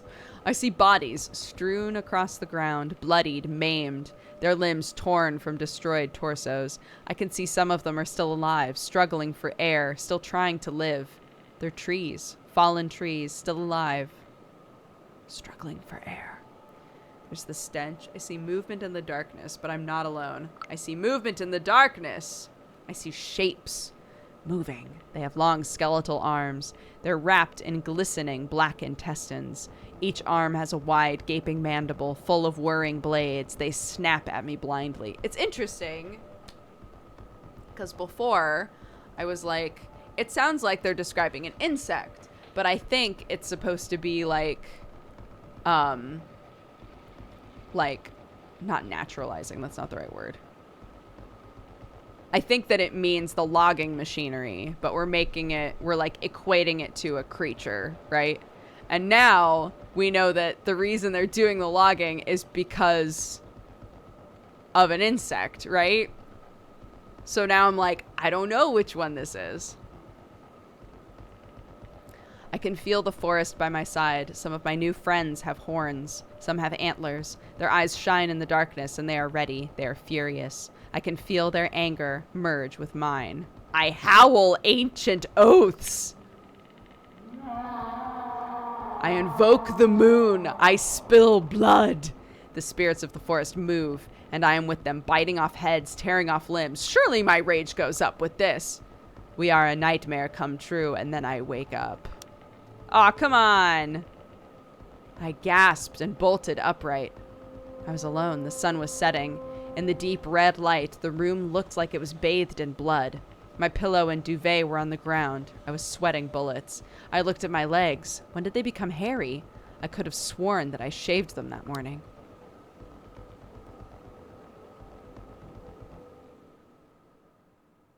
Oh, shit.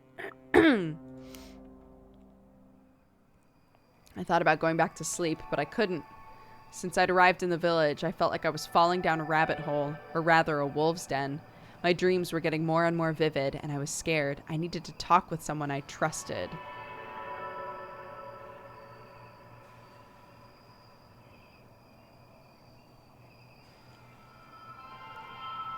I mean, the person that I would trust to talk about the dreams with would be Cornell. Like, Anya's ride or die, but Anya has no idea what the fuck is going on. Cornell knew a lot about the forest and spirituality, and he seemed to like me. The sun had set. The moon wasn't up yet. I started walking. The forest loomed on the horizon. The activist camp was The activist camp was somewhere there. I soon ran into Bartek and Anya. Maya, good to see you, she said. We need to talk. We're worried about you. Since we got here, you've looked distressed, she explained. I've asked around. It seems you're associating with dangerous people. They know something about the forest and my connection to it, I answered. I need that information. And I could use some support. To be honest, I could really use some support. Would you come with me? Anya smiled. Sure, sister. And we walked together. Bartek followed us without any discussion. Yo, best of both worlds. Anya's like, you about to go find that weirdo who is meditating in the forest? Let's do it, ride or die.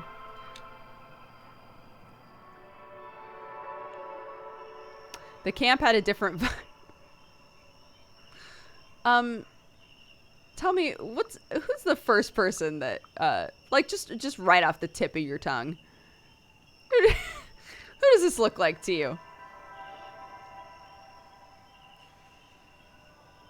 I just want to see if I'm weird or not. Shia LaBeouf, thank you, someone said it. I'm so glad I'm not alone. Straight up looks like Shia LaBeouf to me. Like current era Shia LaBeouf, right? That like tattoos himself as a method actor and shit. Cool, anyway, so Cornell is Shia LaBeouf. Undercover, though. The camp had a different vibe than the logging site protest. There were a lot more people here. We looked around trying to take it all in. The people at the camp seemed cheerful. The smells were intriguing. Sure, there were tents. I could smell bacon. People were milling about, setting up camp, singing, preparing posters. It was a joint effort, and I was hungry. Oh, I got my rage back so fast. My stomach growled. I was hungry. I have no idea what your plan is, said Bartek, but you have my full support. I need to see Cornell. Hello, I said as I approached. Cornell smiled. Hello, what brings you here? I'm confused. Oh, he's loyal now. I'm confuzzled, I answered. Is it true? All the stories I've heard connecting me in the forest? Cornell looked at me with uncanny gray eyes. I could feel his attention locked on me. It's true, he said. That's why we're here, to stop the government destroying the forest, to show that we don't agree and that we hope to make a difference. You have your role to play. Will it work? I asked. I don't know. All I know is that it worked before. It worked for Gandhi.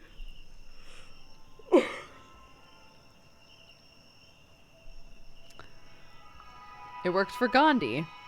It worked with segregation and apartheid in the end. It worked with communism. Let's see if it works with capitalism as well. Violence is not an option here.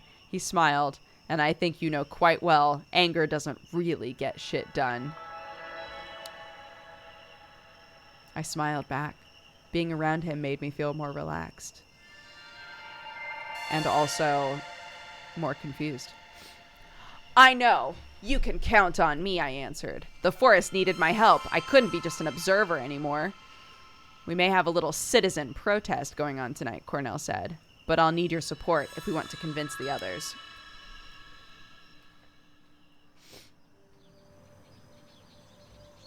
They all wanted to do something. After a whole day's discussion, they were still divided. 3 for one option, 3 for the other, and I had the deciding vote. Oh, I've gone peaceful this whole time. I voted for the peaceful protest. Soon we were on our way to the National Park headquarters and education center. We had some banners to install. Bartek hesitated for a long time, but he joined us in the end. I'm only coming because my dad is out tonight and he won't see me come in late. Anya also tagged along. This is so exciting, Anya whispered. I've never done anything so illegal. Soon we were there. Shia LaBeouf. As we were on our way, I realized we followed the path only because of my vote. I made a difference. The National Park headquarters were located in something called Palace Park. The name, like everything in Poland, was historical. Centuries ago, some king had his hunting lodge there. Now it was a mishmash of old and new buildings scattered around the park. Some were rough and bulky, made of stone and brick. Others were an extravaganza of wooden porches, lace-like shutters, meticulously sculpted pillars. There was no one around, but the area was well lit. I needed to be careful. This wasn't your everyday act of vandalism. This was something bigger. More important, yes, but also more dangerous. No! Getting arrested in Poland didn't seem like a great way to start my visit. In fact, it could be the end of it. I remembered the church located just next to the Palace Park gate. I could feel its dark silhouette looming in the darkness, waiting. We're ready. Let's go. They'd spent the whole day painting the sign on a length of material sewn together from what looked like old sheets that were various shades of grayish white. The dark green letters declared, "Wood is the enemy of the forest?"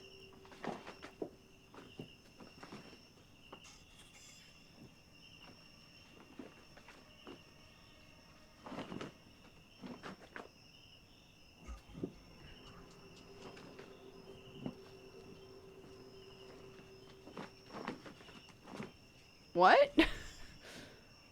I don't understand what this means.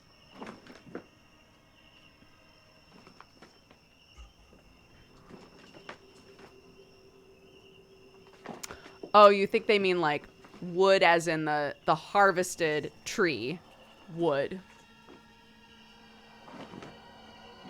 Yeah, like lumber. Maybe that would be a better translation. I see. Where do we hang it? Asked Daniel, who came equipped with climbing gear. I think we should attach it to the drain pipes. I pointed at 2 corners of the building. Daniel grunted. Doesn't matter, Olga said. Hanging the banner is a waste of time. I looked at her, curious what kind of advice she could offer us. So what could we do better next time? I asked her for advice. We could vote for a plan that has a chance to actually help the forest. Olga rolled her eyes. It's a great banner. I'm sure it will look good on the pictures published by a number of independent political blogs. She looked at Cornell, but it's stuck so deep into the overeducated ecological dispute, people won't get it. The loggers won't care.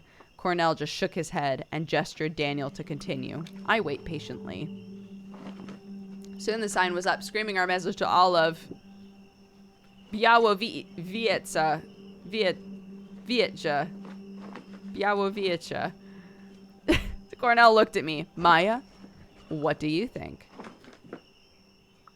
I think it's dope as fuck.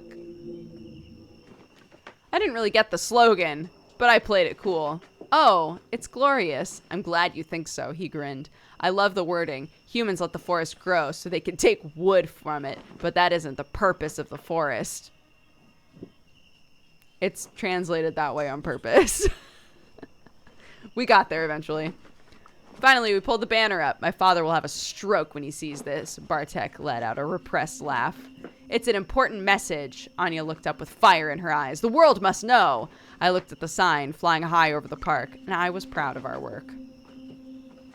When we finished, Cornell gathered us together. I was proud of what we accomplished, and I contributed. Willpower back at the tippy top. We helped the forest, even if it was only a little. Cornell reached for his bike. Let's go on a trip, he said, to remind ourselves what we're trying to protect. Oh no. What's this face? The woods were full of stars.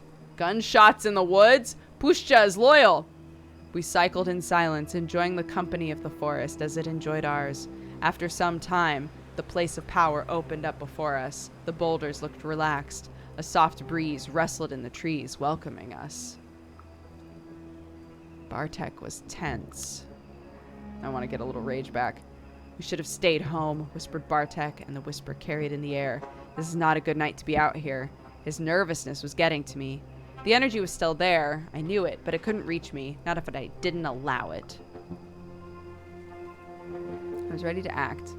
Why were we there? I wondered if anyone else felt it as well.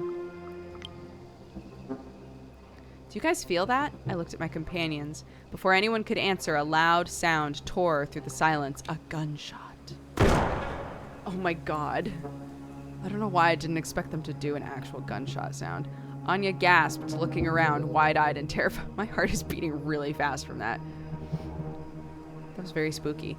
The other tensed up, but they didn't look concerned, just confused. We have to get out of here immediately. Bartek's whisper was frantic and scared. There's a hunting party out here. Cornell turned toward us like he finally put something together. There was a rustle, and I saw a bunch of men in camo, each of them with a rifle, coming toward us between the trees.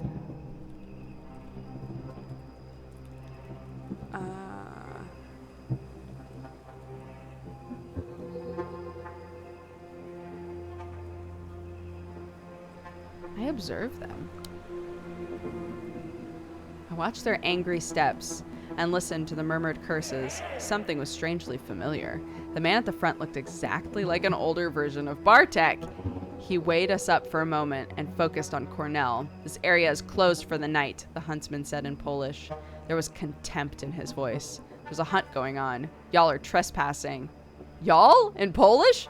We have police officers here. I would go home if I were you, unless you want to get arrested. I felt the forest tense up. The man was the one who was trespassing.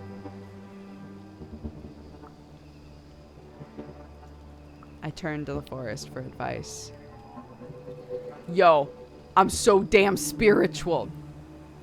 This man, I realized, was no one. He was not important here. What was important was the forest and what it needed, and it cared about me and didn't want me to get hurt.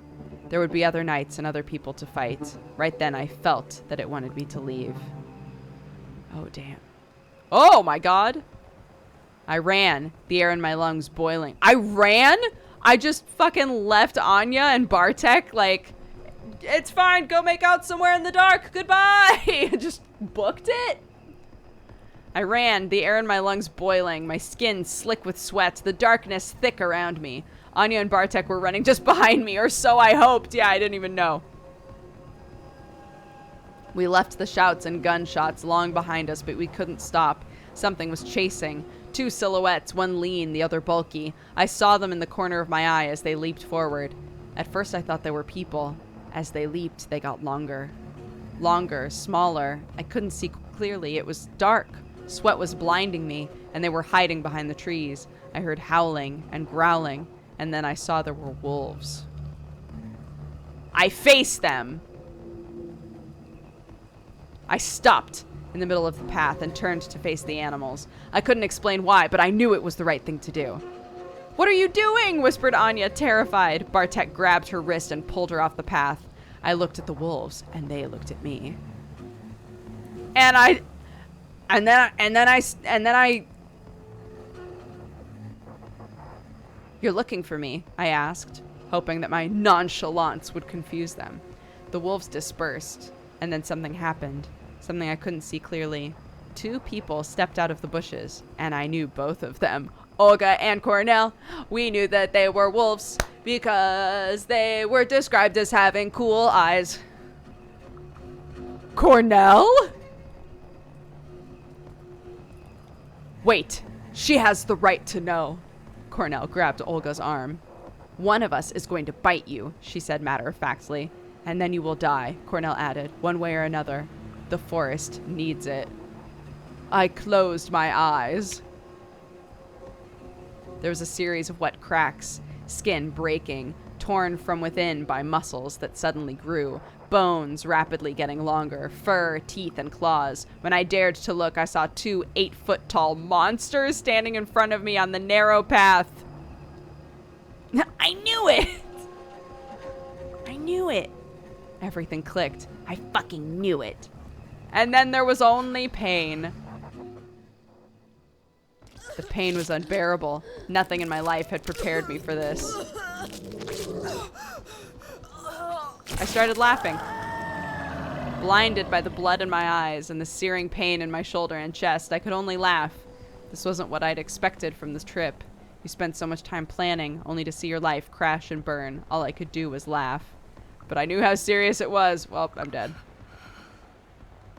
So I laughed, grinning with bloodied teeth until my strength left me, and I couldn't hold myself upright anymore. The forest caught my fall with a bed of moss and twigs. I stopped thrashing, and a cold numbness engulfed me.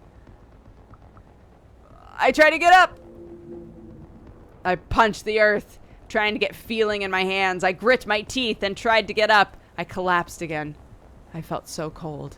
Suddenly there was light. I looked up, a full moon. A blood moon, you mean? The moon was a goddess, and she noticed me. "Get up," she said. So I got up. Ooh, baby! I feel good. I know I shouldn't, but I don't remember why, and I don't care. My mind is clear. Look at all my willpower and health now. My mind is clearer than it's ever been before. I see the world in sharp contrasts of black and white, movement and stillness. I smell prey. I hear language and the hooting of owls, the whistling of the wind, the snarling of wolves. I am one with the forest. I stretch. My muscles are sore and cramped. I stretch like I've never stretched before. My arms are longer. My legs are longer. My heart is pumping, and I feel like I've spent my whole life packed into a box, and I've finally been set free. I breathe. I take a breath. I feel my ribs and muscles move. The forest smells of blood and fear and excitement. I'm feeling pretty good.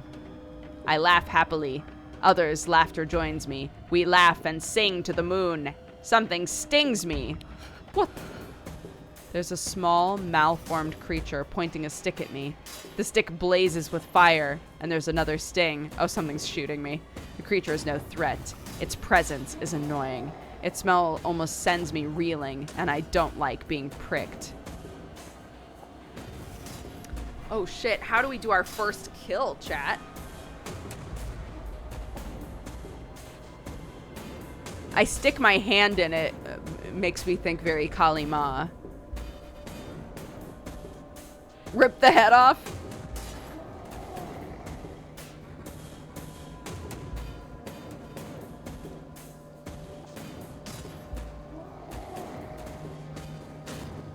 Okay.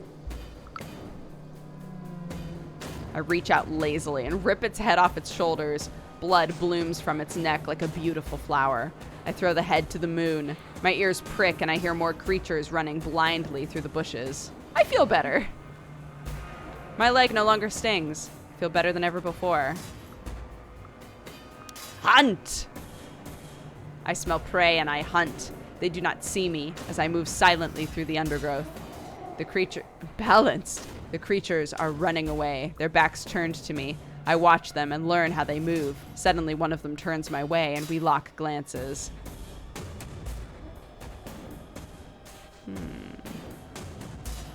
How come I lose rage from attacking? I'll look at him. I look at it. The creature curls up, shielding its face with its paws. It keeps talking, but the noises make no sense.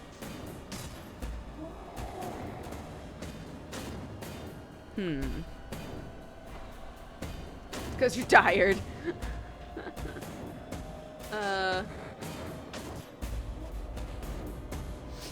Is this like a... I mean, I guess I could be like, yeah, I move on because it's more fun to chase them. But I did say that I was going to start hunting my prey.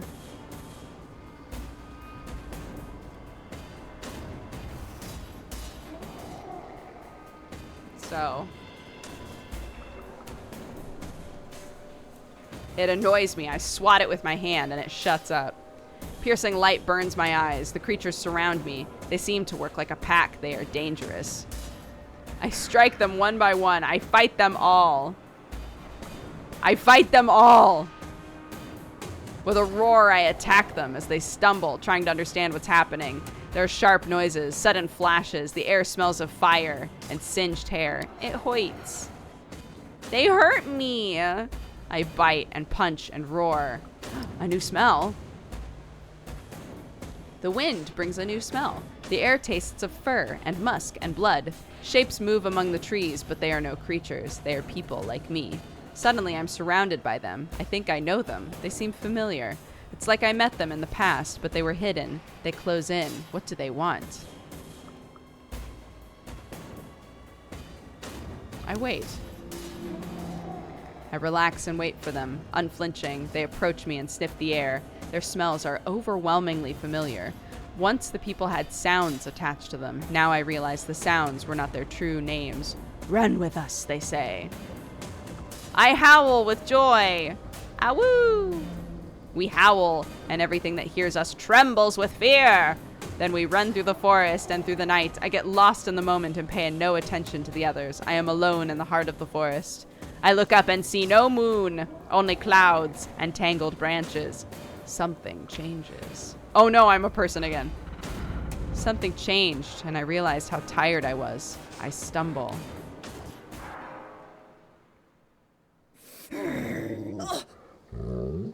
The night sky was full of stars. Confused, I opened my eyes. The forest around me was thick and dark. The tree trunks, wrapped tightly in dark-leaved ivy, were covered in ripples of lichen where the vines hadn't taken hold. The thorny, leafless bushes at their base were overrun with nettles. The fungi radiated with a ghoulish, sickly green light. Dark, sponge-like mushrooms clung to the fallen trees. I'm cold. I knew it was summer, but I felt cold. Where were my clothes? I looked down and saw my hands covered in a dark substance. I was naked, a sticky, glistening film of liquid clinging to my skin. I could feel it on my face, in my hair, blood. There was a whisper. The word resonated. Garo. Just like in my dream. I knew what was coming. I remembered my dream. I lifted my eyes. Dead bodies strewn around me. There was a severed head.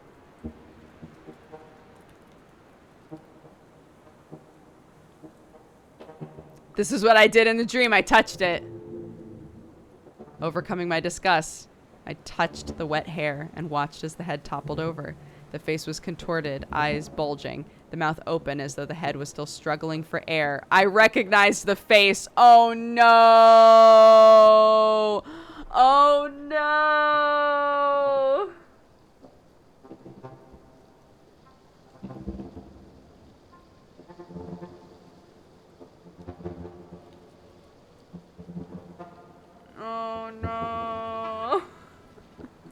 Yeah, to the people in chat who are like, the game is letting you not kill this guy because you definitely know this guy.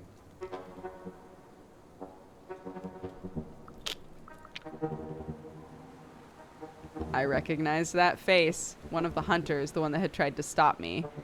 It was all my fault.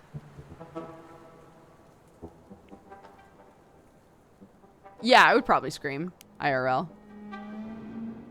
No! I let out a long, blood-curdling scream. The night swallowed it.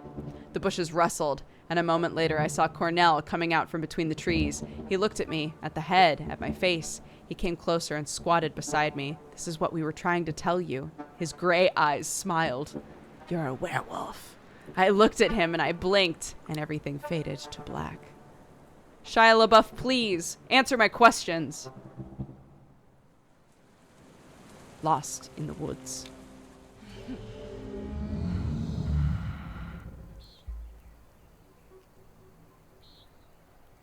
Rank cub, tribe unknown. Oh my gosh. The morning smelled of safety, fur, earth, and the forest. I opened my eyes and saw other people cuddling up to me, their muzzles resting on their paws as they slept. Gentle snoring filled the warm space under the low-hanging branches of an old spruce tree. I go outside. Stepping over the sleeping forms, I made my way outside. Alone, hiding in the tall grass, I sniffed. The sky was bright, the forest around me was dark and full of interesting smells. High in the trees, birds yelled about status, sex, and violence.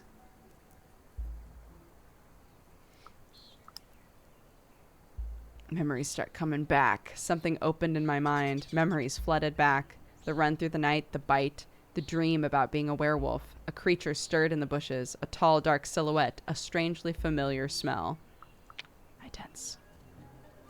I watched the human as they looked around. Maya, there you are, they said when they noticed me. It was time to get out of there. I spasmed. Suddenly, a feeling like a cramp or a spasm surged through me and everything changed. I was Hamid, the human form. My body started resetting itself to the familiar shape, and it hurt. Bones broke and fused again. Muscles and sinews moved under my skin. I cried and thrashed. And then, panting and sweaty, I was Hamid again. I hit the ground with my bare ass. Colors exploded. The morning breeze became cold, and I shivered. I looked at the person approaching me. You look cold, said Shia LaBeouf, and threw me a bundle of clothes. You'd better not change for a while. They won't survive it, not until you learn the right, at least. I took the bundle. I snatched the bundle and I pulled the clothes on. Sneakers, loose-fitting jeans, a hoodie with a unicorn. It all fit perfectly. I thought about the previous night when I was raging through the forest, about how differently I experienced the world through the wolf senses, about the discomfort and confusion of changing shape. So, I'm like a werewolf or something, huh? There was no denying it. I was no longer human. A right? Did you mention a right? I raised an eyebrow. You mean magic is real? You're a werewolf. Do you need to ask that? We stood there for a moment, comfortably in science. Science? Comfortably in science. It's not even comfortably. Comfortable in silence. I was wondering how one usually learned that they were a werewolf. How come nobody knows about werewolves? How come no one knows about that?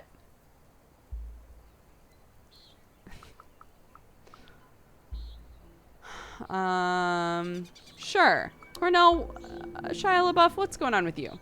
How did you become a werewolf? I was born a werewolf, it seems. That's not what I meant. I mean, how did you learn you were a werewolf? Oh, I was serving in Afghanistan, and there was an ambush, and stuff happened. I'm sorry, I said. That must have been hard. It was, he sighed. They sent me home with PTSD. Once home, I got found by the others. They needed someone who knew how to fight. Why? Why? I asked. We were the real eco-terrorists back then, my pack and I. But I realized violence breeds more violence. It's not the way I wanted to follow. But how come... But why not male models? It doesn't make any sense. It struck me. How come nobody knows werewolves exist? We protect the veil, was the answer. It's easy to convince humans that supernatural doesn't exist. The TV show. They already want to believe that, and the delirium helps. Delirium as in the medical condition, I asked, remembering something that I'd read about acute confusional states. You'll have to ask Pat for that, but the gist of it is humans are incapable of remembering that they saw a Krynos, half-wolf, half-human war form of the Garo. They panic, turn away, and instantly forget every time. Okay. Then I realized something importante. At some point, the rest of the party had awoken and joined us. The clearing was full of wolves. Fuck! The wolves were closing in on me. They weren't really wolves. They were werewolves, like me. Denial, escape, or acceptance.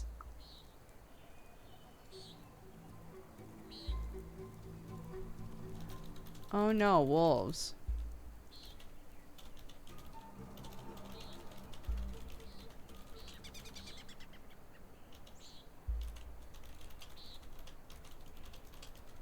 Great, there's a new poll.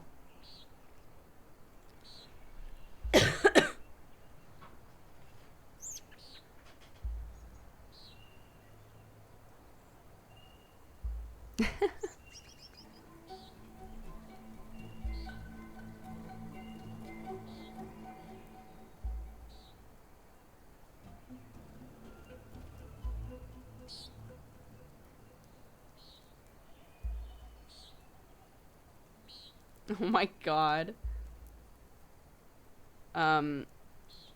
At the supermarket, there was a Peppa Pig witch outfit. And Clark begged for it. And Sam just sent me a picture.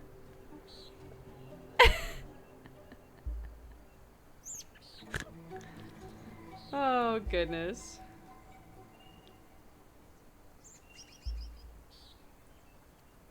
Adorable.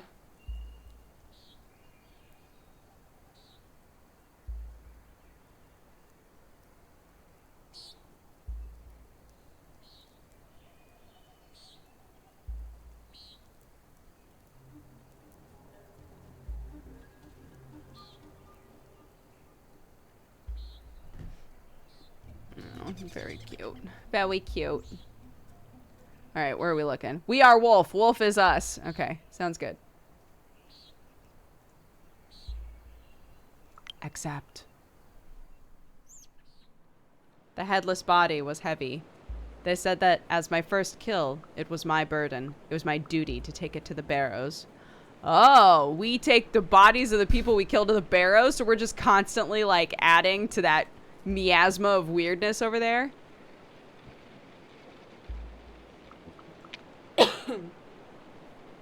The guilt was eating at me. I guess it was obvious. You have to balance the death you caused with your achievements.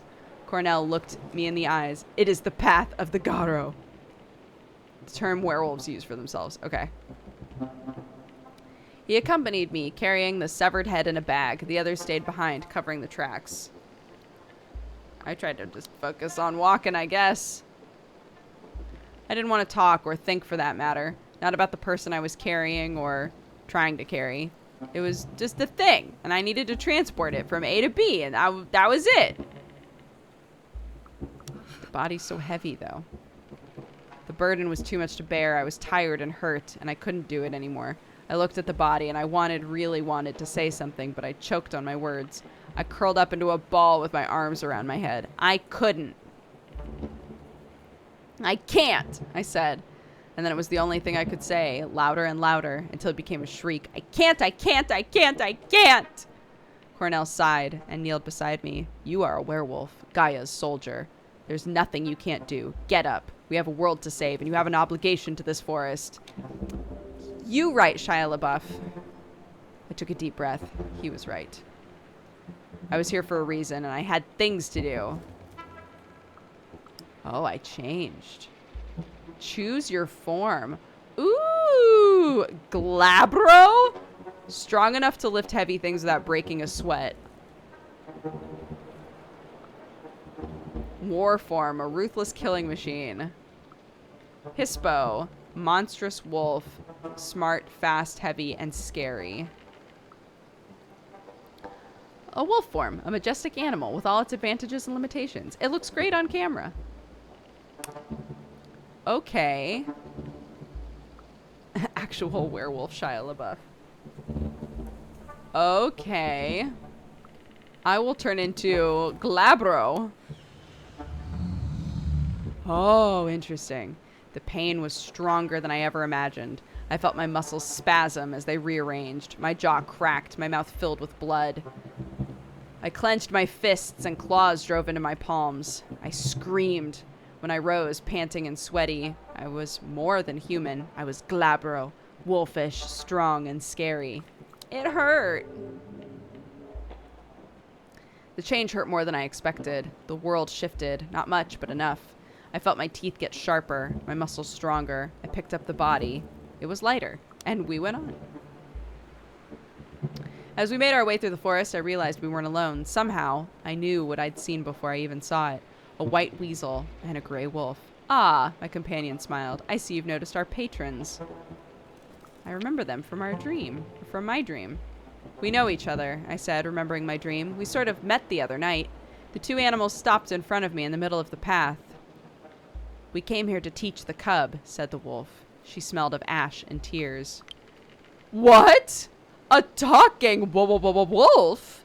I couldn't believe what I saw. It made no sense. I felt like my brain was short-circuiting, trying to interpret signals not meant for human senses. Was there really a wolf? Was it really a weasel? Because I didn't see weasels very much growing up, and I just kind of took a crack at what animal that was, and I hadn't had a chance to Google it yet. When I turned my eyes away from the weasel, it flickered, like it was a projection on a broken screen. One moment, an animal. A moment later, an idea. When it talked, the air smelled of electric discharge. I felt like the words displayed directly in my mind. They wouldn't leave me alone. Hallucinations or not, they wouldn't leave me alone. The weasel circled me. Before I knew it, I could feel small claws on my leg, then on my back and on my arm. It smelled of musk and electricity, and then it bit my ear. Why would it do that? Ow! Why would you do that? To see how you react, obviously. The weasel's electronic voice echoed in my head. Enough, the wolf growled. Or at least, that's what my brain decided to hear. I felt the weasel draw breath. In the beginning, there was Gaia, aka Mother Earth. She gave birth to a mighty breed of warriors, the weasel began. It sounded electronical, like a teenager reading a Wikipedia page over a voice chat. They were called Garo. That's werewolves. And werewolfish!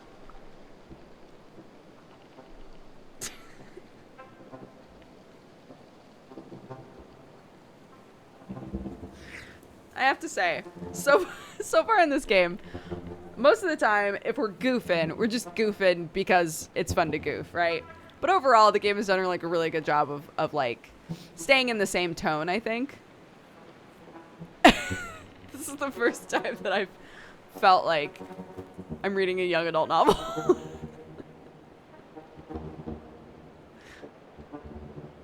In Werewolfish, they're known as werewolves. Oh. Oh my goodness.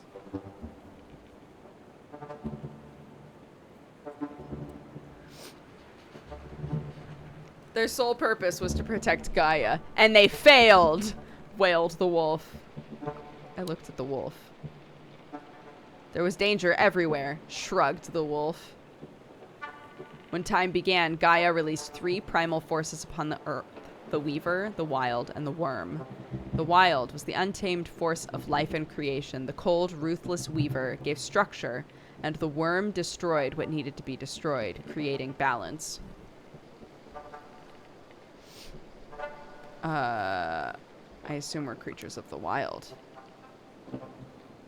So, were werewolves creatures of the wild? An untamed force of life?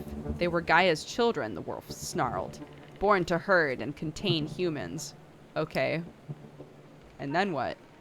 I can see something went wrong. I smiled wryly. The weaver grew too ambitious and trapped the worm within its lifeless web. The weasel answered, confined and denied. The worm went slowly insane. Awoo! Now Gaia is dying, choked by the weaver, eaten alive by the worm. And the wild is not the one you should fight. You were born to protect it. Then it turned and led the way and took us to the barrows. The barrows looked just as I remembered, somehow calmer, warm, and welcoming.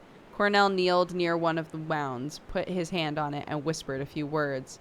I saw the ground open slowly, like a mouth in the earth, and I sighed. Let's do this! We dumped the body. We took the severed head and the body I'd wrapped up in sheets and put them in the hole. It closed slowly. I could swear I heard the trees nearby sigh in anticipation. The wolf howled, and I could feel the hair on my hands rise. Welcome to your new life, the talking white weasel grinned. We have something else to show you. But I have so many questions. Finally, I dared to ask them. I turned to Shia LaBeouf. I had a moment alone with him, and there were some things I wanted to discuss. What's, like, going on with you and Olga? Are you smooching or not? Necromancer, happy 2 years! How do you know Olga? I asked. She was in my pack in Berlin. For a moment, we fought the worm together. He shook his head. But then we lost a battle, and she went back to Poland. What do you think about her? I asked. She leads the set as well as she can. But, you know, sometimes I think she just wants revenge, not to solve problems. Can they be solved? I asked. I think so, but not with such radical ways as she presents. She calls for war laws to be obeyed. We're not even at war. Enough talking, the white weasel grinned. We have much to do. And so we ran. You're a cub. You have special privileges. Pushcha will grant you a vision. You must see to understand, said the wolf. Think carefully before you choose what to see. Oh, the past, the present, or the future. Well, my goal in this game, right, was to figure out what's going on with the forest. I actually didn't make it my goal to, like, learn about my family.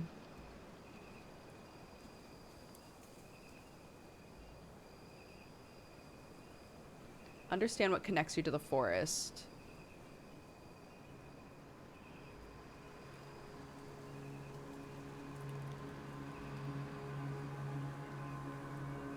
Which would be the present.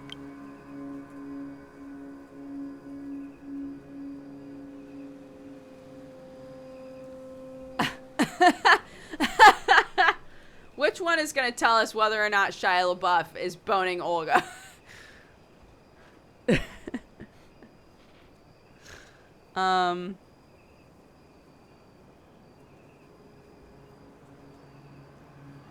The past.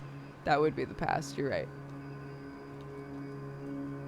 Well, if the question was, did they bone once before, then yes.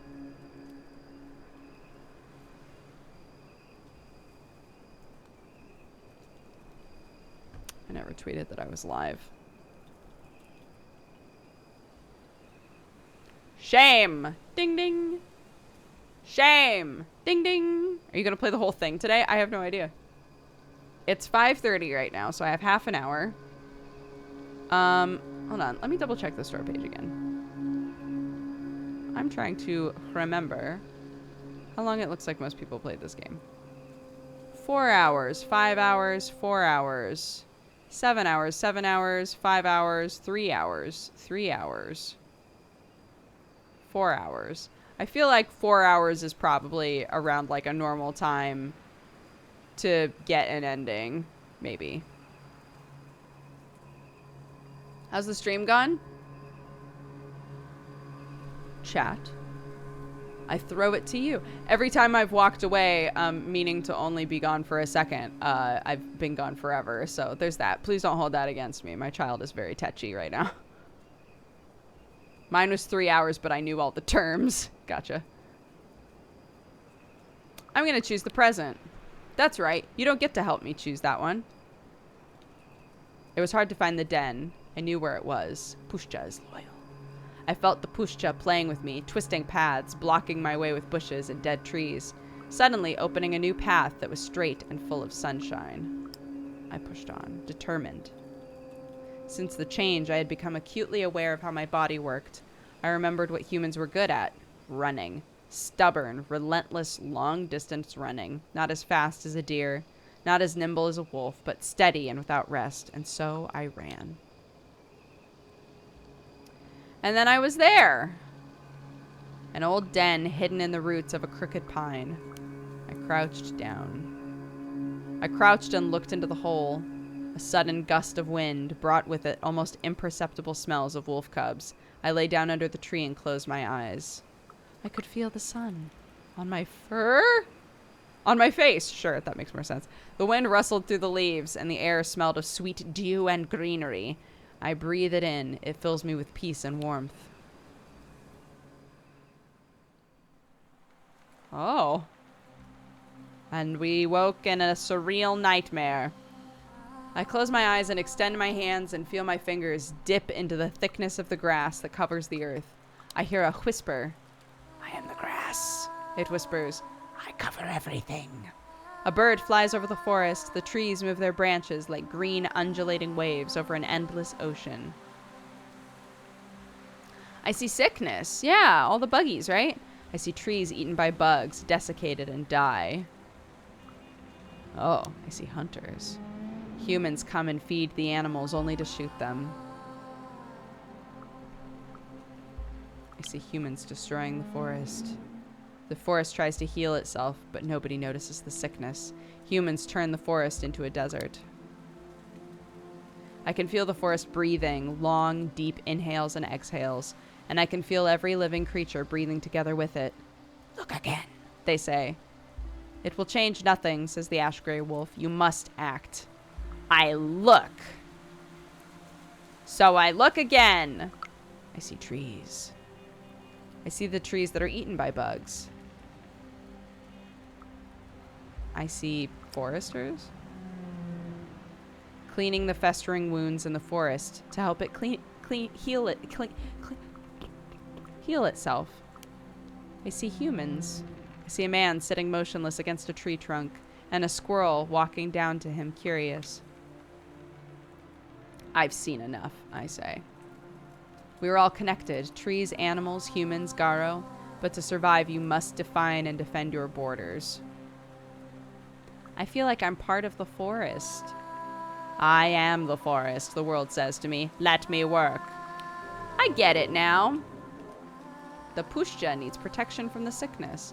I understand what the forest wants from me. The world is one all-encompassing organism. It can heal itself. It needs help to keep the sickness at bay.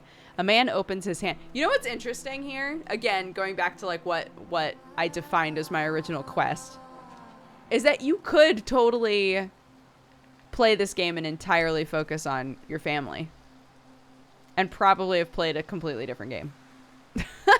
Anyways, it just needs help to keep the sickness at bay. The man opens his hand. There's an acorn. A squirrel grabs it. I see a little girl laughing, delighted when she sees it. I open my eyes and the wolf is looking at me. Come with me. It's what the Pushcha wants, she says to me. There is no one else to be my cub. Come to me, child. I will nurse you and lick your wounds. We will kill together. We will feast. We will be merry. The forest will grow. I looked at her, and perhaps for the first time I saw her for who she was. Her pelt marred with fire, her eyes smoking embers, ash falling from her heavy flanks. She looked old, ancient, sad, and alone. Yeah, Kazan's mother, that's what I was thinking. She's mourning incarnate. Mentally, I was going a bit more like Straightforward. She was Kazan's mother, mourning her stolen cubs, howling in the woods, waiting for a response that never came. But she was more than that. She was more than just one wolf. A combined memory of all wolves who'd lost their cubs, their kin, their brothers and sisters since humans came to the Pushcha. At least, that was what I thought when I looked at her. The wolf mother looked back at me, and something in her eyes made me realize what she was trying to tell me, what the Pushcha wanted from me. Join me, she pleaded. Only you can understand me. Only you. Okay. I went to her. The mourning wolf is loyal. I accept myself. Oh, baby. I finally understood who I was. The wind howled. The trees shook their branches. The humans looked at the forest in terror. Oh, I'm a normal people again. A lone howl pierced the silence like a single ray of moonlight in the darkness. Then there was another one and another. Another, a choir of voices, triumphant and joyful. I opened my eyeballs. When I opened my eyes, I was in a clearing. Around me there were wolves, huge, monstrous wolves, howling at the moon. I realized this is my life now.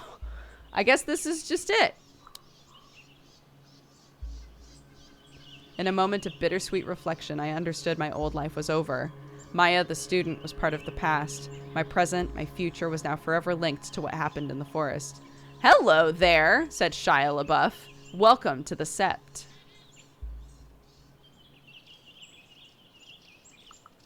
I listened.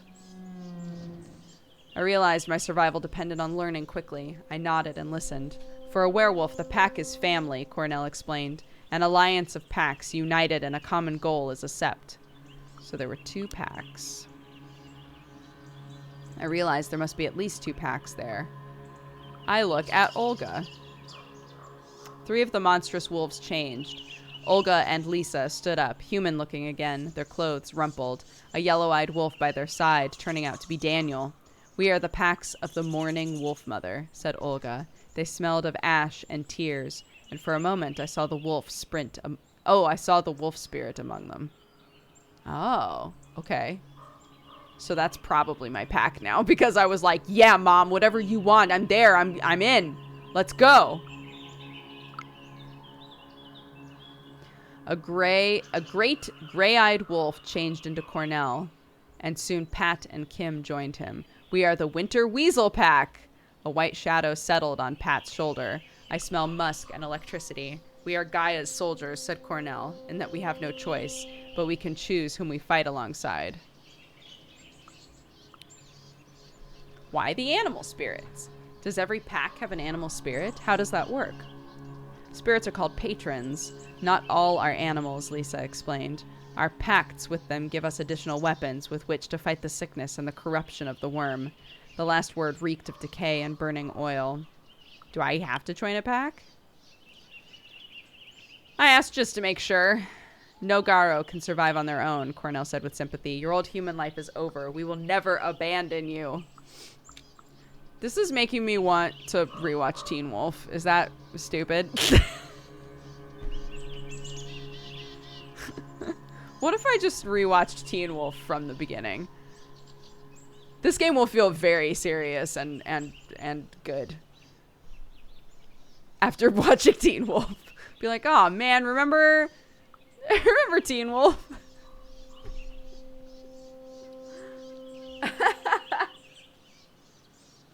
I never caught up with that show. I have no idea. Spoiler finger for Teen Wolf. Mute if you don't want to know about Teen Wolf stuff. And one of the season Styles was like a demon or some shit. That's the last thing I remember watching.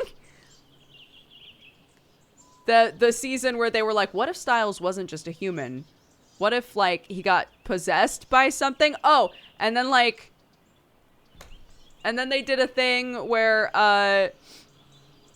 there's like a QB girl. There was like a werefox girl that showed up and a werecougar or some shit. I don't know. That's what I remember last. Great.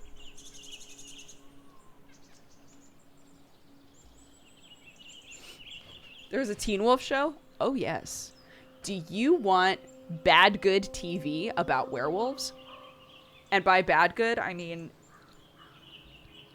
you like terrible television and so it's good for you. Watch Teen Wolf. Styles is the best character. He's so good. What a great character. The only reason to watch the show.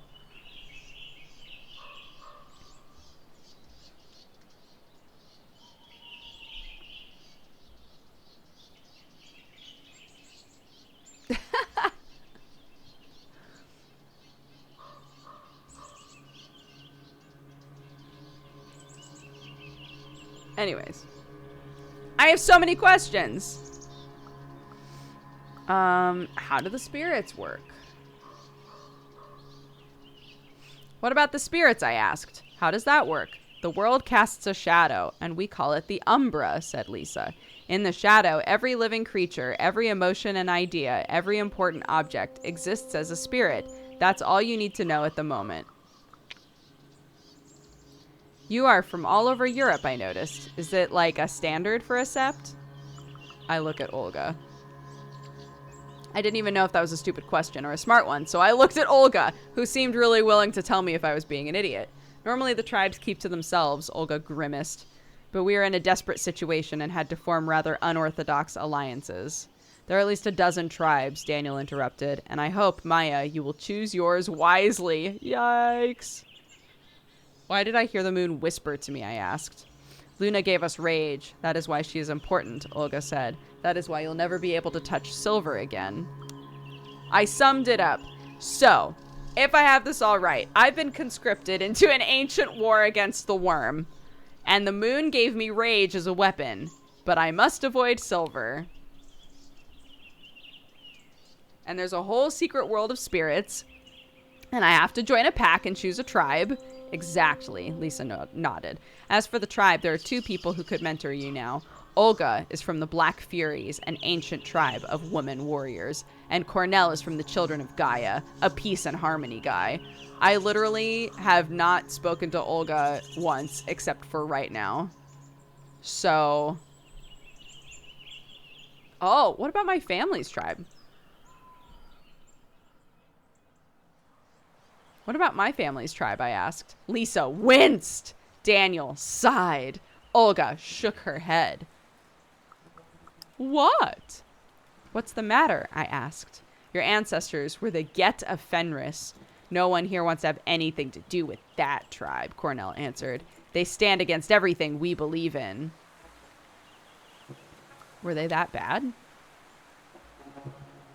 They surely aren't that bad, are they? Get of Fenris are the most radical Garos supremacists that ever marred the face of the earth. Legit fascist werewolves. Some of them literally worked for Hitler. Wow. All right, I was just curious. I rolled my eyes. It was a question. I didn't want to join a cursed tribe. For a moment, we were all silent. There are a lot of werewolves here. One thing is bugging me, I said. Why are there so many of you? Suddenly everyone in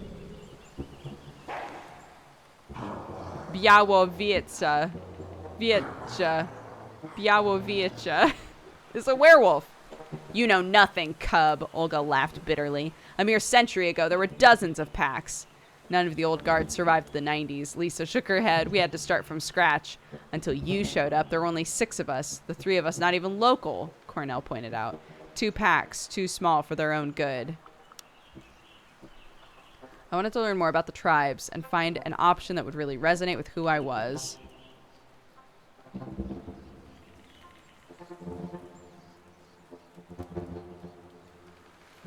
Lisa is cautious. Kim is sympathetic. Daniel is sympathetic. Pat is sympathetic. I mean, I know which tribe I want to be in. I don't need to talk to any of them. I was exhausted. Anyway, before you're admitted to a tribe, you need to prove yourself. Aw, what? Have I not done that? Prove myself? Hadn't I proven myself enough?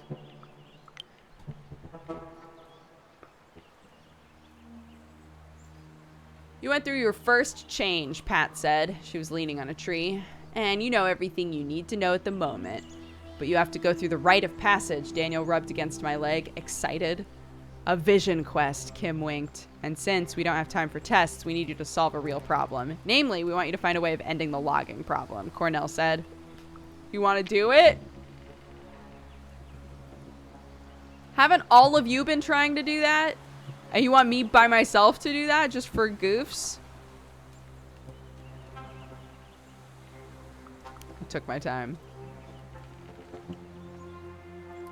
I took my time, overwhelmed by everything. My old self was gone, replaced by a shape-shifting eco-warrior. But deep down, I was still the same person with the same ideas. I knew exactly what I wanted to do.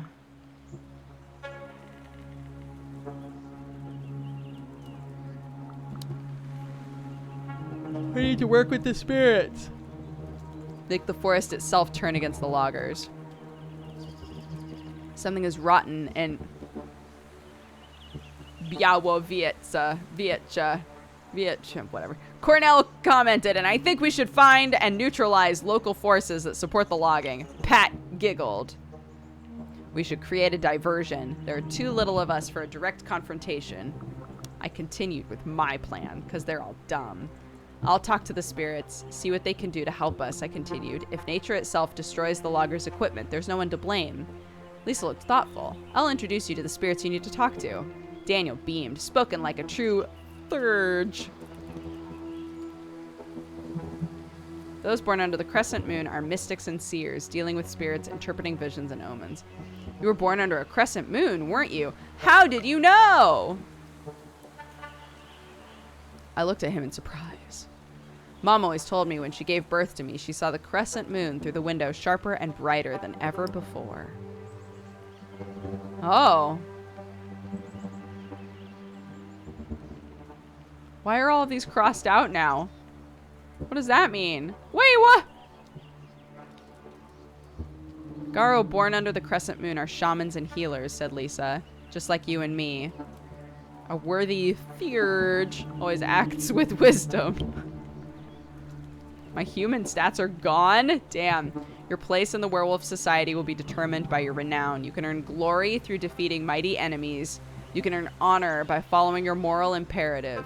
You can earn wisdom by acting efficiently. No pressure at all. Your renown will change as you play, contributing to Maya's legend among the Garo. What? Olga must have sensed my confusion. Come, we have lots to discuss, she patted my shoulder. And we have to find your phone and wallet. I followed her. I nodded and followed. I had to tie up loose ends in my old life.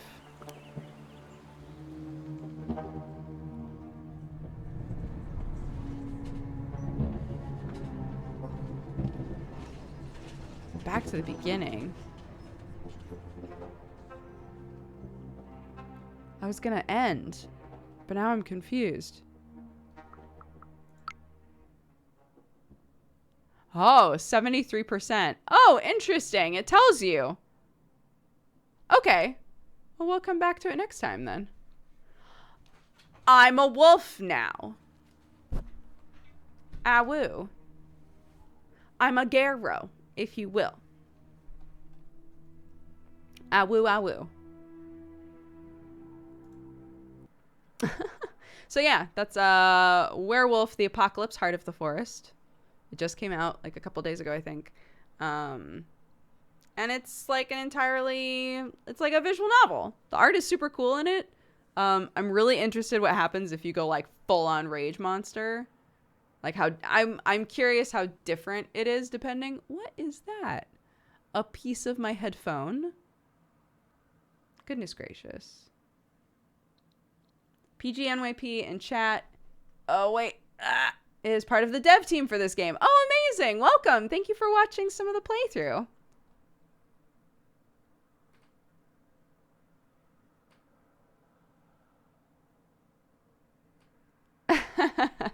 Thank you very much.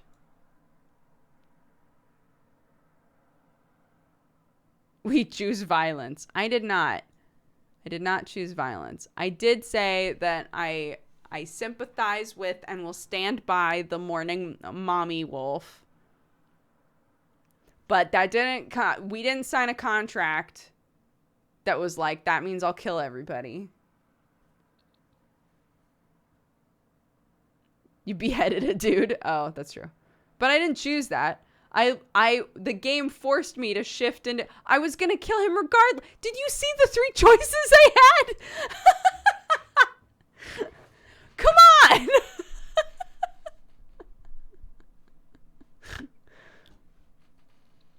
It was violent no matter what, guys. All right. Snowfallen Crow says, ADHD is causing me a lot of study trouble. Falling behind is stressing me out. This Valentine is for Dukes, Jesse, and Octo, my proverbial ports in the storm. I'm sorry, bud. I hope that you're able to focus. And if not, I hope you can chill a little bit. And Nove Dies sends everybody a heart. I think one was push. I assumed he would die no matter what. Follow me here. I have suddenly become a big-ass monster, and I have no idea how strong I am, right? So imagine that you, big-ass monster version of you, and if you're already like a strong, thick child, then, you know, just pretend that you're stronger and thicker, I guess. You don't know how strong you are, right? And you're like, I'm going to push this person. And you just shove them, and you shove them so hard that they just die. I assumed there was a way to shove a guy so hard that they die. Also, I asked you guys what to do. Wait a minute. Also, I asked you guys what I should do, and you all said to rip his head off.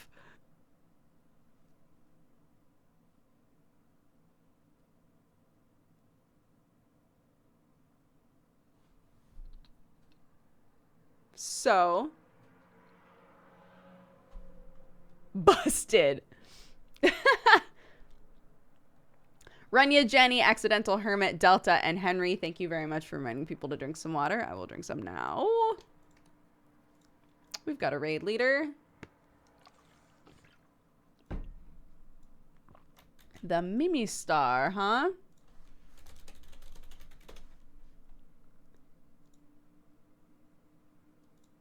Mute. Goodness gravy. If you heard some of that ad, I'm very sorry. It refused to mute. They're playing Night in the Woods, which we were just talking about. Streaming the letter. What? But it says Night in the Woods. I'm playing Night in the Woods. How dare you lie to me? Okay, Lila Stara has recommended this person, so we will send you over to them in just a second. I will read off my activity feed. We also have a subscription. Pick anyone but me. Done. Let's see.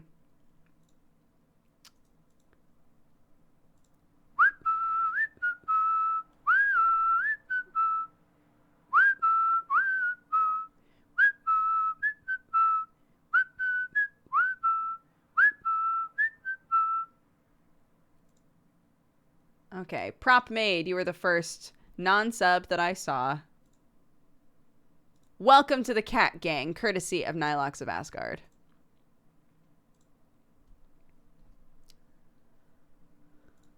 Okay. Oh no, you've got my Barrett whistling. I'm sorry. Hi, Thierry. Thank you for the 31 months of Mythos for the 16. Oblivious to Me. Thank you for gifting a sub to Mimica and one to Kelly Siren. It looks like we lost some of the things in the feed again. I don't know why that happens. Dr. Jazzfist, thank you for the 38. Ollie Oxen for the 8. Xanacat for the 4. Nictor Horse for the 51. Noob Killa for the 4. Loopy Loo for the 4. Rabus for the 50. Vesperthine for subscribing. Welcome to the Cat Gang. Delirium Insta, thank you for the biddies. Mr. Maxwell at MSG, thank you for the 10. Clara's Day Sky for the 21. Tianmar for the 47. Superbread for the 25. Line for the 38. General Woundwort for the 5. Rebecca Snow for the 28. Toddison for the 4. Urizel for the 7. Oblivious, thank you for gifting subs. Shellburger, thank you for the 3. Applesauces for the 11. Samson Paul for the 3. Riker for the 42. PZN for the 45. Daily Ramen for the 21. Eowarl for subscribing. Welcome to the Cat Gang. Kid Rennie, thank you for the 2. Beatrice for the 41, Amici for the 20, Real Al Gamer for the 42, Patch for subscribing, welcome to the Cat Gang, Will Wall for the 46, Henry Benners for the 3 years, happy anniversary, Lil Miss Wolf for the 41, Astra the Super Mage for the 65, Meister for the 53, Drazer for the 73, K11 Pause for the 29, Shayla Jennings, thank you again for the raid. 209-92270 for the 2. Marshall to go for subscribing. Welcome to the Cat Gang. Lady Arcana for the 43. Irregular Cabbages for the 5. Book Eater for the 16. Thusmus for the 40. Zuo 2. Thank you for the 43. Ikari for the 69. Worst Penguin for the 51. Wacky Whitney for the 31. I almost said Wacky Zaki. Zovis for the 40. Avi, thank you for gifting a sub. Wizardy Sloth for the 45. Euthelin for the 34. Play in the Mud for the 55. Oh, Play in the Mud was here. Lovely, bud. Berserkier for the 66. Necromancer for the 24. Happy 2 years. Thank you very much. 667 for the 55. Boogster for the 7. And that's that. Let's raid this wonderful person. Ba-boop. Spread love, spread joy. There is no Vinland Saga watch party tonight. We're pushing it to next week, if I recall correctly. So no more streams today, 2 streams tomorrow. So if you're looking for something to watch, I'll see you then. Otherwise, take care of yourselves. You're all lovely. And bye-bye.